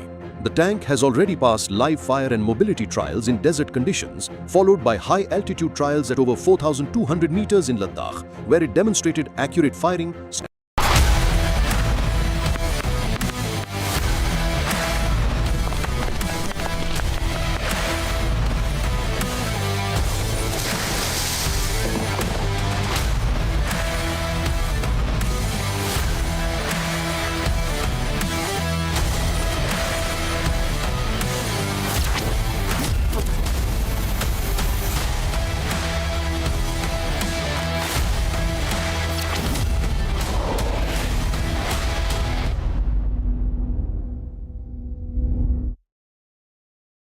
Pure सूजी pasta उबालो मिलाओ और खाओ 8 minute में तैयार क्या taste है सबका राजा hardcore मसाला केसरिया से मन जोगी हुआ रे दिल झूमे देखो मतवारा हुआ रे केसरिया से मन जोगी हर पल मनाओ केसरी त्योहार विमल बोलो जुबान केसरी आधे बाउल दही में 4 चम्मच MDH चटनी पुदीना मसाला डाला स्टर करो पुदीना चटनी तैयार MDH चटनी पुदीना मसाला MDH और अगर हमारा एक्सपोर्ट बढ़ेगा इकोनॉमी और ग्रोथ रेट बढ़ेगा तो मुझे नहीं लगता कि हमें किसी के पास जाना पड़ेगा। आज जो दादागिरी करते इसलिए कर रहे कि वो आर्थिक दृष्टि से संपन्न है, दादागिरी इसलिए करते हैं कि उनके पास टेक्नोलॉजी है। अगर उनसे अच्छी टेक्नोलॉजी और रिसोर्सेज हमारे पास आएंगे तो हमें दादागिरी नहीं करनी है। हमारी संस्कृति तो ये कहती है कि विश्व का कल्याण हो। कुछ लोग हैं जो भारत के का विकास जितनी तेजी के साथ हो रहा है उन्हें रास नहीं आ रहा है, उन्हें अच्छा नहीं लग रहा है। सबके बास तो हम हैं, भारत कैसे इतनी तेजी के साथ बढ़ रहा है। लेकिन बहनों भाइयों, भारत जितनी तेजी के साथ आगे बढ़ रहा है, मैं पूरे विश्वास के साथ कहता हूं कि भारत को अब दुनिया की कोई ताकत विश्व की एक बड़ी शक्ति बनने से रोक नहीं सकती है। राष्ट्र सर्वोपरि है और अभी तो देश में जिन जिन विषयों पर चर्चा हो रही उसका नाम न लेते हुए विश्व में हम अनेक प्रकार की समस्याओं का सामना भी कर रहे हैं और इन सब समस्या का उपाय एक ही है, वो है साइंस एंड टेक्नोलॉजी, नॉलेज। अगर इस क्षेत्र में नॉलेज जो पावर है उसका उपयोग हम करेंगे और कर रहे हैं तो मुझे लगता है दुनिया झुकती है, झुकाने वाला चाहिए। ये हमारे देश की इम्पोर्टेंट महत्वपूर्ण बात है। एक इम्पोर्टेंट चीज है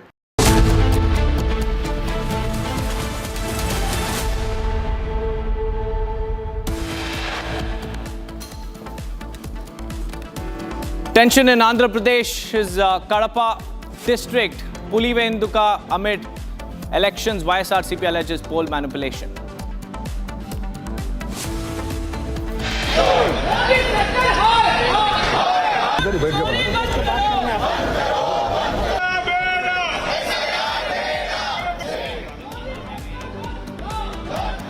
Disruption over SIR continues in the parliament. Opposition stages protest. Kong sources reveal the full inside story of ministers sacking. Say Rahul Gandhi asked for Rajana to be sacked. After nearly 3 decades, Sarla Bhatt case reopened, incriminating evidence of Pak terror unearthed. US and China extend tariff truce by another 90 days amid tensions.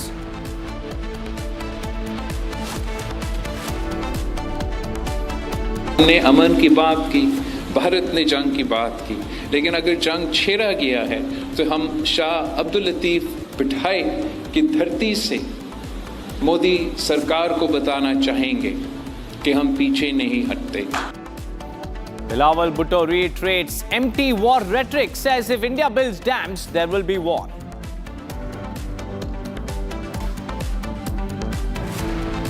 Bharat सरकार को अमेरिकी सरकार से बात उठानी चाहिए कि आपकी धरती से आधी दुनिया को खत्म कर देने के बयान कैसे जारी हो रहे हैं। उन्होंने उसके बाद भी बात करी कि इसके बावजूद भी क्रिकेट उनके साथ खेला जाएगा। नहीं, क्रिकेट वाली बात अलग है। Congress MP and BCCI VP Rajiv Shukla says Indian government must question Trump over Munir comments, but says cricket is a different matter.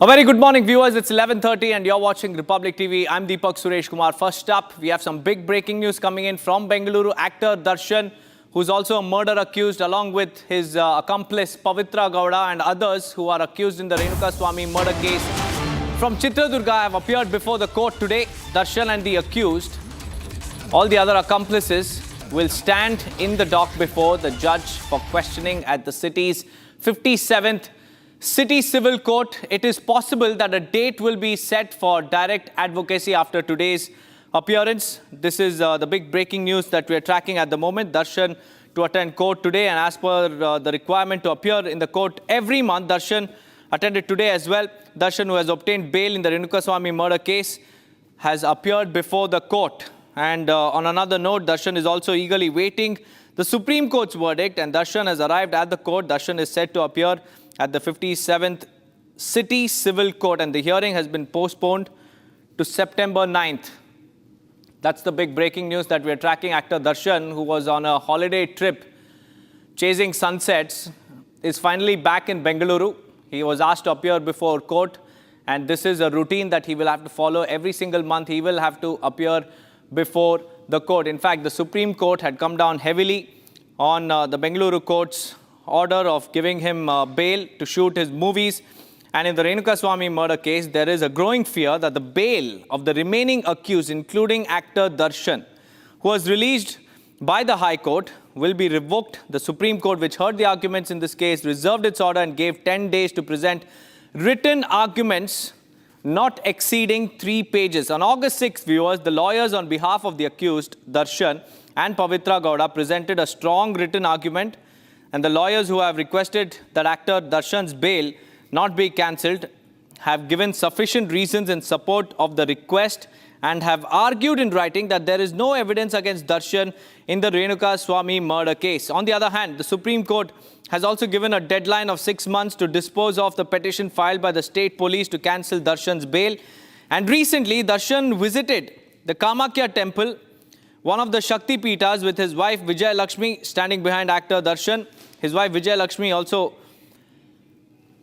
supported him, and Vijay Lakshmi is the one who had posted a mysterious social media post against Ramya on her Instagram and had even given a counter, and Ramya had alleged that Darshan's fans went after her, and she had also filed a complaint saying that the fans threatened to rape her and also kill her.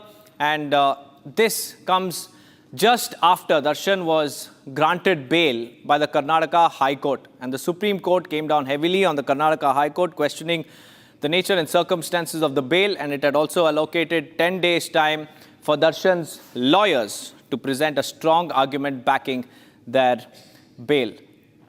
Moving on, viewers, the bypolls in Pulivendula and Vontimitta ZPTC have sparked political tension in Andhra Pradesh, with the ruling TDP keen to wrest the area considered the citadel of YSRCP leader YS Jagan Mohan Reddy, who's also the former Chief Minister. Pulivendula is not only Reddy's assembly constituency, but also his family bastion. And the TDP's attempt to win the seat has evoked strong reactions from YSRCP Supremo, who accused the ruling party of resorting to unfair means and trying to rig the elections.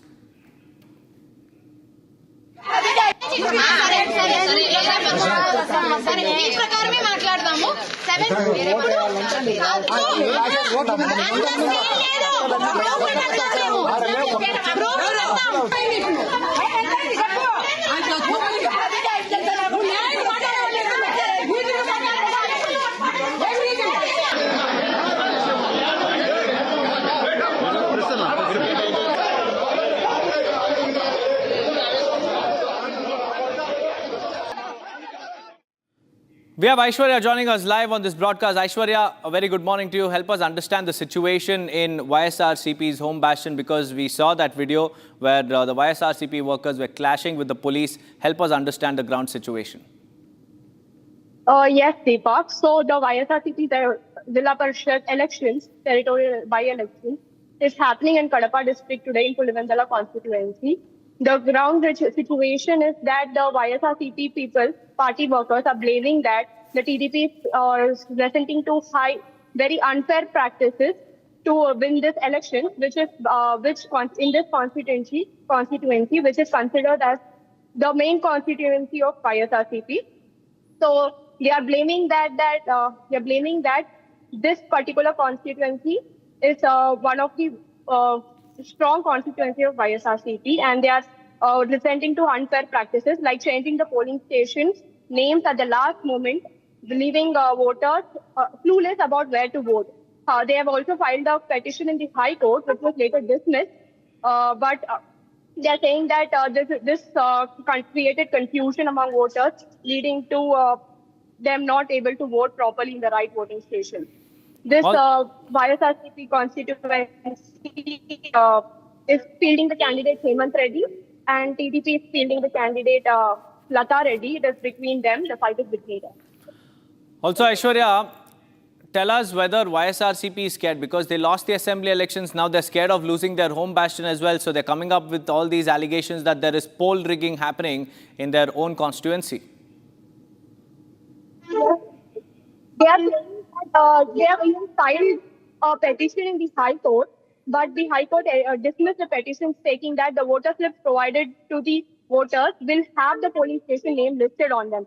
So it is clear that YSRCP are blaming TDP because they fear that they might lose this elections as well, and it might lose their grip in Andhra Pradesh and in their own constituency, that is Kadapa. Right, Aishwarya, thank you for joining me with those details. Let's shift our focus to another breaking news that we're tracking. Viewers, Air India has submitted its response to the Ministry of Civil Aviation on orders given to Boeing. Air India in its statement stated that from 2022 to 2025, after privatization of Air India, 170 aircrafts order was placed with Boeing, and this order was worth $25.8 billion. Now remember, just yesterday, India put Boeing on notice. Every single deal, every single aircraft, every engine and every spare part that was imported, that was supplied by Boeing has been mentioned.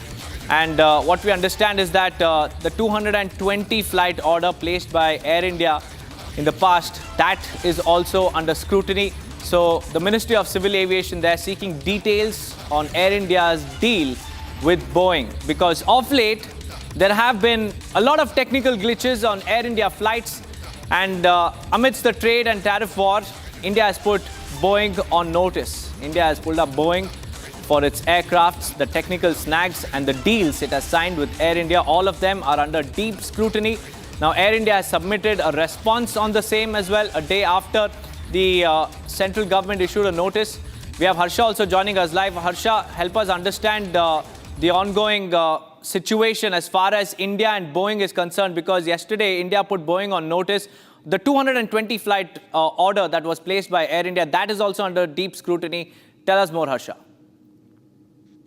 Yes, Deepak, you rightly pointed out, and it has to do everything with right now the situation between India and US regarding the tariff. As we clearly asked, what we are witnessing is that every day there's some or the other statement from Trump on the tariff, and the tariff war is not stopping at all. And again, there's a statement from our country also that we are not going to succumb to any pressure mounting from the side of the US. And not to forget this Boeing company is the United States company, and the Air India AI 171 crash, the Boeing which was used, it was also given to Air India by the Boeing company. And also now we have gotten to know that yesterday Ministry of Civil Aviation sought from Air India the response regarding the procurement of the aircraft which they have done with the Boeing company, regarding the engine parts, regarding the spare parts, and each and every detailing of the parts which Boeing will be giving to Air India and what the order has been placed with the Boeing company. So now we have gotten to know that the Air India has submitted the response with the government, with the Ministry of Civil Aviation, until now from 2022 to 2025,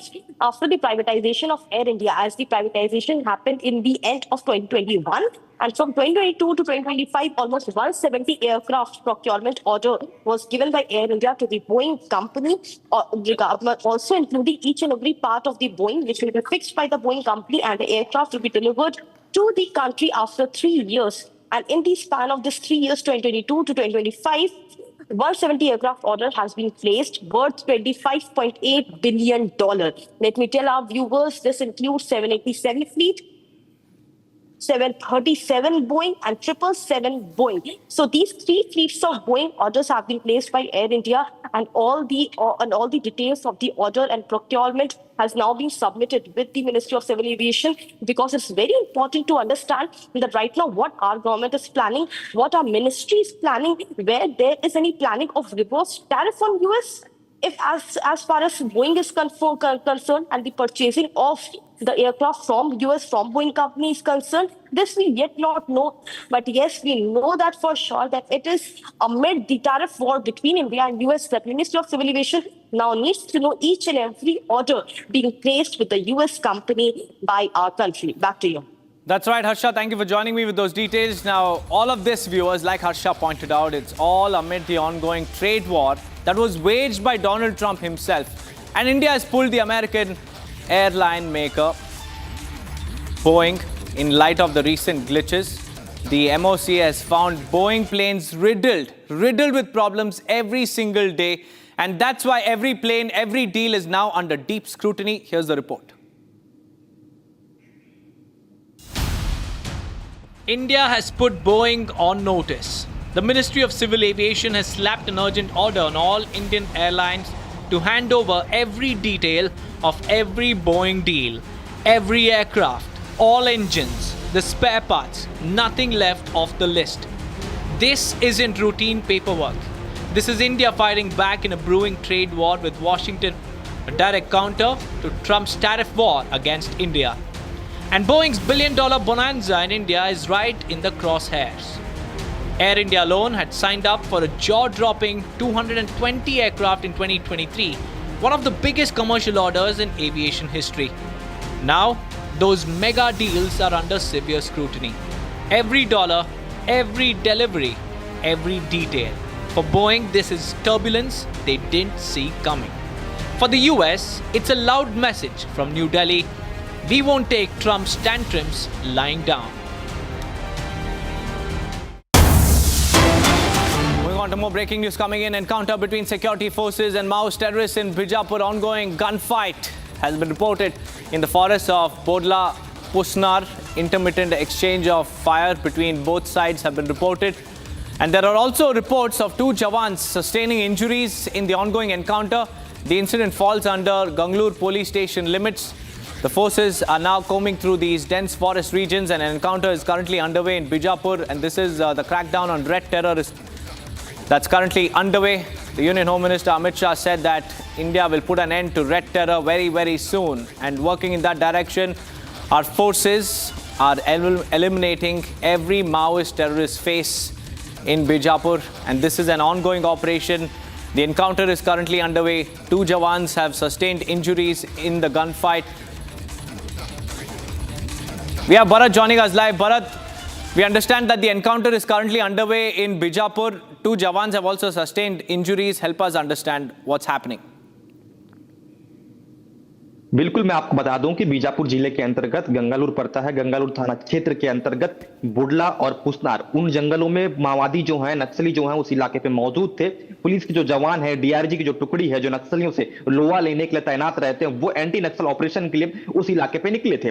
Pusnar के इलाके की अगर बात की जाए, उस पूरे इलाके पे एक समय नक्सलियों की हमेशा आमद हुआ करती थी। कई बार उस पूरे इलाके पे मुठभेड़ भी हुई है। तो जिसके तर्ज पे एक तरीके से पुलिस को भी सूचना मिलती है कि उस इलाके पे जो नक्सली हैं बड़ी संख्या में मौजूद है, जिसकी सूचना में पुलिस उस इलाके पे निकलती है और लगातार जो फायरिंग है पुलिस और माओवादियों के बीच में देखने को मिलती है। रुक रुक के फायरिंग चल रही थी। जिस तरीके से जो खबर है वो बाहर निकल के आ रही थी, पुलिस और नक्सलियों के बीच में लगातार जो फायरिंग है वो चल रही थी, लेकिन रुक रुक के फायरिंग चलना शुरू हो चुकी थी। इसी बीच में 2 जो हमारे जवान हैं वो जख्मी हो गए हैं, जिनको इवैक्यूएट करके जो बेहतर उपचार के लिए छत्तीसगढ़ की राजधानी रायपुर रिफर कर दिया गया है। हालांकि उनका उपचार उस पूरे इलाके पे चल रहा है, राजधानी में उपचार चल रहा है। वहीं उस पूरे इलाके से संभावित ये बताई जा रही है कि बड़ी कैजुअलिटी नक्सलियों को हो सकती है, क्योंकि बड़ी संख्या में नक्सलियों की मौजूदगी थी। जिस तरीके से पुलिस के अधिकारियों ने जानकारी दिया है, जिसके तर्ज पे अगर बात की जा रही है, तो बड़ी संख्या में जो माओवादी हैं उनकी कैजुअलिटी की भी बात की जा रही है। लेकिन अभी ये पुष्टि नहीं किया गया है कि कितने जो नक्सली मारे गए हैं, कितने नक्सलियों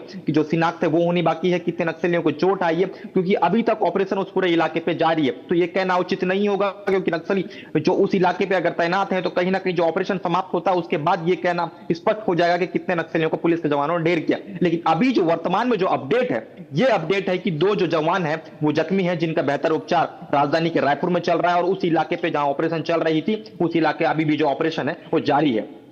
वहीं बात की जाए 31 मार्च 2026 का जो डेडलाइन अमित शाह ने जो तय किया है देश के गृह मंत्री ने, जिसके तर्ज पे ही लगातार जो ऑपरेशन है वो चल रहे हैं। बारिश का समय हो, बारिश में भी जो जवान है वो थमने का नाम नहीं ले रहे हैं। यहां भी एक वजह देखा जा रहा है जिसकी वजह से लगातार जो मुठभेड़ है उन इलाकों पे चल रही है, जिन इलाकों पे बरसात के समय पहुंचना मुश्किल होता था, जद्दोजहद होती थी, उस इलाके पे भी जवान अब पहुंच रहे हैं। लगातार जो ऑपरेशन है वो चल रही है। इस पूरे विषयों पर बीजापुर एसपी जो डॉक्टर जितेंद्र यादव है, उनका जिस तरीके से मीडिया को लेके जो खबर बाहर निकल के आई थी कि जिस तरीके से ऑपरेशन चल रहा है, ऑपरेशन समाप्त होने के बाद विस्तृत जानकारी जो है आपको दी जाएगी। तो कहीं ना कहीं जो ऑपरेशन है एक बड़ा ऑपरेशन देखा जा रहा है। जी बहुत बहुत धन्यवाद भरत जी हमारे साथ जुड़ने के लिए। With that viewers, let's slip into a quick look at the top stories from across the nation in Bharat in 2 minutes.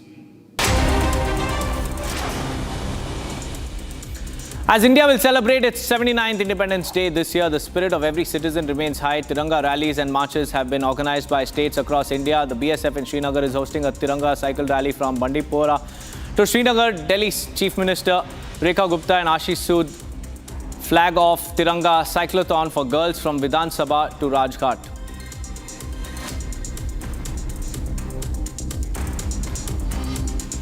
As rainfall plagues multiple states in India, flood-like situation has arisen in lower Assam due to an increase in the water level of the Janali River, which flows south along the border between Assam and West Bengal. Residents around the area can be seen in knee-deep waters.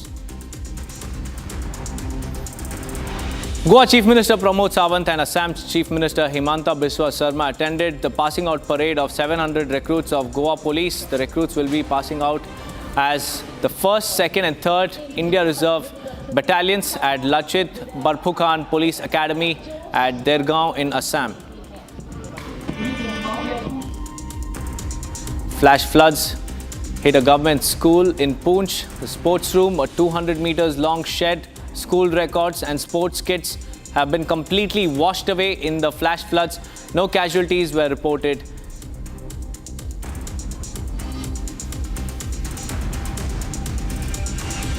Operation Alert has been started in Rajasthan. During this operation, the border management will be at high alert and will try to rehearse and improve drills. These drills will be rehearsed to prepare for better border management of upcoming challenges. The Border Security Force will evaluate all inputs coming across the border to monitor all possible threats and neutralize them.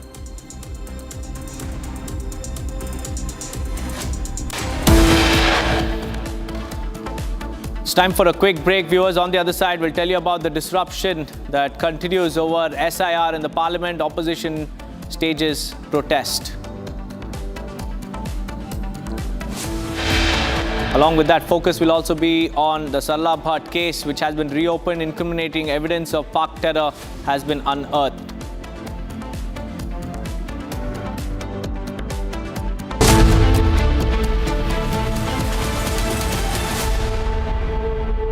थोड़े में ज्यादा स्वाद, यही तो है इसकी खास बात। वाओ मम्मा, क्या स्वाद है? अरे मेरी राजा, इसको घर पे लगाओगे तो शादी का तो पता नहीं, पर घर पक्का नहीं टूटेगा। रुंगटा नहीं तो घर स्ट्रॉन्ग नहीं। रुंगटा स्टील TMT बार एकदम सॉलिड। पहाड़ों में एक हाइकिंग शिप भी बन सकती है। दादी के हाथों का जादू और खुशबू से महकता घर, माँ की मुस्कुराहट और खाने की सुगंध। MDH गरम मसाला, क्योंकि हर रिश्ता है स्वाद से जुड़ा।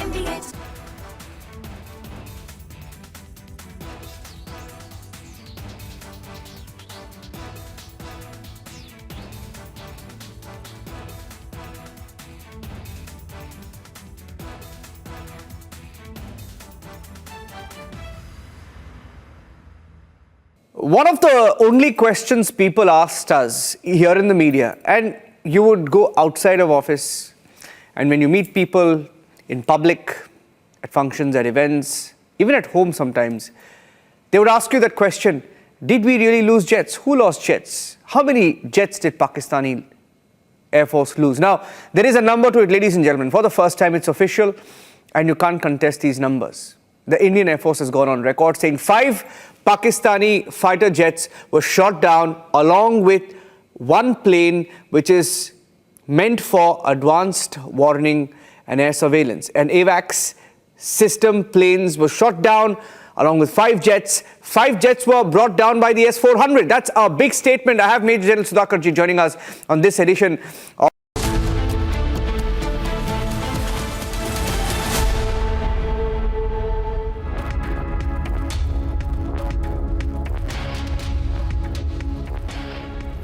Welcome back, viewers. Let's now get to the inside story of what really happened before Rajanna was asked to resign as the minister. Top Congress sources have revealed the story behind CN Rajanna's removal from the Karnataka cabinet because they revealed the full inside story of the minister's sacking.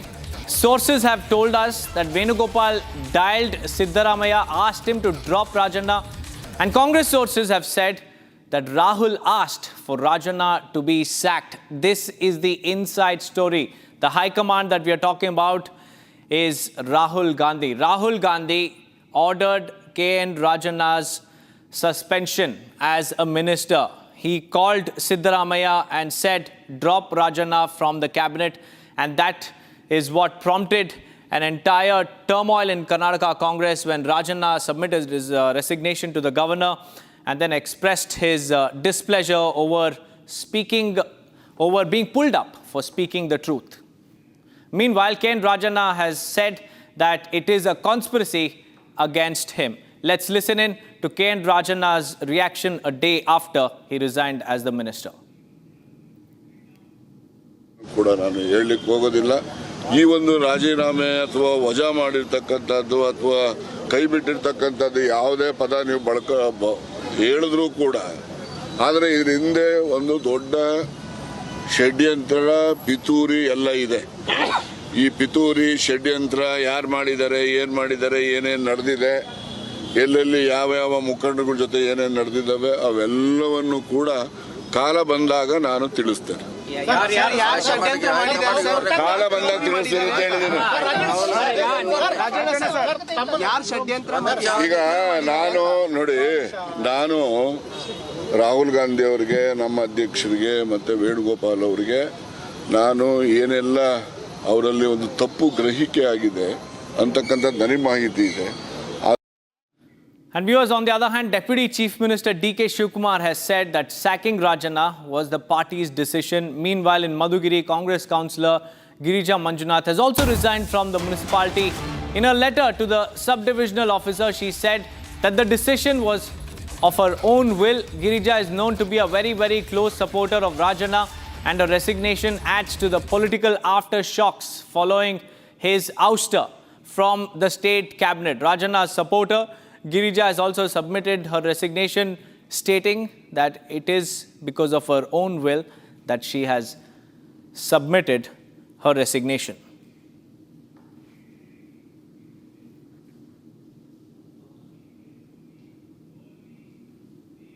Don't know about it. My party will be looking at everything. My party will be looking at it on what contest decision has been taken. You all know about it. I don't want to comment on that. We all have to bow to the decision of the party high command. Don't know about it. My party will be looking at everything. My party will be looking at it on what contest decision has been taken. You all know about it. I don't want to comment on that. We all have to bow to the decision of the party high command. Don't know about it. My party will be looking at everything. My party will be looking at it on what contest decision has been taken. You all know about it. I don't want to comment on that. We all have to bow to the decision of the party high command. Don't know about it. My party will be looking at everything. My party will be looking at it on what contest decision has been taken. You all know about it. I don't want to comment on that. We all have to bow to the decision of the party high command. Meanwhile, viewers, the BJP is demanding answers from the Congress government, specifically from Siddaramaiah, because Rajanna is his close aide. Listen into BJP reactions. The true color of Congress party and Rahul Gandhi has been exposed yesterday after he sought the suspension of Rajanna from the cabinet. Today, Bharatiya Janata Party, we are demanding the answers from Chief Minister Siddaramaiah on the floor of the House, because Rajanna is he was a cabinet minister. When assembly session is on, if he has been dropped from the cabinet, if he is suspended from the cabinet, it's the responsibility of the Chief Minister Siddaramaiah to answer the House. Hence BJP as well as JDS, we demand answers from Chief Minister. Rajanna has been claiming conspiracy against him from last couple of months. He has spoken on this on umpteen number of occasions, but he has to come out with the truth. Who conspired and what went wrong, why he was thrown out of the cabinet. So definitely he needs to give a lot of explanation, as well as Chief Minister also. It's time for a quick break. Viewers, on the other side, disruption over SIR continues in Parliament. Opposition continues to stage protest. Stay tuned for more.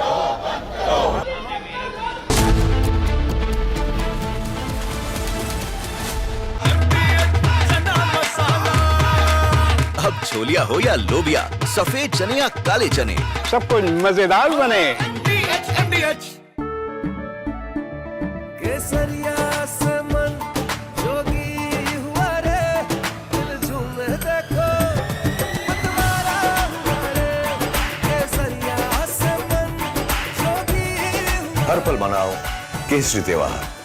विमल, बोलो जुबान Kesari.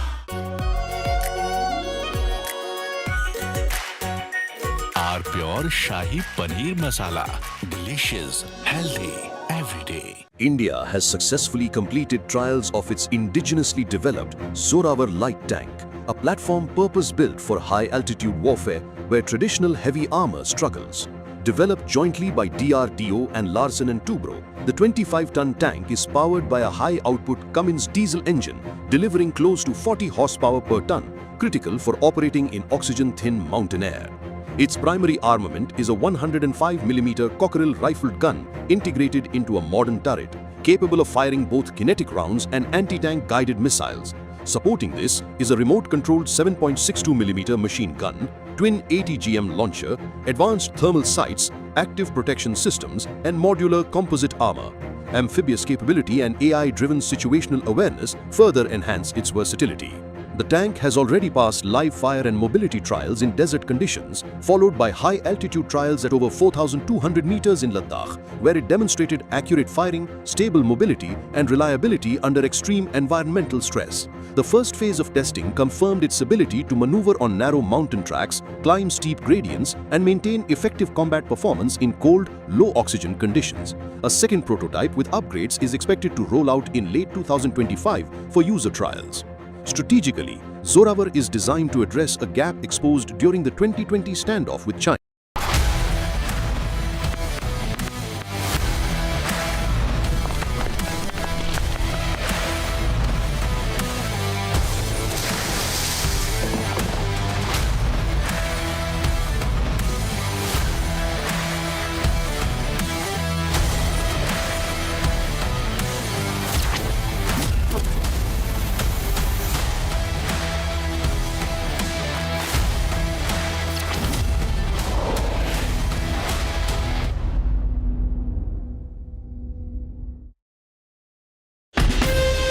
From Asia's largest news headquarters, setting the agenda for Bharat.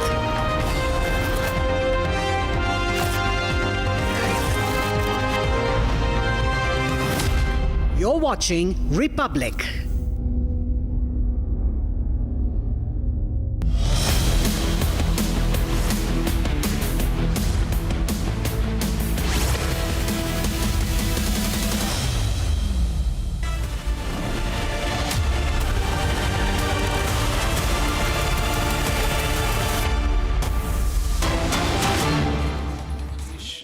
के पद से हटाने के लिए एक समावेदन प्रस्तुत करने का प्रस्ताव है।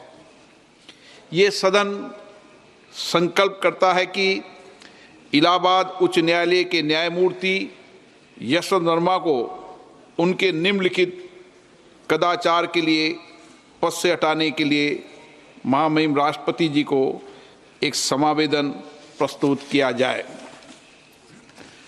दिल्ली उच्च न्यायालय के तत्कालीन न्यायाधीश न्यायमूर्ति यशवंत वर्मा वर्तमान में इलाहाबाद उच्च न्यायालय के न्यायाधीश के सक्रिय और कब्जे में नई दिल्ली स्थित 30 तुगलक क्रिसेंट परिसर में आग लगने के कारण अस्पष्टीकृत नकदी की बरामदगी के संबंध में भारत के सर्वोच्च न्यायालय द्वारा सार्वजनिक किया गया विवरण।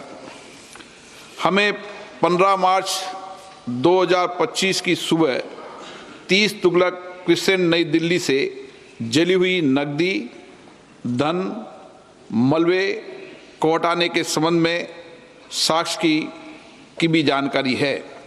हमने न्यायाधीश जांच अधिनियम 1968 के सामान्य प्रावधान और विशेष रूप से उसकी धारा 3 के प्रावधानों का अध्ययन किया है और हमें उनके बारे में परिचित कराया गया है। हमने न्यायाधीश जांच अधिनियम 1969 के प्रावधानों का भी अध्ययन किया है। हमें उनके बारे में भी परिचित कराया गया है। हमने सी रविचंद्र अय्यर बनाम न्यायमूर्ति A.M. भट्टाचार्य एवं अन्य 1995 5 SCC 457 केस में भारत के उच्चतम न्यायालय द्वारा घोषित कानूनों के साथ साथ अतिरिक्त जिला एवं सत्र न्यायाधीश एक्स बनाम मध्य प्रदेश उच्च न्यायालय के मामले में दिए गए फैसलों से भी खुद को परिचित कर लिया है।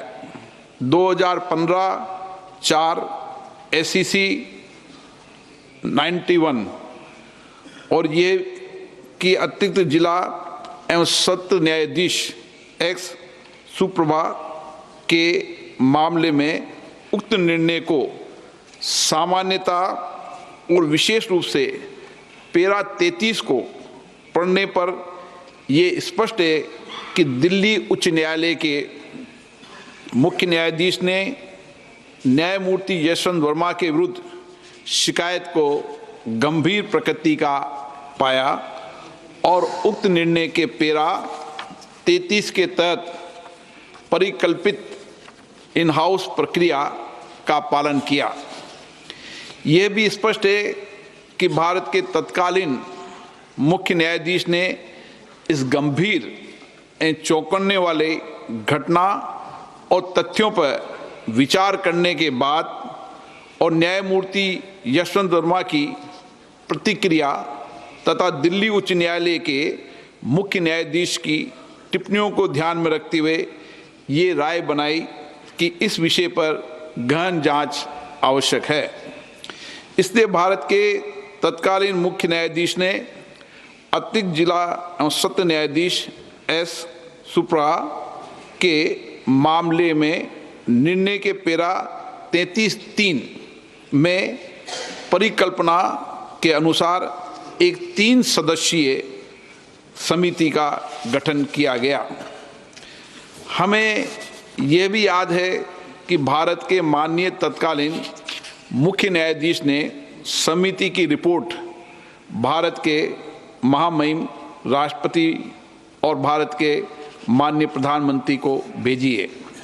ये स्पष्ट है कि भारत के माननीय तत्कालीन मुख्य न्यायाधीश ने अतिरिक्त जिला एवं सत्र न्यायाधीश एस सुप्रा के मामले में फैसले के पैरा 33(7) के प्रावधानों के अनुसार कार्य किया है, जो स्पष्ट रूप से भारत के तत्कालीन मुख्य न्यायाधीश की राय को दर्शाता है कि पैरा 33(3) के तहत गठित समिति की रिपोर्ट में पाए गए आरोप इस प्रकृति के हैं कि उक्त न्यायाधीश को हटाने की कार्रवाई शुरू करने की आवश्यकता है।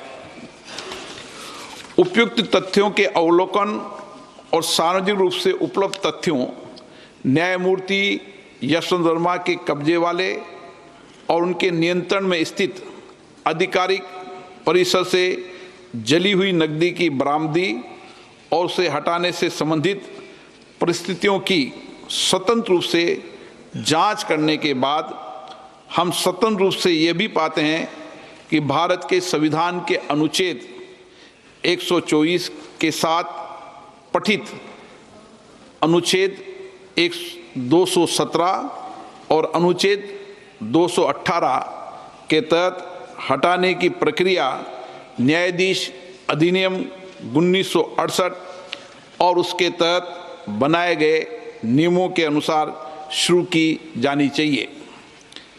बेदाग चरित्र और वित्तीय बौद्धिक ईमानदारी न्यायपालिका में एक आम आदमी द्वारा रखे गए विश्वास की नींव है और यह भी कि वर्तमान मामले से जुड़े तथ्य जो कि भ्रष्टाचार की ओर इशारा करते हैं वो भारत के संविधान के अनुच्छेद 124 के साथ अनुच्छेद 217 और अनुच्छेद 218 के तहत कार्रवाई और प्रक्रिया के योग्य हैं और संसद को इस विषय पर एक स्वर में बोलना चाहिए और देश के प्रत्येक नागरिक को सार्वजनिक जीवन में भ्रष्टाचार के प्रति जीरो टॉलरेंस के अपने संकल्प के बारे में एक स्पष्ट संदेश भेजना चाहिए।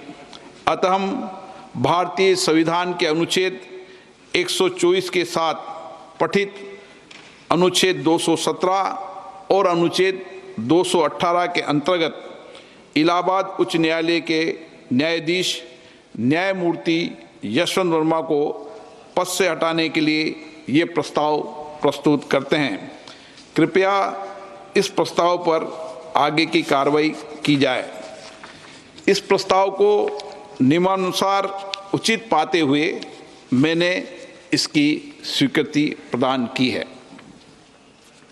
न्यायाधीश जांच अधिनियम 1968 की धारा 3 की उपधारा 2 के अनुसार मैंने न्यायमूर्ति यशवंत वर्मा को पद से हटाने के अनुरोध के आधारों की जांच करने के उद्देश्य से निम्नलिखित 3 सदस्यों वाली एक समिति गठित की है। माननीय न्यायमूर्ति श्री अरविंद कुमार, न्यायाधीश उच्चतम न्यायालय। माननीय न्यायमूर्ति श्री मनिंदर मोहन श्रीवास्तव, मुख्य न्यायाधीश मद्रास उच्च न्यायालय। श्री BV आचार्य, वरिष्ठ अधिवक्ता, कर्नाटक उच्च न्यायालय। समिति यथाशीघ्र अपनी रिपोर्ट प्रस्तुत करेगी। जांच समिति की रिपोर्ट प्राप्त होने तक ये प्रस्ताव लंबित रहेगा। माननीय सदस्यगण, मुझे कुछ माननीय सदस्यों की कई विषयों पर स्थगन सूचना प्राप्त हुई है। मैंने किसी स्थगन सूचना की आज अनुमति प्रदान नहीं की। सभा पटल पर रखे जाने वाले पत्र item number 2 Shri Jitin Prasad.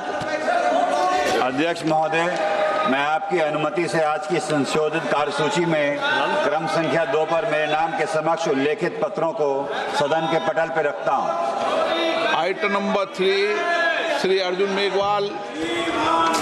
Honorable Speaker, sir, with your permission, on behalf of my colleague Shri Pankaj Chaudhary, I rise to lay the papers listed against his name at serial number 3 in the revised list of business for today. Thank you.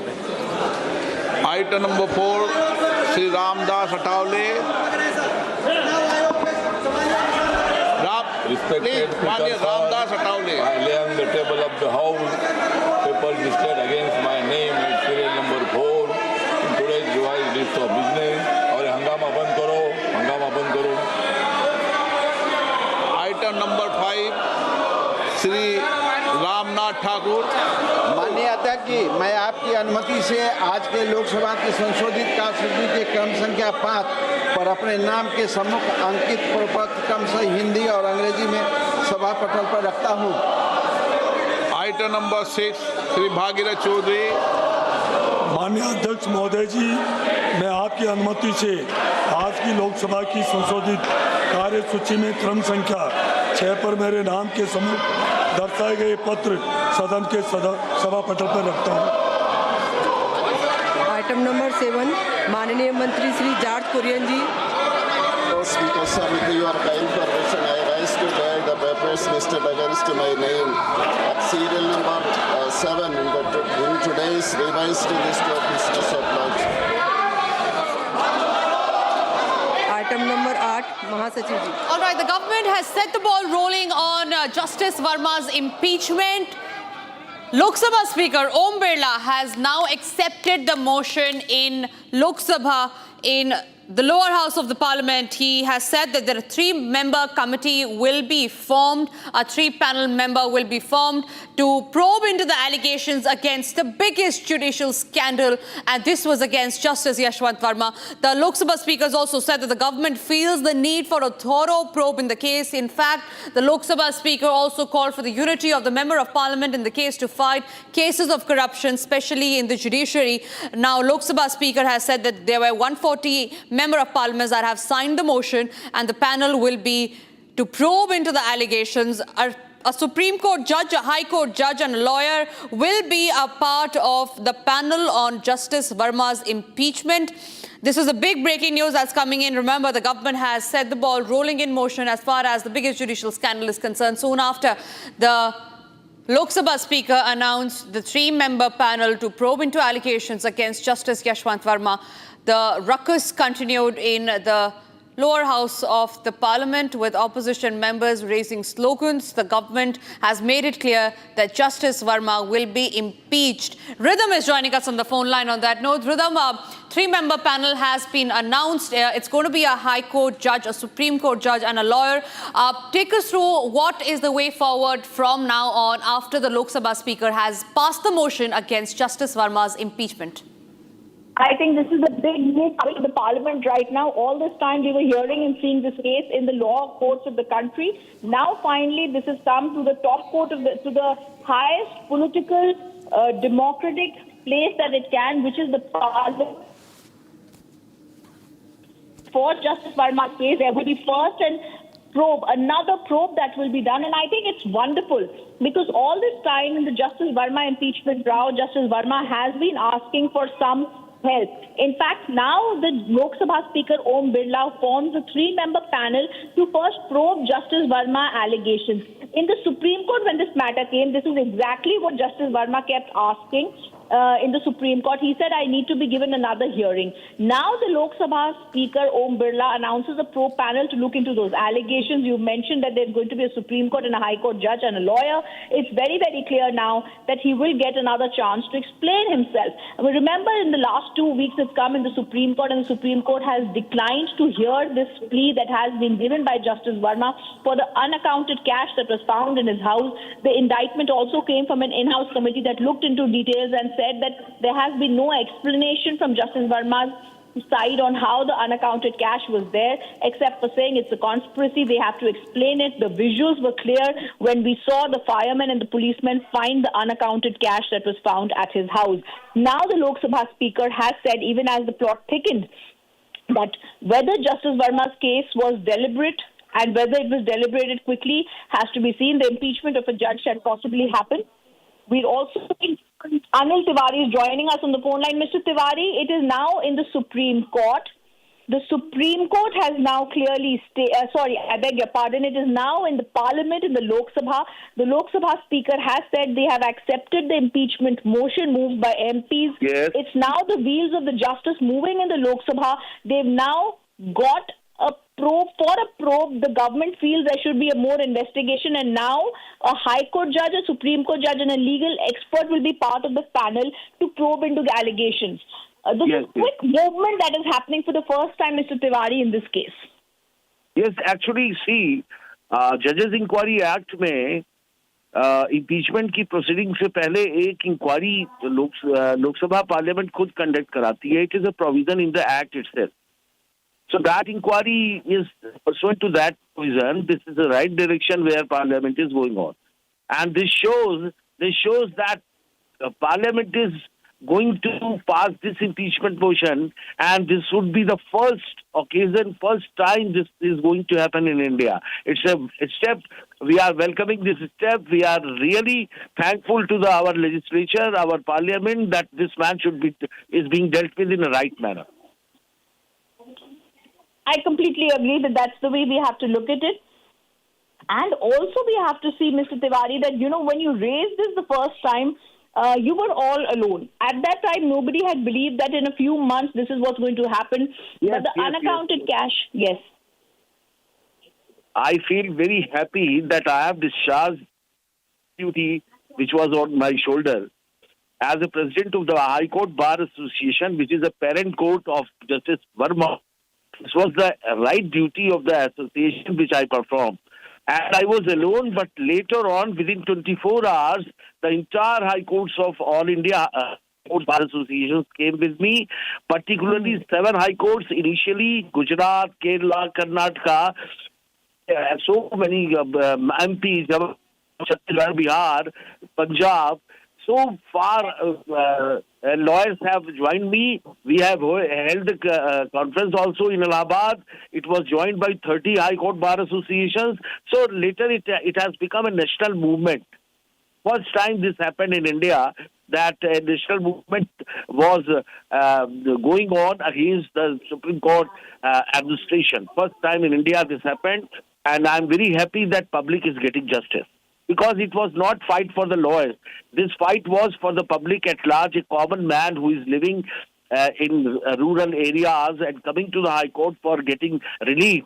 But his belief in the judiciary was shattered at that point of time. Now the parliament is trying to restore that belief. I'm very happy. I completely agree with you. And I also think that it's the first time that we're seeing that when there is judicial corruption, Mr. Tiwari, it's taken on. It's taken on full front by the parliament. It's been taken on full front by the Bar Association. But let me say one statement, which I'm very clear on this statement, though I'm taking risk of contempt also. Corruption in judiciary is not a new phenomena. It was there since very long. And in history, so many people have fought against this corruption. Even in Allahabad High Court, people have fought corruption. Corruption was very prominent. But this time, Justice Verma case came to light on account of the God grace that fire took place. Otherwise, nobody could have get access to it. And thanks to the then CGI who has made that video recording in public domain so that everybody came to this happen. But this is also very serious. That till date FIR has not been lodged. I'm waiting for that day. That day would be the day of justice. Hello. Right, Mr. Anil Tiwari, thank you very much for sharing those details, joining us here, giving us your opinion on what you think about the case, and rightly pointed out by the Allahabad High Court Bar Association president on although the movement of impeachment has been passed in Lok Sabha, but the question still remains on why is a FIR not registered yet? Why is it that there has been a continuous delay in the FIR months after this judicial scandal has happened? The first thing that should have been done is to register an FIR, but that still not has been done yet. Remember, there is huge uproar in Lok Sabha soon after the Lok Sabha speaker passed the motion against the impeachment against Justice Yashwant Verma, and amid the uproar, Lok Sabha has also been adjourned till 3 p.m. today.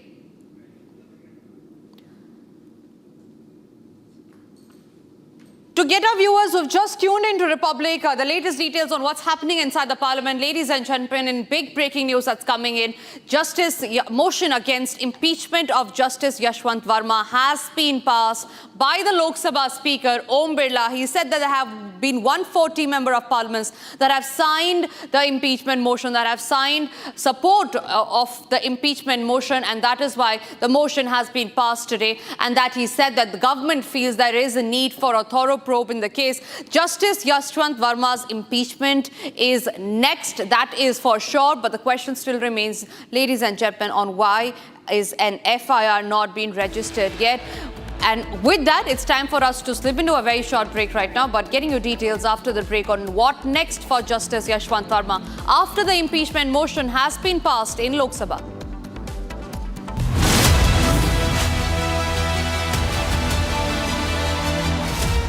Amity is proud to announce the commencement of its 12th university in India, Amity University, Hyderabad. At the prime location of AeroCity Hyderabad Airport, has a strong focus on high-end research with brilliant students and distinguished faculty who share our mission to change the world together. To apply for this year's session, visit amity.edu/Hyderabad.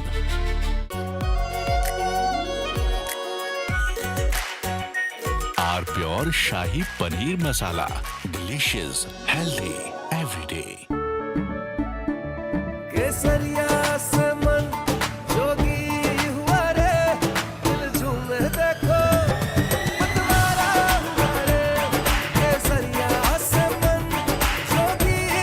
हर पल मनाओ केसरी त्योहार।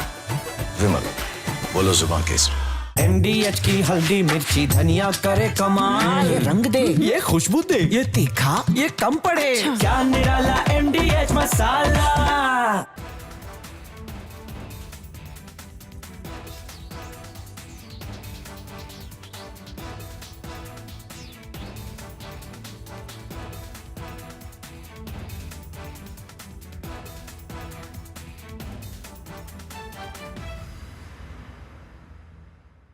और अगर हमारा export बढ़ेगा, economy और growth rate बढ़ेगा, तो मुझे नहीं लगता कि हमें किसी के पास जाना पड़ेगा। आज जो दादागिरी करते इसलिए कर रहे हैं कि वो आर्थिक दृष्टि से संपन्न है। दादागिरी इसलिए करते हैं कि उनके पास टेक्नोलॉजी है। अगर उनसे अच्छी टेक्नोलॉजी और रिसोर्सेज हमारे पास आएंगे तो हमें दादागिरी नहीं करनी है। हमारी संस्कृति तो ये कहती है कि विश्व का कल्याण हो। कुछ लोग हैं जो भारत के का विकास जितनी तेजी के साथ हो रहा है उन्हें रास नहीं आ रहा है, उन्हें अच्छा नहीं लग रहा है। सबके बास तो हम हैं, भारत कैसे इतनी तेजी के साथ बढ़ रहा है। लेकिन बहनों भाइयों, भारत जितनी तेजी के साथ आगे बढ़ रहा है, मैं पूरे विश्वास के साथ कहता हूं कि भारत को अब दुनिया की कोई ताकत विश्व की एक बड़ी शक्ति बनने से रोक नहीं सकती है। राष्ट्र सर्वोपरि है और अभी तो देश में जिन जिन विषयों पर चर्चा हो रही उसका नाम न लेते हुए विश्व में हम अनेक प्रकार की समस्याओं का सामना भी कर रहे हैं और इन सब समस्या का उपाय एक ही है, वो है साइंस एंड टेक्नोलॉजी, नॉलेज। अगर इस क्षेत्र में नॉलेज जो पावर है उसका उपयोग हम करेंगे और कर रहे हैं तो मुझे लगता है दुनिया झुकती है, झुकाने वाला चाहिए। ये हमारे देश की इम्पोर्टेंट महत्वपूर्ण बात है। एक इम्पोर्टेंट चीज है कि हमारे देश में आज सबसे बड़ी राष्ट्रपति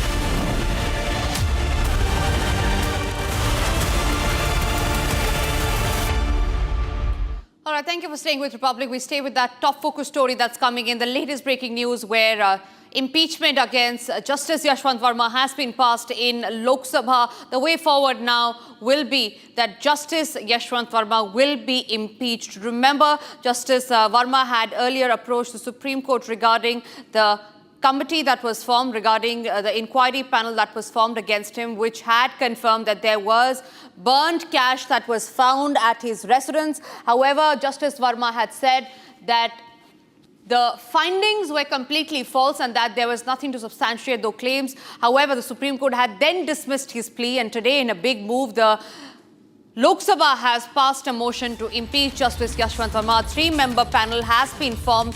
That 3-member panel consists of a Supreme Court judge, a High Court judge and a lawyer. And the way forward now will be his impeachment for sure. The big question, however, remains on why an FIR has still not been filed yet. Shambhavi is joining me live on the broadcast on that note. Shambhavi, this is a big update that's coming in. Talk to us about what is the legal way forward here onwards after the Supreme Court has passed the motion against the impeachment of Justice Yashwant Verma. Well, yes, now that a three-member committee has been formed in this case, we know that earlier the Supreme Court dismissed a petition which was filed by Justice Yashwant Verma saying that the in-house inquiry was unconstitutional. The way Chief Justice recommended to remove Justice Verma was unconstitutional, but the Supreme Court was very fixed on the fact that all of this is a separate process. Parliament is not bound by our decision. Parliament is not bound by the recommendation of Chief Justice. Parliament is not bound by the in-house inquiry report. So what is your point? And Supreme Court was very evidently very adamant on the fact that why didn't you come earlier if you knew that the in-house inquiry process was unconstitutional, the recommendation was unconstitutional. You should have come to us earlier, where Mr. Kapil Sibal, who was representing Justice Verma here in this case, said that it is their right and they are approaching the court now, to which the Supreme Court said that again this is two different things. Big story continues after the break as well. Justice Yashwant Verma's impeachment is next after Lok Sabha has passed the motion to impeach him. Getting you more details after a very short break.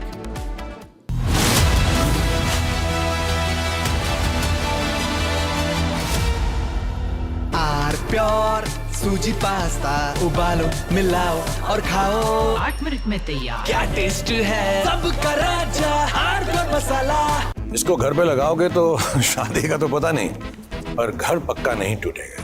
Rungta नहीं तो घर strong नहीं। Rungta steel TMT बार एकदम solid. पहाड़ों में एक hiking stick भी बन सकती है।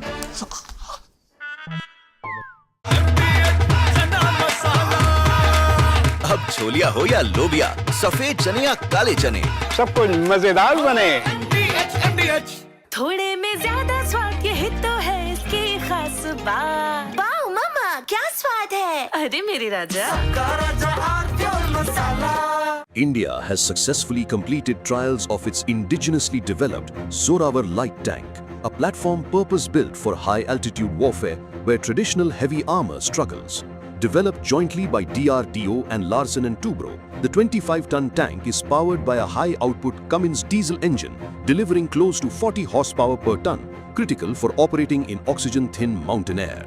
Its primary armament is a 105mm Cockerel rifled gun integrated into a modern turret, capable of firing both kinetic rounds and anti-tank guided missiles. Supporting this is a remote-controlled 7.62mm machine gun, twin 80GM launcher, advanced thermal sights, active protection systems, and modular composite armor. Amphibious capability and AI-driven situational awareness further enhance its versatility. The tank has already passed live fire and mobility trials in desert conditions, followed by high-altitude trials at over 4,200 meters in Ladakh, where it demonstrated accurate firing, stable mobility, and reliability under extreme environmental stress. The first phase of testing confirmed its ability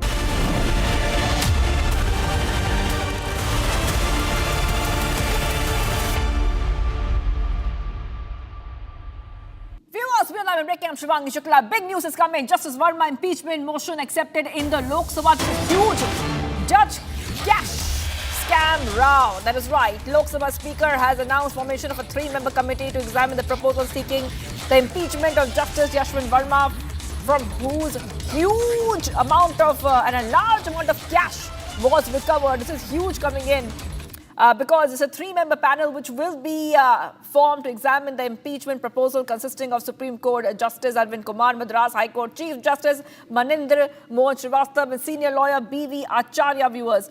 And this is a back-to-back updates coming in here on Republic TV. As the monsoon session is ongoing, it's day 17 and it will be concluding on August 21st. Some huge updates have now come in, where Lok Sabha Speaker Om Birla announced a 3-member inquiry panel in Justice Yashwant Verma cash discovery case. And let's go straight across to Shambhavi, who's joining us live right now. Shambhavi, I'm coming across to you. Members of the committee are already out. If you could just take our viewers through, who the members are. I already told our viewers who the members are, but if you could just take our viewers through why these members were chosen and why this is significant, because remember that Justice Verma cash scandal and his recommended impeachment, who by the way a lot of MPs want, whether it be opposition or even the NDA, that has taken a new movement and is going towards a new momentum now. Yes. See, now that the committee has been formed to probe in the allegations against Justice Verma, it is very important to understand that there was already a committee formed previously who had done the inquiry. The reports were out. That is how the matter reached to Supreme Court. There was also a petition filed in the Supreme Court by Justice Yashwant Verma saying that the in-house committee's report, the another committee's report, was unconstitutional. The way the Chief Justice recommended the sorry, removal Shambhavi, of I'm really sorry. I'm really sorry. I really have to interrupt you because we're joined by Mr. Anil Tiwari, President, Allahabad Bar Association, joining us right now on Republic TV. And Mr. Anil Tiwari, you know, you have been speaking about Justice Verma impeachment. You have given your strong comments on this. Do you think this is a move forward? So far this move is concerned, that was inevitable because Parliament was already determined to pass this impeachment motion. Now see, your journalist was saying that there was already an inquiry report. Now see, in the provision, Judges Inquiry Act, when impeachment motion is being moved, it is a mandatory to form a panel of probe by the Parliament itself. That is constitutional and it is provided in the law. So this is a move forward. I am very happy that now justice is being done to the public at large in India, whose faith in the judiciary was at the stake. Now Parliament is taking a great step. First time this is going to happen, that a judge is being impeached, and he will be impeached as I feel now. It's a good move. All right.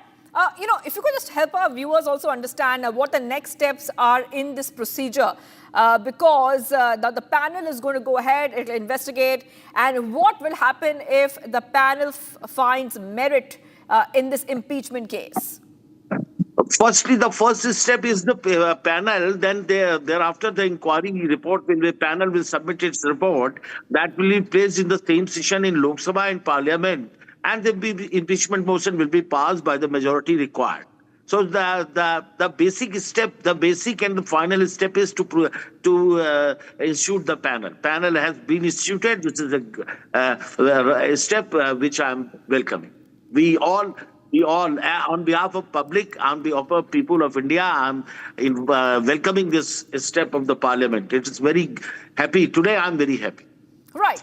You know, Mr. Tiwari, that is right. You know, you have spoken about, you know, how this entire impeachment case against Justice Verma was dragging for so long, you know, and you have spoken about it, that there is a lot of merit when it comes to the case, when it comes to the impeachment of Justice Verma, and the integrity of the court, the integrity of a judicial system has to be honored. My comment is, I'm making a very, you know, I'm not shy in taking any stand. You know, you have seen me in past also. I want to say that when when I'm waiting when the FIR would be lodged against Verma, because impeachment is going to happen. Impeachment is now not too far. It is going to happen as early as possible. But my feeling is that Supreme Court system should come forward immediately and require the government or given the clearance so that FIR be also lodged. And so far corruption is concerned, it is not a first case of corruption in Indian judicial system. Corruption was dominant, corruption was prevalent, and see, when the judges of the Supreme Court retired, so many judges after retirement have taken a stand that there is a corruption in the judiciary. My question is, when they are in the office, why they don't speak of this corruption? When only after leaving the office they speak about the corruption. Is it not mockery of the justice? Is it not failure of the system? Is it not fraud upon the people of India? That corruption is there. Everybody knows about this corruption, but no action till date. Only bar associations are duty bound, not the judicial system. Everybody is duty bound to raise voice against this corruption. Mr. Tiwari, I also want to go across to my colleague, and we have with us Executive Editor Legal Ridham Bhardwaj joining us. Ridham, you know, going across to you right now, just a huge update coming in the Justice Verma cash scandal. We have with us Mr. Tiwari. It's not only a scandal any longer. This is something that has reached the topmost court of the country. So the topmost respect and the topmost way this has to be heard is clear. Now a 3-member bench has been filed. This is very, very clear that this 3-member bench, this 3-member panel that has been formed by the parliament is going to probe Justice Verma and the allegations that have been made against him. I think the due process is being followed by the Lok Sabha Speaker, who has accepted the motion that has been signed by 146 MPs for impeachment of Justice Verma. The Speaker has announced a 3-member panel to probe the allegations against the High Court judge. And I think this will also satisfy all the misgivings that Justice Yashwant Verma had with the report of the in-house committee that had indicted him. That report was extremely crucial because it had said that there was unaccounted cash found at his house and no one was able to explain the unaccounted cash being there and the reasons for it, and that became very crucial. Now this proposal to remove Justice Yashwant Verma has been introduced in the parliament and this probe will begin. It's by a very strong committee. In fact, B.S. Acharya, senior advocate, one of the constitutional, I would say almost pillars of our...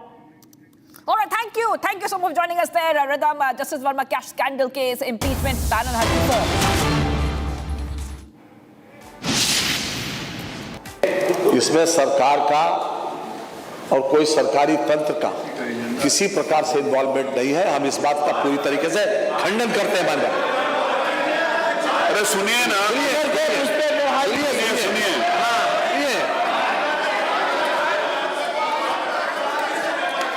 पूरी तरह सुनिए मानव भाई, ये सुनिए पूरी बात। कोई विषय है तो बात का सुनिए ना। माननीय नेता विपक्ष ने जो विषय उठाया उसके बाद उत्तर में तो सुनिए। आप जवाब सुनिए तो सही। पूरी अगर कोई विषय है तो आनंद जी बताइए।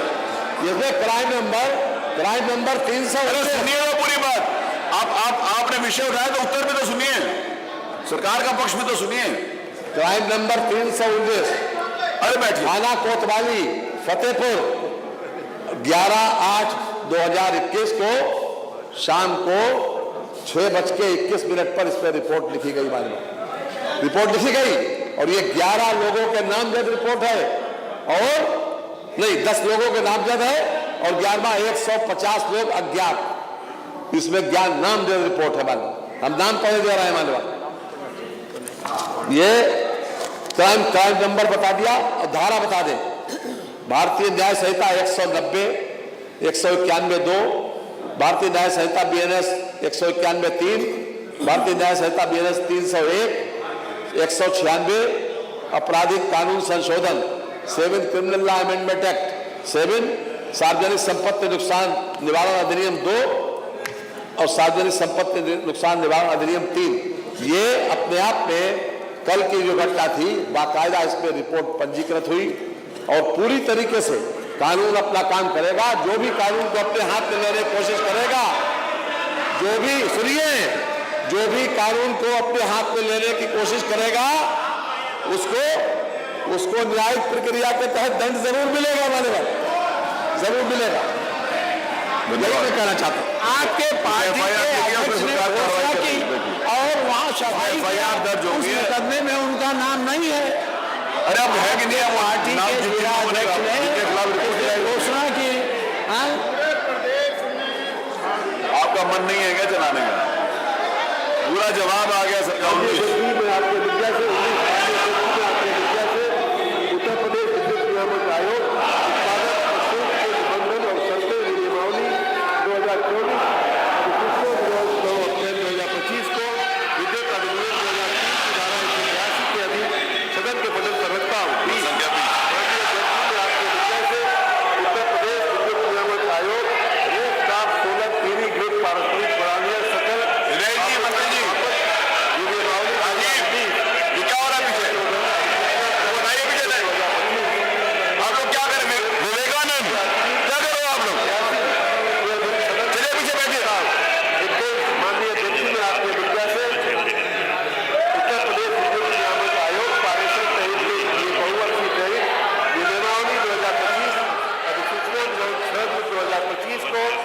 अधिनियम 2003 की धारा 182 के अधीन सदन के प्रश्न आपके विज्ञा से उत्तर प्रदेश विद्युत संबंधित प्रकरण विनियमावली 2025 अधिसूचना दिनांक 20 जून 2025 को विद्युत अधिनियम 2003 की धारा 182 के अधीन सदन में बदलकर प्रस्ताव माननीय अध्यक्ष ने आपके विज्ञा से यूपीएसएलडीसी लिमिटेड का द्वितीय वार्षिक प्रतिवेदन कर 2023-24 को कंपनी अधिनियम 2013 की धारा 395 की धारा 20 के अधीन विलंब के कारण सहित सदन के बदल पर रखता हूँ। 24-25 सभापति सरकारी आश्वासन समिति।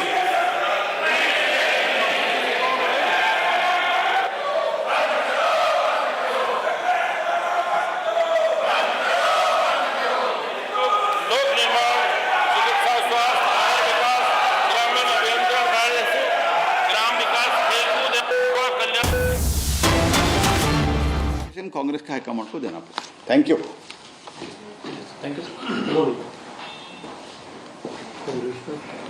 हो गया ना, इंग्लिश अंग्रेजी मिक्स बोलो। दोनों के काम दिल्ली आ रहे हैं। कौन? दिल्ली आ रहे हैं। 10-5 मिनट टाइम फाइनल हो गया, आता है। तो वो कह रहे हैं। All right, getting a lot of updates coming in right now in terms of the K. Rajanna issue, which has really led to a lot of questions being raised when it comes to infighting, I repeat, infighting within the Karnataka Congress. And also coming in, as we have seen, that K. Rajanna has said that it was a conspiracy, I repeat, it was a conspiracy to remove him, and he will talk about this with the Congress High Command later. So these are back-to-back updates coming in here on Republic TV. And there you have Prahlad Joshi, who's questioned the sacking of Minister Rajanna and seeking answers from Rahul Gandhi and DK Shivakumar over conspiracy against Rajanna was unmasked Congress party. And these are pictures coming in of Prahlad Joshi on sacking of Rajanna from the cabinet after he raised questions on his own government on electoral rules. So these are back-to-back updates coming in, viewers, on Republic TV, as that Congress infighting, I repeat, Congress infighting issue from Karnataka is really continuing. And in fact, the BJP is going ahead and is mocking the Karnataka Congress, saying once again that there's infighting within the Karnataka Congress, and as usual, divisions can be seen very, very clearly. So back-to-back updates coming in here on Republic TV, and this is coming in just after that big update of a minister who was sacked over the comments that he had made over Rahul Gandhi's voter theft comment. So after that, we're seeing huge updates coming in right now on Republic TV after Rajanna had put in his resignation. We are seeing many updates coming in from the Karnataka Congress and the BJP in this issue. The BJP heading out at the Congress and questioning the way that the Congress is running Karnataka. This is one more update coming in, especially after we see that Rajanna has said that he will go ahead and clarify any kind of misconceptions coming in on the issue with the Congress High Command. And I really want to go ahead and play out the reaction coming in on the story. ಯಾವುದೇ ವಿವರಗಳನ್ನು ಕೂಡ ನಾನು ಹೇಳಲಿಕ್ಕೆ ಹೋಗೋದಿಲ್ಲ. ಈ ಒಂದು ರಾಜೀನಾಮೆ ಅಥವಾ ವಜಾ ಮಾಡಿರ್ತಕ್ಕಂಥದ್ದು ಅಥವಾ ಕೈ ಬಿಟ್ಟಿರ್ತಕ್ಕಂಥದ್ದು ಯಾವುದೇ ಪದ ನೀವು ಹೇಳಿದ್ರೂ ಕೂಡ, ಆದರೆ ಇದರ ಹಿಂದೆ ಒಂದು ದೊಡ್ಡ ಷಡ್ಯಂತ್ರ, ಪಿತೂರಿ ಎಲ್ಲ ಇದೆ. ಈ ಪಿತೂರಿ ಷಡ್ಯಂತ್ರ ಯಾರು ಮಾಡಿದ್ದಾರೆ, ಏನ್ ಮಾಡಿದ್ದಾರೆ, ಏನೇನು ನಡೆದಿದೆ, ಎಲ್ಲೆಲ್ಲಿ ಯಾವ ಯಾವ ಮುಖಂಡಗಳ ಜೊತೆ ಏನೇನು ನಡೆದಿದ್ದಾವೆ ಅವೆಲ್ಲವನ್ನು ಕೂಡ ಕಾಲ ಬಂದಾಗ ನಾನು ತಿಳಿಸ್ತೇನೆ. ಕಾಲ ಬಂದಾಗ ತಿಳಿಸ್ತೇನೆ ಅಂತ ಹೇಳಿದ್ದೀನಿ. ಈಗ ನಾನು ರಾಹುಲ್ ಗಾಂಧಿ ಅವರಿಗೆ, ನಮ್ಮ ಅಧ್ಯಕ್ಷರಿಗೆ ಮತ್ತೆ ವೇಣುಗೋಪಾಲ್ ಅವರಿಗೆ ನಾನು ಏನೆಲ್ಲ ಅವರಲ್ಲಿ ಒಂದು ತಪ್ಪು ಗ್ರಹಿಕೆ ಆಗಿದೆ ಅಂತಕ್ಕಂಥ ನನಗೆ ಮಾಹಿತಿ ಇದೆ. What we see now, there's more reactions coming in because Deputy CM DK Shivakumar has said that sacking Rajanna was a party decision. That is right. Let's go ahead and play out that reaction. Don't know about it. My party will be looking at everything. My party will be looking at it and on what contest decision has been taken. You all know about it. I don't want to comment on that. We all have to bow to the decision of the party high command. Don't know about it. My party will be looking at everything. My party will be looking at it and on what contest decision has been taken. You all know about it. I don't want to comment on that. We all have to bow to the decision of the party high command. Don't know about it. My party will be looking at everything. My party will be looking at it and on what contest decision has been taken. You all know about